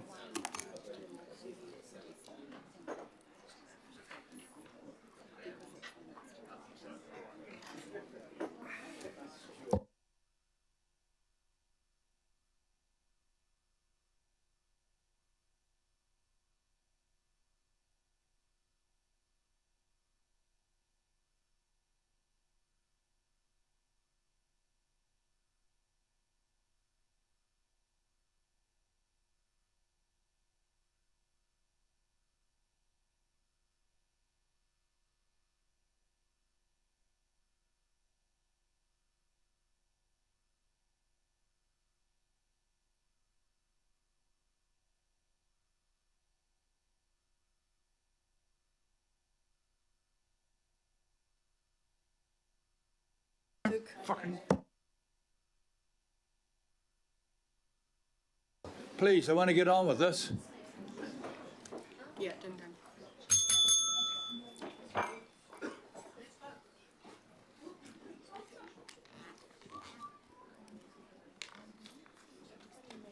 Right.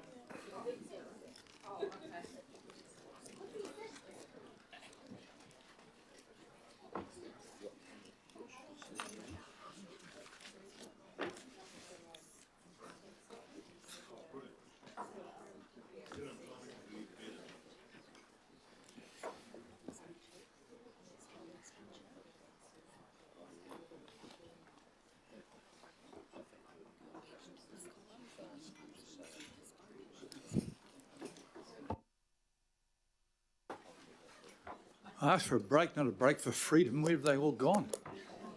Here we are, Henderson. Anyone, any others out there? Yeah, one or two. Some of them have been dragged back.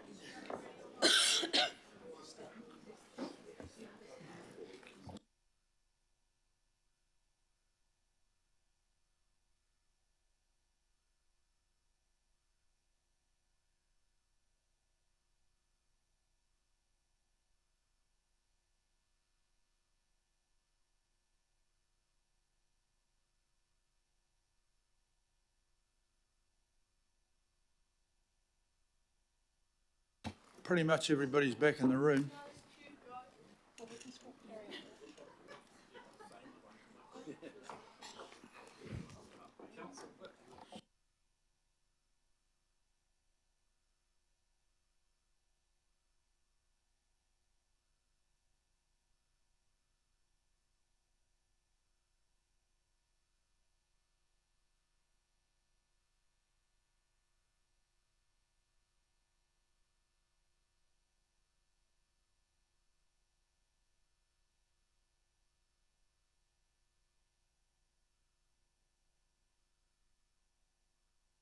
Disappeared. I'm going to reconvene because we are now back into comments on the substantive original motion. And I have a request to make a comment from Councillors Philippina and Darby at this stage, and Sayers. Thank you.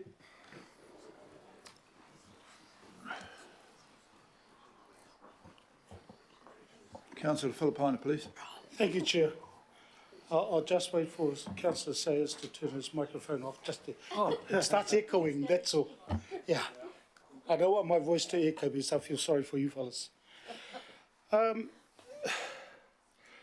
think Councillor Fletcher said most of what I wanted to say, but I do, however, have some comments. And I remember after the 14th of December meeting around the consultation document going out for consultation, and I said a sentence which holds well today regarding the ports, and that sentence was 11 is a very good number.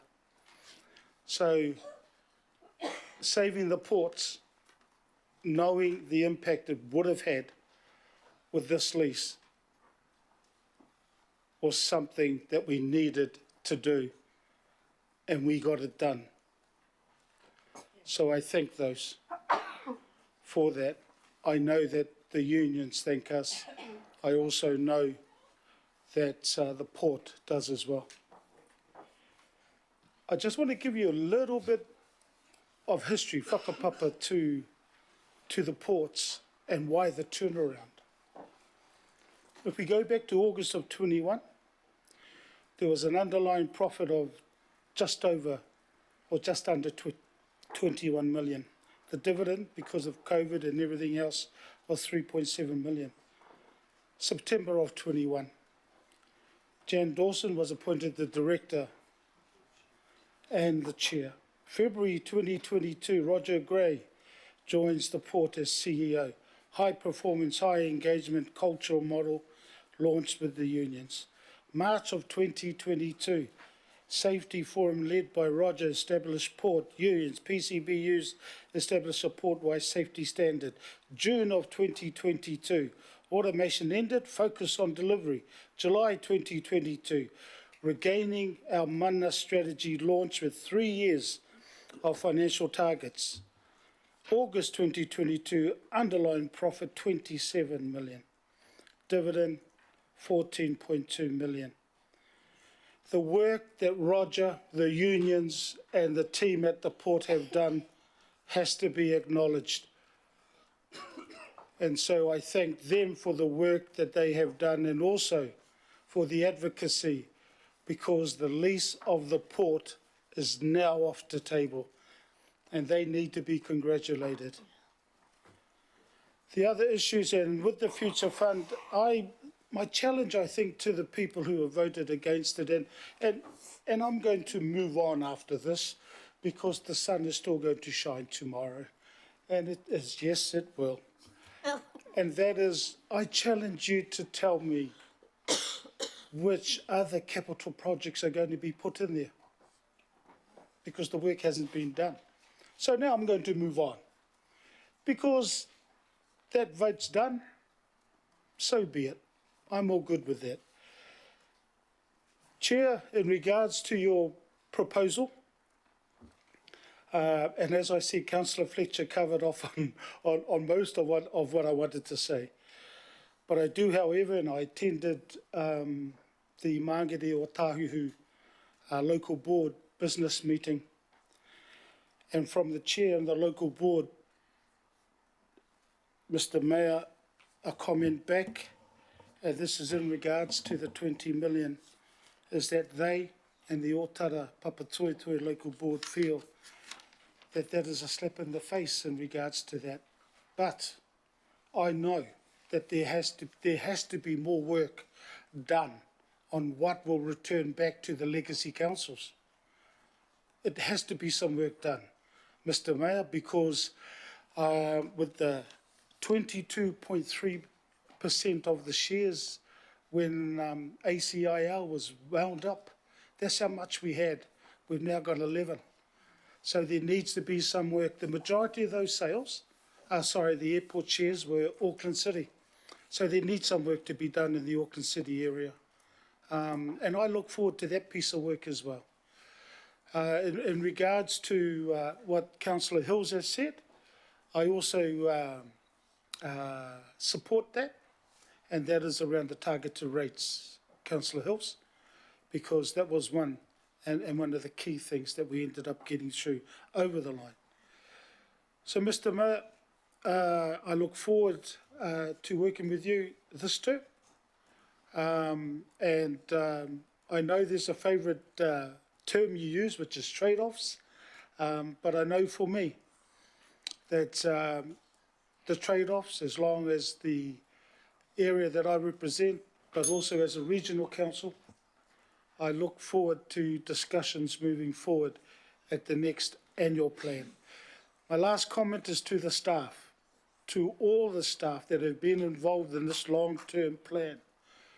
I mihi to you all, because you have done a massive work to get us to this point.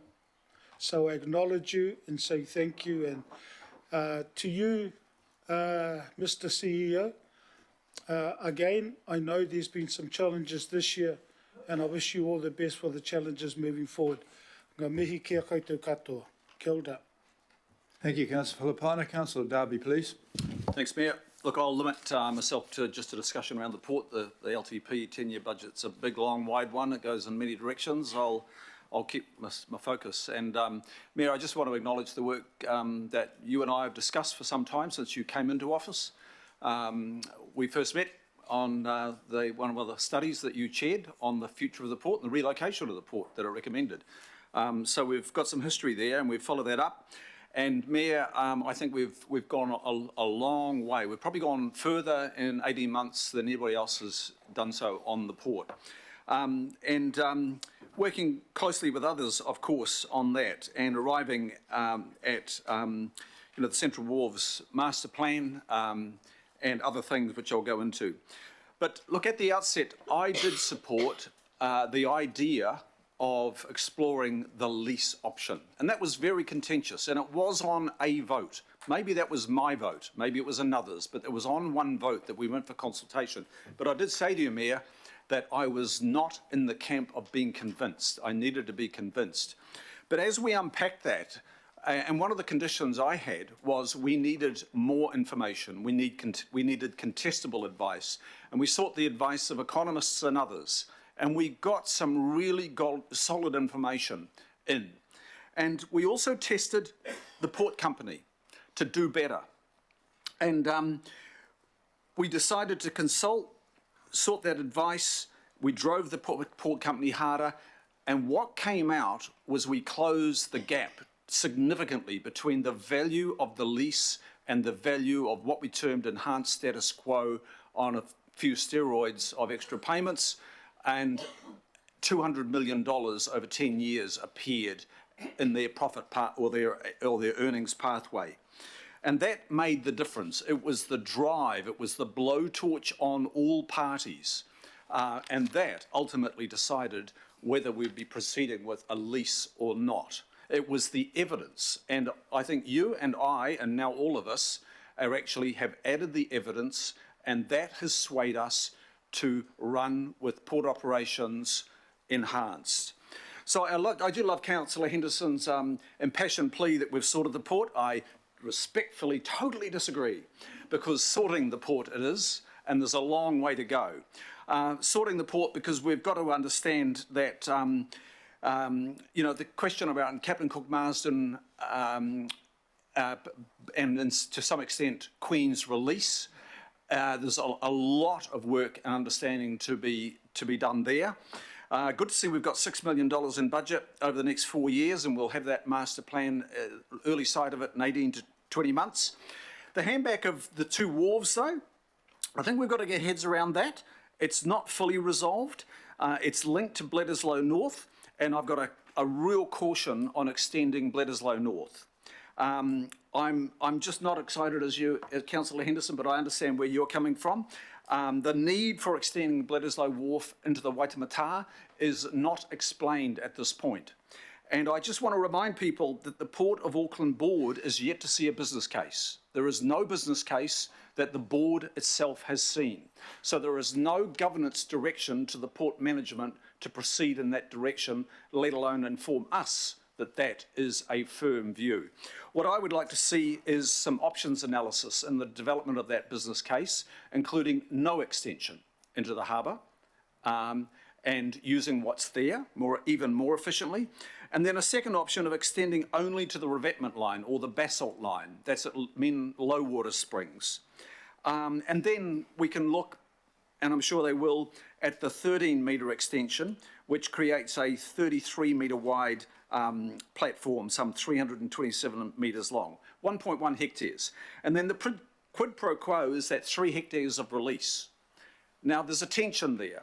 We don't have all the information. 8 years ago, I was part of a very large group, many thousands of people that protest under one particular banner, which I always remember fondly, a great banner. It was "Make Love, Not Wharf." And I think it'll pop up again if we do this badly. But I would say that we should not be repeating the folly of 8 years ago, and we should not be repeating the folly of the Queen's Wharf Dolphin. How many millions did we sink and get and see disappear into that folly? And now we understand the conflict of crews. 68% of the postponements and cancellations are attributed to crews in the ferry basin. So let's not make those costly mistakes again. That's my plea. $70 million is the estimated capital spend at the moment, without a business case, for the Bledisloe extension. Let's proceed with the Central Wharves Master Plan. And the other thing I'm delighted to see in your mayoral proposal is not just the Central Wharves Master Plan, but looking at a long-range outlook of the waterfront, the port, and the Upper North Island supply chain, working with government and the regional councils of Bay of Plenty and Northern Regional. So cruise strategy as well is in there, and that is an important ingredient. And I think as we unpack that, we will realise how much low value there is in cruise tourism. And I'll go into that later on. But for now, I stay in the make love, not wharf camp. Thanks. There's a sparkling display. Thank you very much. Councillor Sayers. Thank you, Your Worship. Can I, fairly brief comments, but I want to start off by thanking you, Your Worship, by recognising and addressing the equity issues in the rural sector of Auckland. What in your transport package you've included a significant boost to the Unsealed Road Improvement Program that's going to benefit the Gulf Islands, Franklin, Waitakere, as well as the Rodney wards. So on behalf of those rural residents and ratepayers across Auckland, thank you for recognising that and including that in your proposal. Also, on behalf of the Rodney Local Board, they're very grateful for the fairer funding model. They actually have significant improvements in terms of the ability now to develop and improve their community assets. Also the cap, the $50 cap for residents from the Rodney ward travelling to education centres, commuters to work and other people wanting to get into Auckland, that will make a huge difference in terms of savings to their households. And finally, can I just extend my, I guess, appreciation and your confidence to appoint me as your deputy of this committee to come up with a balanced 10-year budget. I also want to recognise all my colleagues around this table in terms of supporting that Unsealed Road Improvement Program. It's been a long time coming. And together with that gratitude, I want to thank Auckland Transport for their input in terms of getting that program fully funded. And also I want to acknowledge the Auckland Council, particularly the staff in the natural environment team, because there's not only improvements in terms of safety to people travelling on those roads, there's also dramatic improvements to water quality as well. So thank you. Thank you very much. Councillor Furley, please. Kia ora, thank you, Your Worship. I will start on a positive note and say that I do support most of what's in your proposal, especially the boosted transport package. I'm really happy to see that there and to see that there will be an enhancement in public transport services. I do come from an area where public transport is not well used and not that affordable, so I do hope to see that change, and also in terms of safety as well. Happy as well that you listened very carefully to everyone's feedback about the fairer funding model too. Especially for Māngere Otahu Local Board, they were looking at a reduction of around $5 million over the next 3 years. So thank you for listening there and making sure that none of our local boards will suffer any cuts, and many of the local boards will actually get increases. All right, now for the negative part. It would have come as no surprise to you, of course, that I don't support a little a, lowercase a, to the establishment of the Auckland Future Fund. That'll come as no surprise to you. And of course, I've already said that I've tabled an amendment to be discussed at the governing body. And I just wanted to pick up on a few things that people have said about the Future Fund. And I'll talk more, of course, when we get to the governing body meeting. But the idea of not repeating mistakes that we've made in the past, and we've heard from others around the table about the ACIL and that failed investment fund that we had previously, and we'll talk probably more about that later, but it is about not repeating that same mistake. And I'm still uncomfortable about the protections that people have talked about, that staff have said will be around that fund, and I'll talk a little bit more about that as well at the next meeting. But I just wanted to raise You know, I'm Samoan, so I think in terms of proverbs. I think in metaphors and proverbs in my head, in my first language in Samoan, and then try to translate that into English around this table. And one of those proverbs that I grew up hearing and listening to was the proverb around the wise man who built his house upon the rocks. And that's sort of how I see this future fund.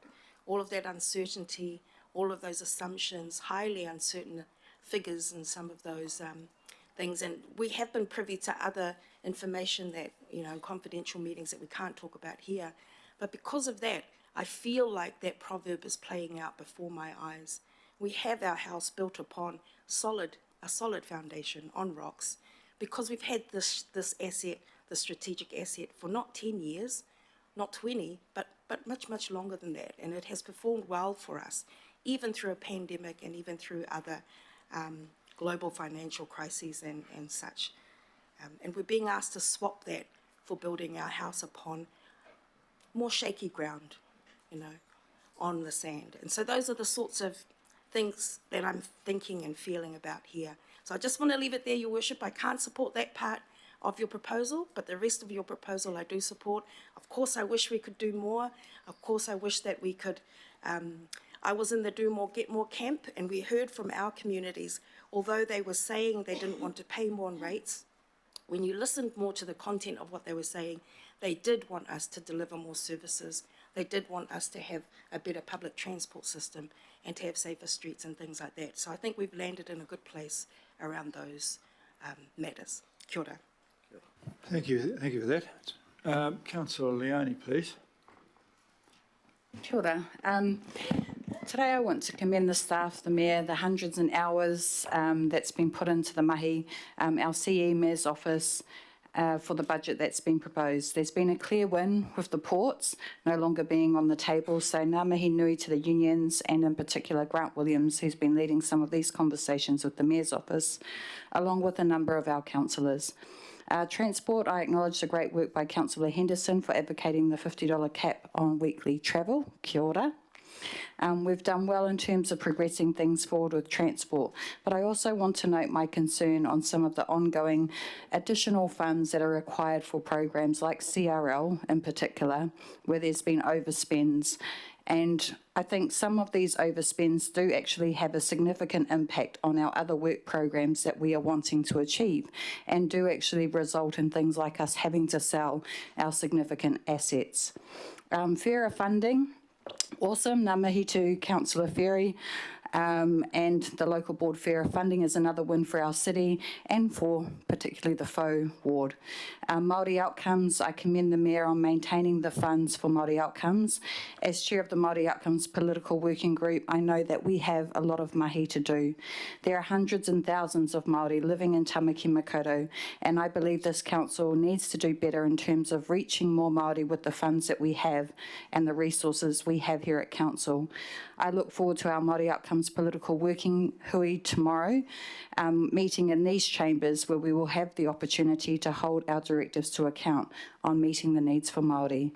In terms of the shares, as I've mentioned or have voted otherwise, I will not be supporting the sale of the airport shares today, and that is because I believe there are still other assets we can look at selling or areas we can make savings on. Sweating our assets is a term that comes to mind that don't bring in revenue.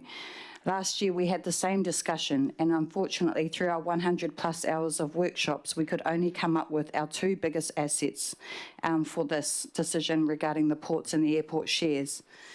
But I go back to the last sale of the shares too. I put an amendment up previously for mana whenua to have the first opportunity to buy shares, obviously due to their own resources, but we know that this didn't happen.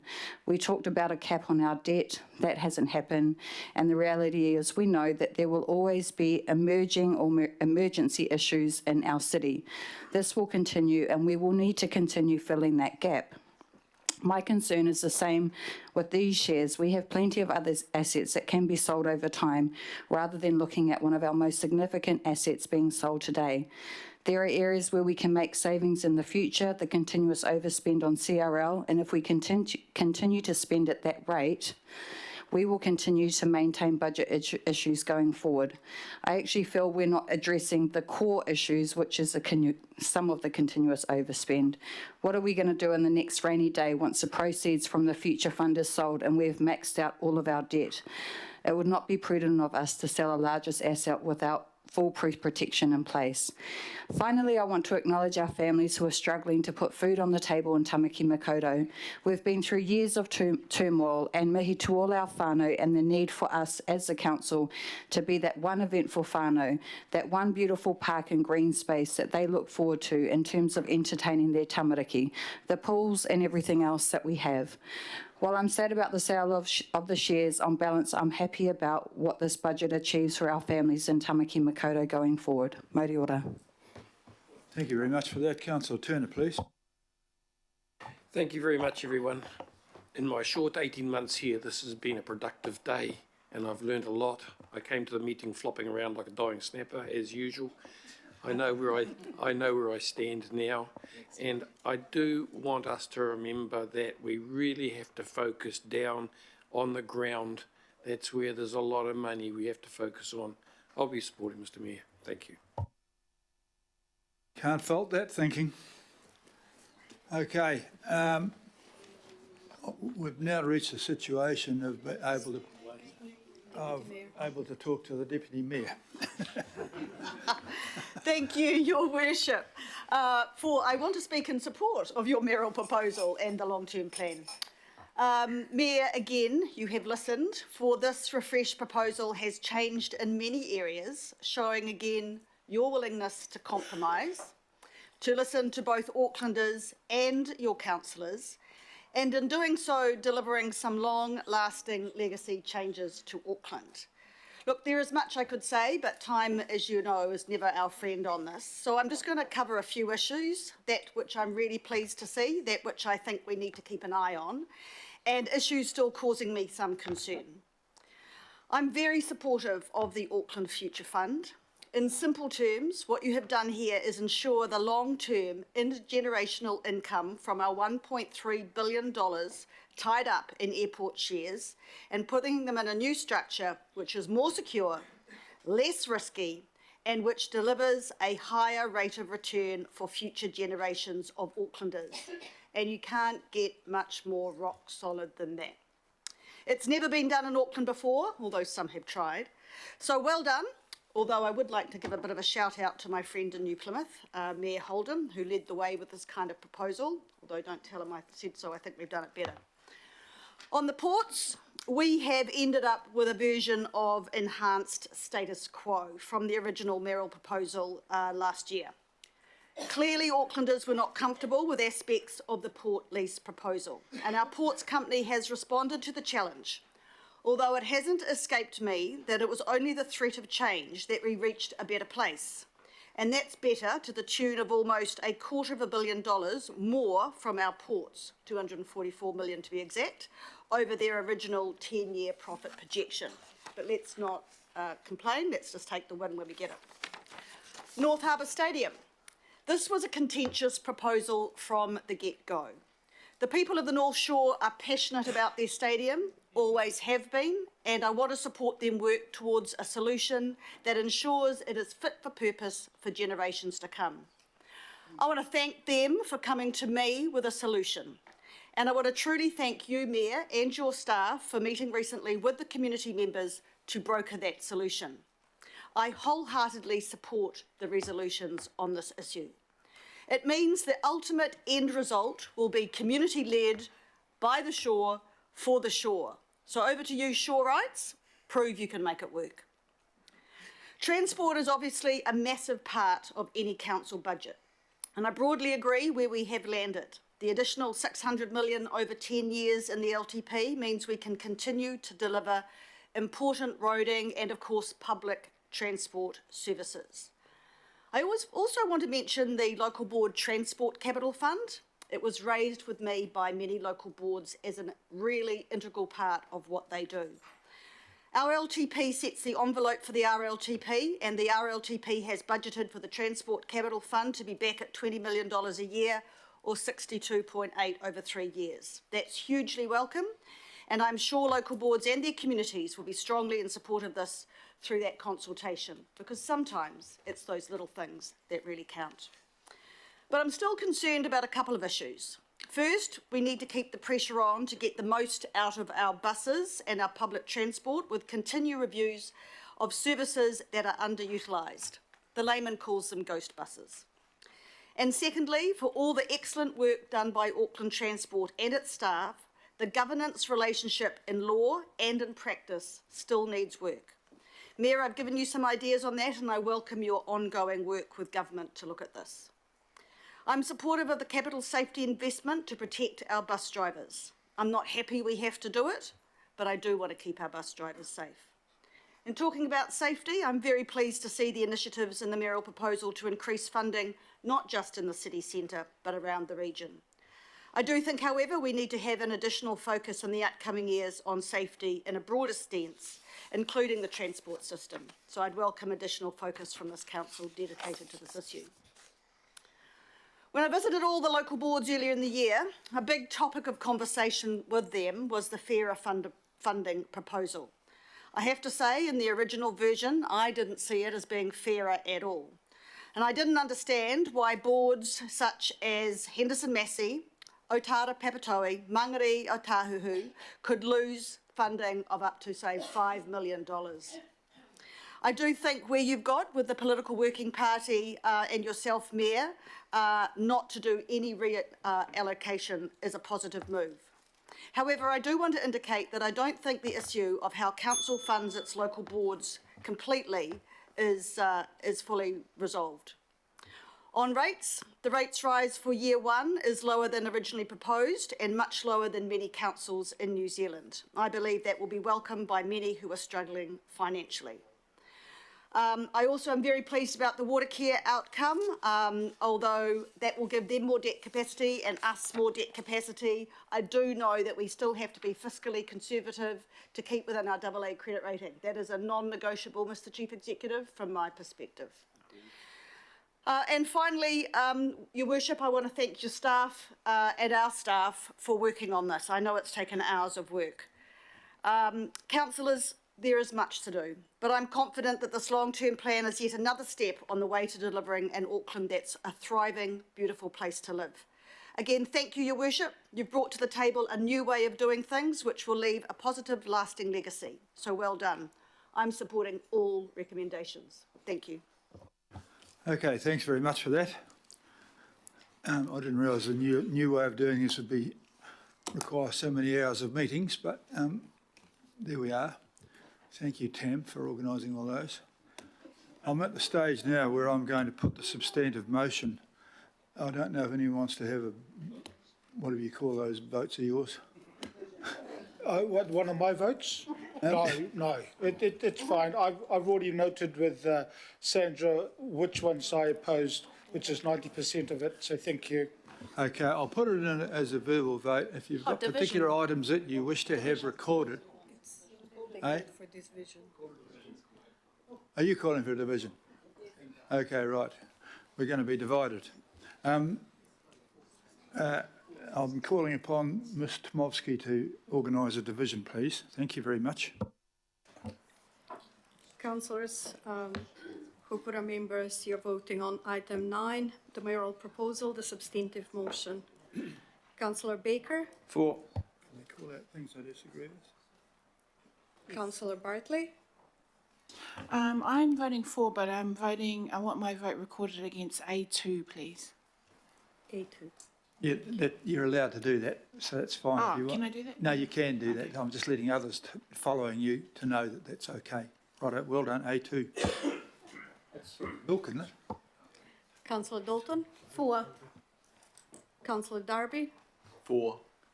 Councillor Ferry. For. Councillor Filipina. For and Sandra Scott. Thank you. Thank you. Councillor Fletcher. For. Councillor Foley. Similar to Councillor Bartley, I'm voting for, but against lowercase a2. Kia ora. Thank you. Councillor Henderson. For. Councillor Hills. Yes, thank you. Member Kake. For. Councillor Lee. No. Councillor Leone, For but against A2. Councillor Newman, Yes. Councillor Sayers, For.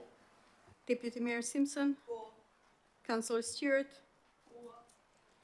Chair Taipere, For. Councillor Turner, For.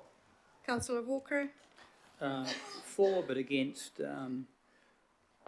part of 1C, part of 2, and a comment on 3, 9, it looks like, or 3:13. Yeah. I'll put that in one. Yeah. thank you. Councillor Woodson, For, and I record a vote against 1. We sent through. I'll send it through to you. thank you. Councillor Williamson, Mayor Brown. For. It's 22 to 1, and it's carried.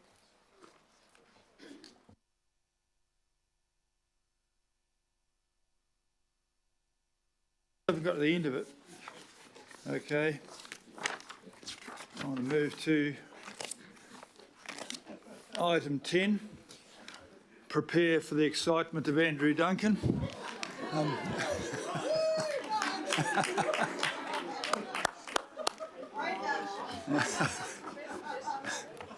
Okay, try to control yourselves, will you, team?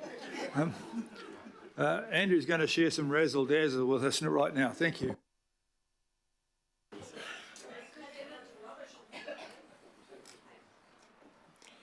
Good afternoon. This report recommends the adoption of changes to all the other rates that you haven't already discussed, and changes to fees and charges that were consulted on as part of the budget and that are reflected in the budget that you've just agreed to. We're happy to take any questions, if any.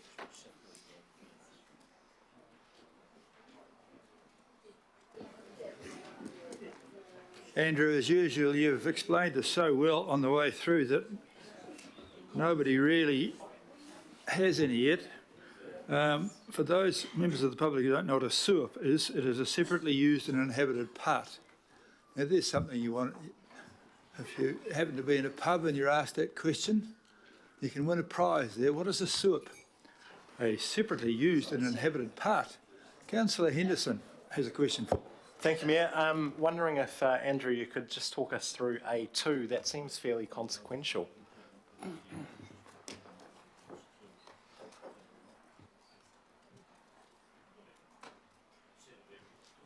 So A2 is the adoption of the refuse targeted rate extension.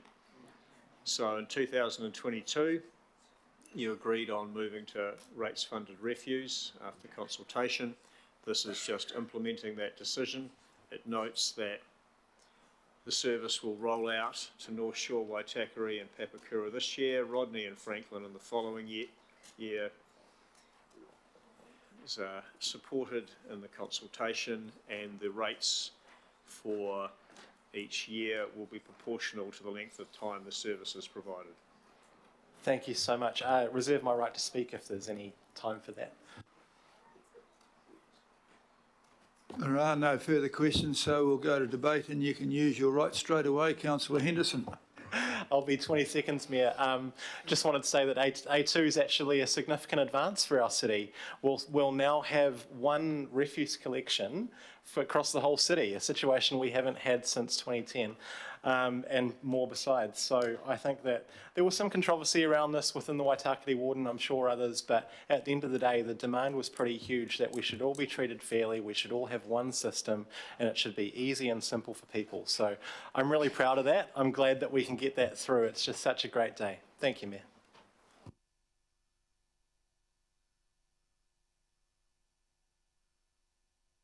Had a comment, Wayne. And a comment, seconded by Henderson. Would you like to second this? I'd love to. Yeah, bingo. Right, a comment from Councillor Sayers, who's the mover. Yep, happy to move that, and thank you for seconding that, Councillor Henderson. There is one that I'm going to record my vote against. I just want to explain why to the committee before I do that. No, I'm going to vote, but just have a note against one of the clauses. Yeah. Considering the financial pressures on households, i.e. the cost of living crisis, I find it kind of counterintuitive that we need to be moving fees and charges up to the levels that are shown in the papers. They seem very high. If the organisation has been cutting overheads and increasing efficiencies, i.e. getting leaner, the hourly charges, our hourly charge out rates and our fees shouldn't be increasing as much as they are if the organisation is getting more efficient. So in other words, you know, I'd like to see those fees and charges either not increasing, not increasing. Even if councillors and local boards are wanting more services and staff to deliver those services, it doesn't necessarily mean that we have to increase hourly rates or use a cost plus model. If council should be able to hold service levels while holding and driving down hourly rates, charges and fees, if efficiencies are found and wastage and overspending is eliminated. I just would like to have recorded against, I think it's 10X, that I won't be supporting that, but the rest of the substantive I will. Thank you.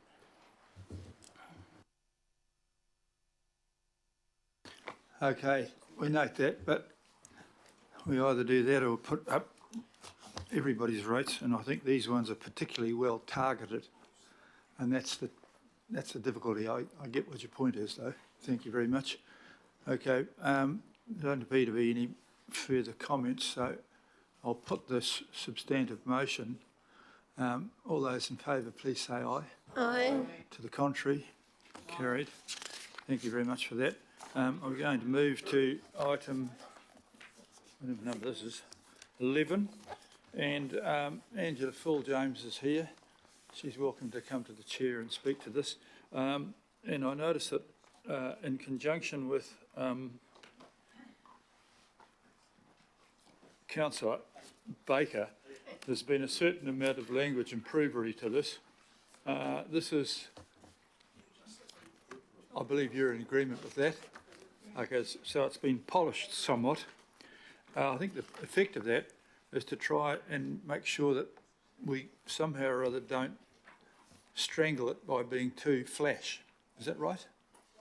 In other words, that the decisions of standards and everything will lie with the people. So I'll ask Angela to speak to this, and Councillor Baker, who will be moving this, and I'm happy to second it. But Angela, you speak to it, then Councillor Baker, if that's okay, please, ladies and gentlemen. Great, thank you, Mayor, councillors. Obviously take the report as read, just really to highlight a few key points for you. The board started this proposal in January 2023, and we did that by first of all testing with our community through the local board plan 2023 consultation that was in June, to test whether the community was willing for us to delve into this in a lot more detail. And the answer was yes. So we then moved on to where we are now, and we took 40k of our LDI OPEX funding to develop a detailed proposal and go through a number of trail options and do the costings.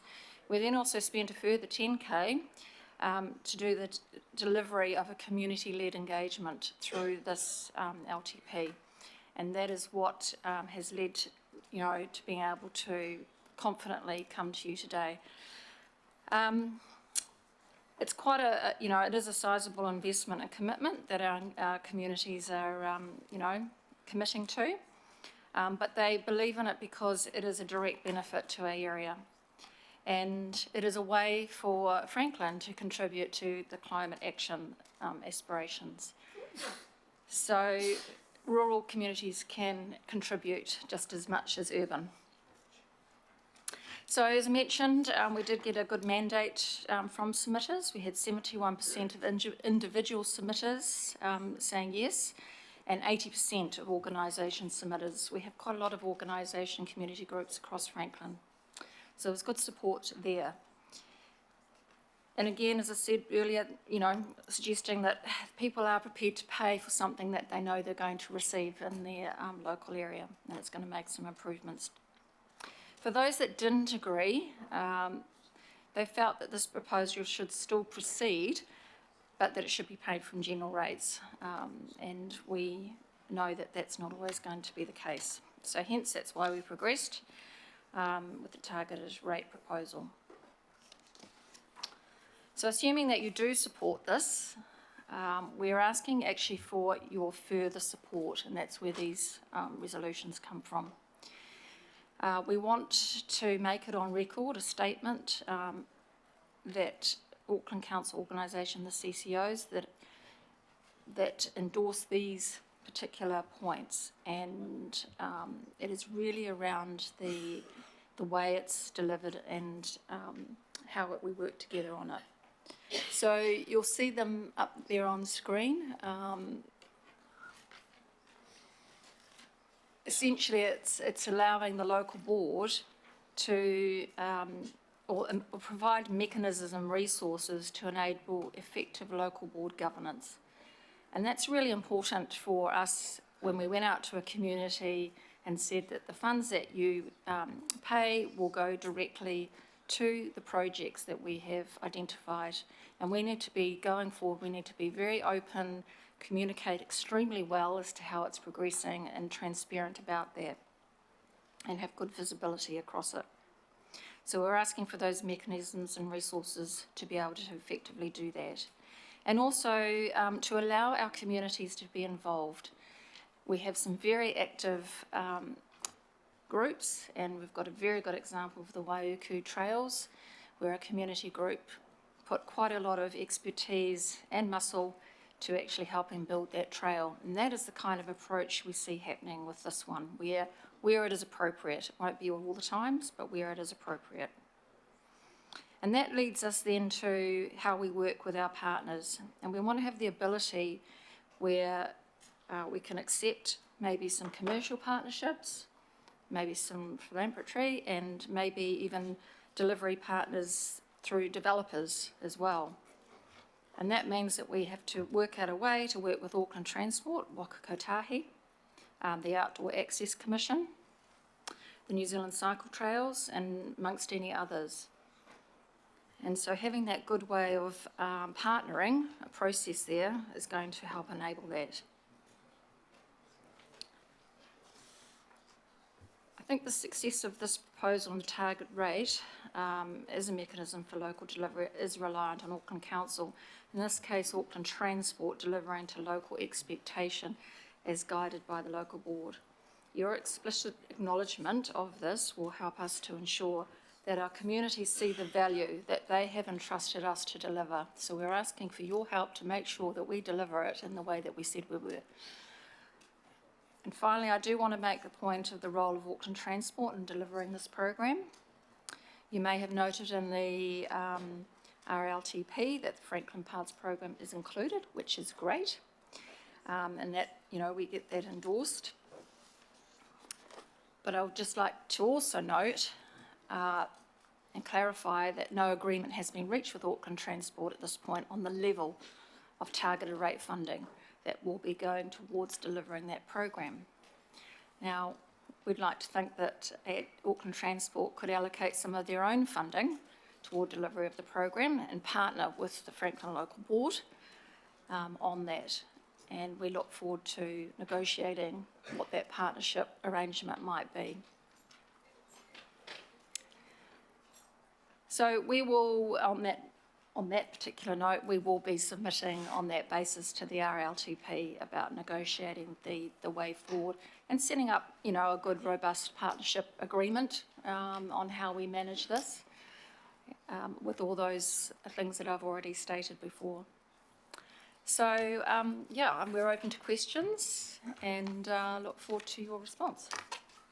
Righto, well, I'll butt in and say this is totally commendable, and I'm looking forward. I'm going to ask you, and the basis that you get as good a result as it looks like you're going to get out of here, and you do actually get AT to come up with more rational, low-cost, effective solutions, are you prepared to educate other local boards to do the same thing? Because this is commendable. As a country, we have little pockets of innovation, but we don't spread them around well enough. So how about that as a question? Look, I do know that my local board colleagues are, there have been targeted rates before. We're not the first board to have do something like this. But also there is interest in how this will carry on, this project. And I think, you know, you may see more targeted rates being proposed by local boards coming forward for specific projects. It's not just the targeted rate. Of particular interest in clause D, the design manual, and so should you need an elderly experienced engineer to add his little say to that, there's one available at very low cost. The odd beer and a ticket to the counties game will do the job. Yeah. Okay, Councillor Baker, I have a quick one. Councillor Fletcher and Councillor Filipina, and then we're going to vote on it. Thank you. Oh, look, I'll just be very brief and just commend the board. The community have been asking for this for a long time, and the board has been working on this for a long time. So it's a good way of doing stuff. The local board is actually taking control. The community are taking control instead of sitting back and just waiting for us to be handed money on a regional basis. So I commend them. I commend the community for being so willing to take it up, other than Tony Kaka, who doesn't want it, and a Pukikawi person. But I really do, and I think this goes to the whole point of my comments and on other things in regards to local board funding. There is so much merit in local boards having the ability to set rates and to take control of things, as opposed to being able to sit back and complain they're not getting enough. So well done to the local board, well done to the community, and yeah, look forward to the discussion in regards to the design manual. Councillor Fletcher. I wanted to speak briefly to this today, and it'll be only the second time that I've spoken today. I spoke earlier about leadership and the importance of it, and I want to speak of it today. I want to really acknowledge the chair of the local board. She has provided excellent leadership on this. Her calm, quiet, collaborative approach has been really welcomed. And I know what I'm talking about here because I was born in Franklin, and I continue to be a ratepayer and spend a lot of my time in Franklin. And I can say with absolute truth that she has convinced a somewhat suspicious community, and I hope that she reports regularly to the Transport and Infrastructure Committee on the way in which she goes around the design of this. And I look forward to this being an overwhelming success, and I want to thank Angela. She's one of our finest local board chairs, and she really deserves praise for what she's been able to bring today. Thank you. Now, there's a bit of pressure on you, Baker. Councillor Filipina. There goes your tickets, Phil. I'm just going to add to that pressure. Angela, I just want to acknowledge that since you've been chair, the work that you've done with the local board has just progressed very, very quickly. And I just want to acknowledge that. Thank you so much. Righto, that's that. And I'm also a ratepayer in Franklin. I don't like that bit of Franklin, but the rest of it I like. Last word to you. Oh, Hills is a quick one. You. And thank you. I'm happy to second if no one seconded. I'm not a ratepayer in Franklin, sorry.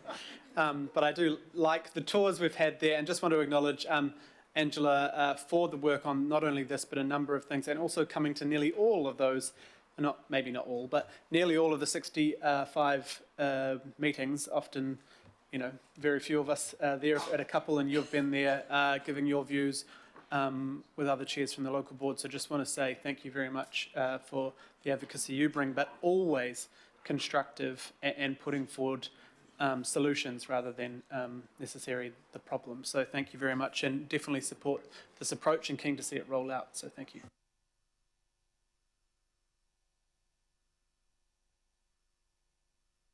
Okay, I think I'm going to put this, if that's all right with everybody. All those in favour, please say aye. Aye. Contrary? Carried. Thank you excellently. I'm going to do a couple of things in a rush here. I think we can close. Summary of the long-term of the budget committee workshops. Moved and Walker seconded. All those in favour, please say aye. Contrary? Carried. I've got now we've finished that meeting, but I've got to move to go into extension of time to go to the next meeting. No, we just closed this meeting. I'm just going to close this meeting. We don't need extension. Oh, we don't need extension of time. Bloody hell. Extension of advice. I therefore close this meeting and thank you all for your attendance. And we're going to attend the next meeting in 5 minutes. Thank you, Mayor. Well done. I'd like to thank the attendance of Member Kake and Chairperson Tai Pari.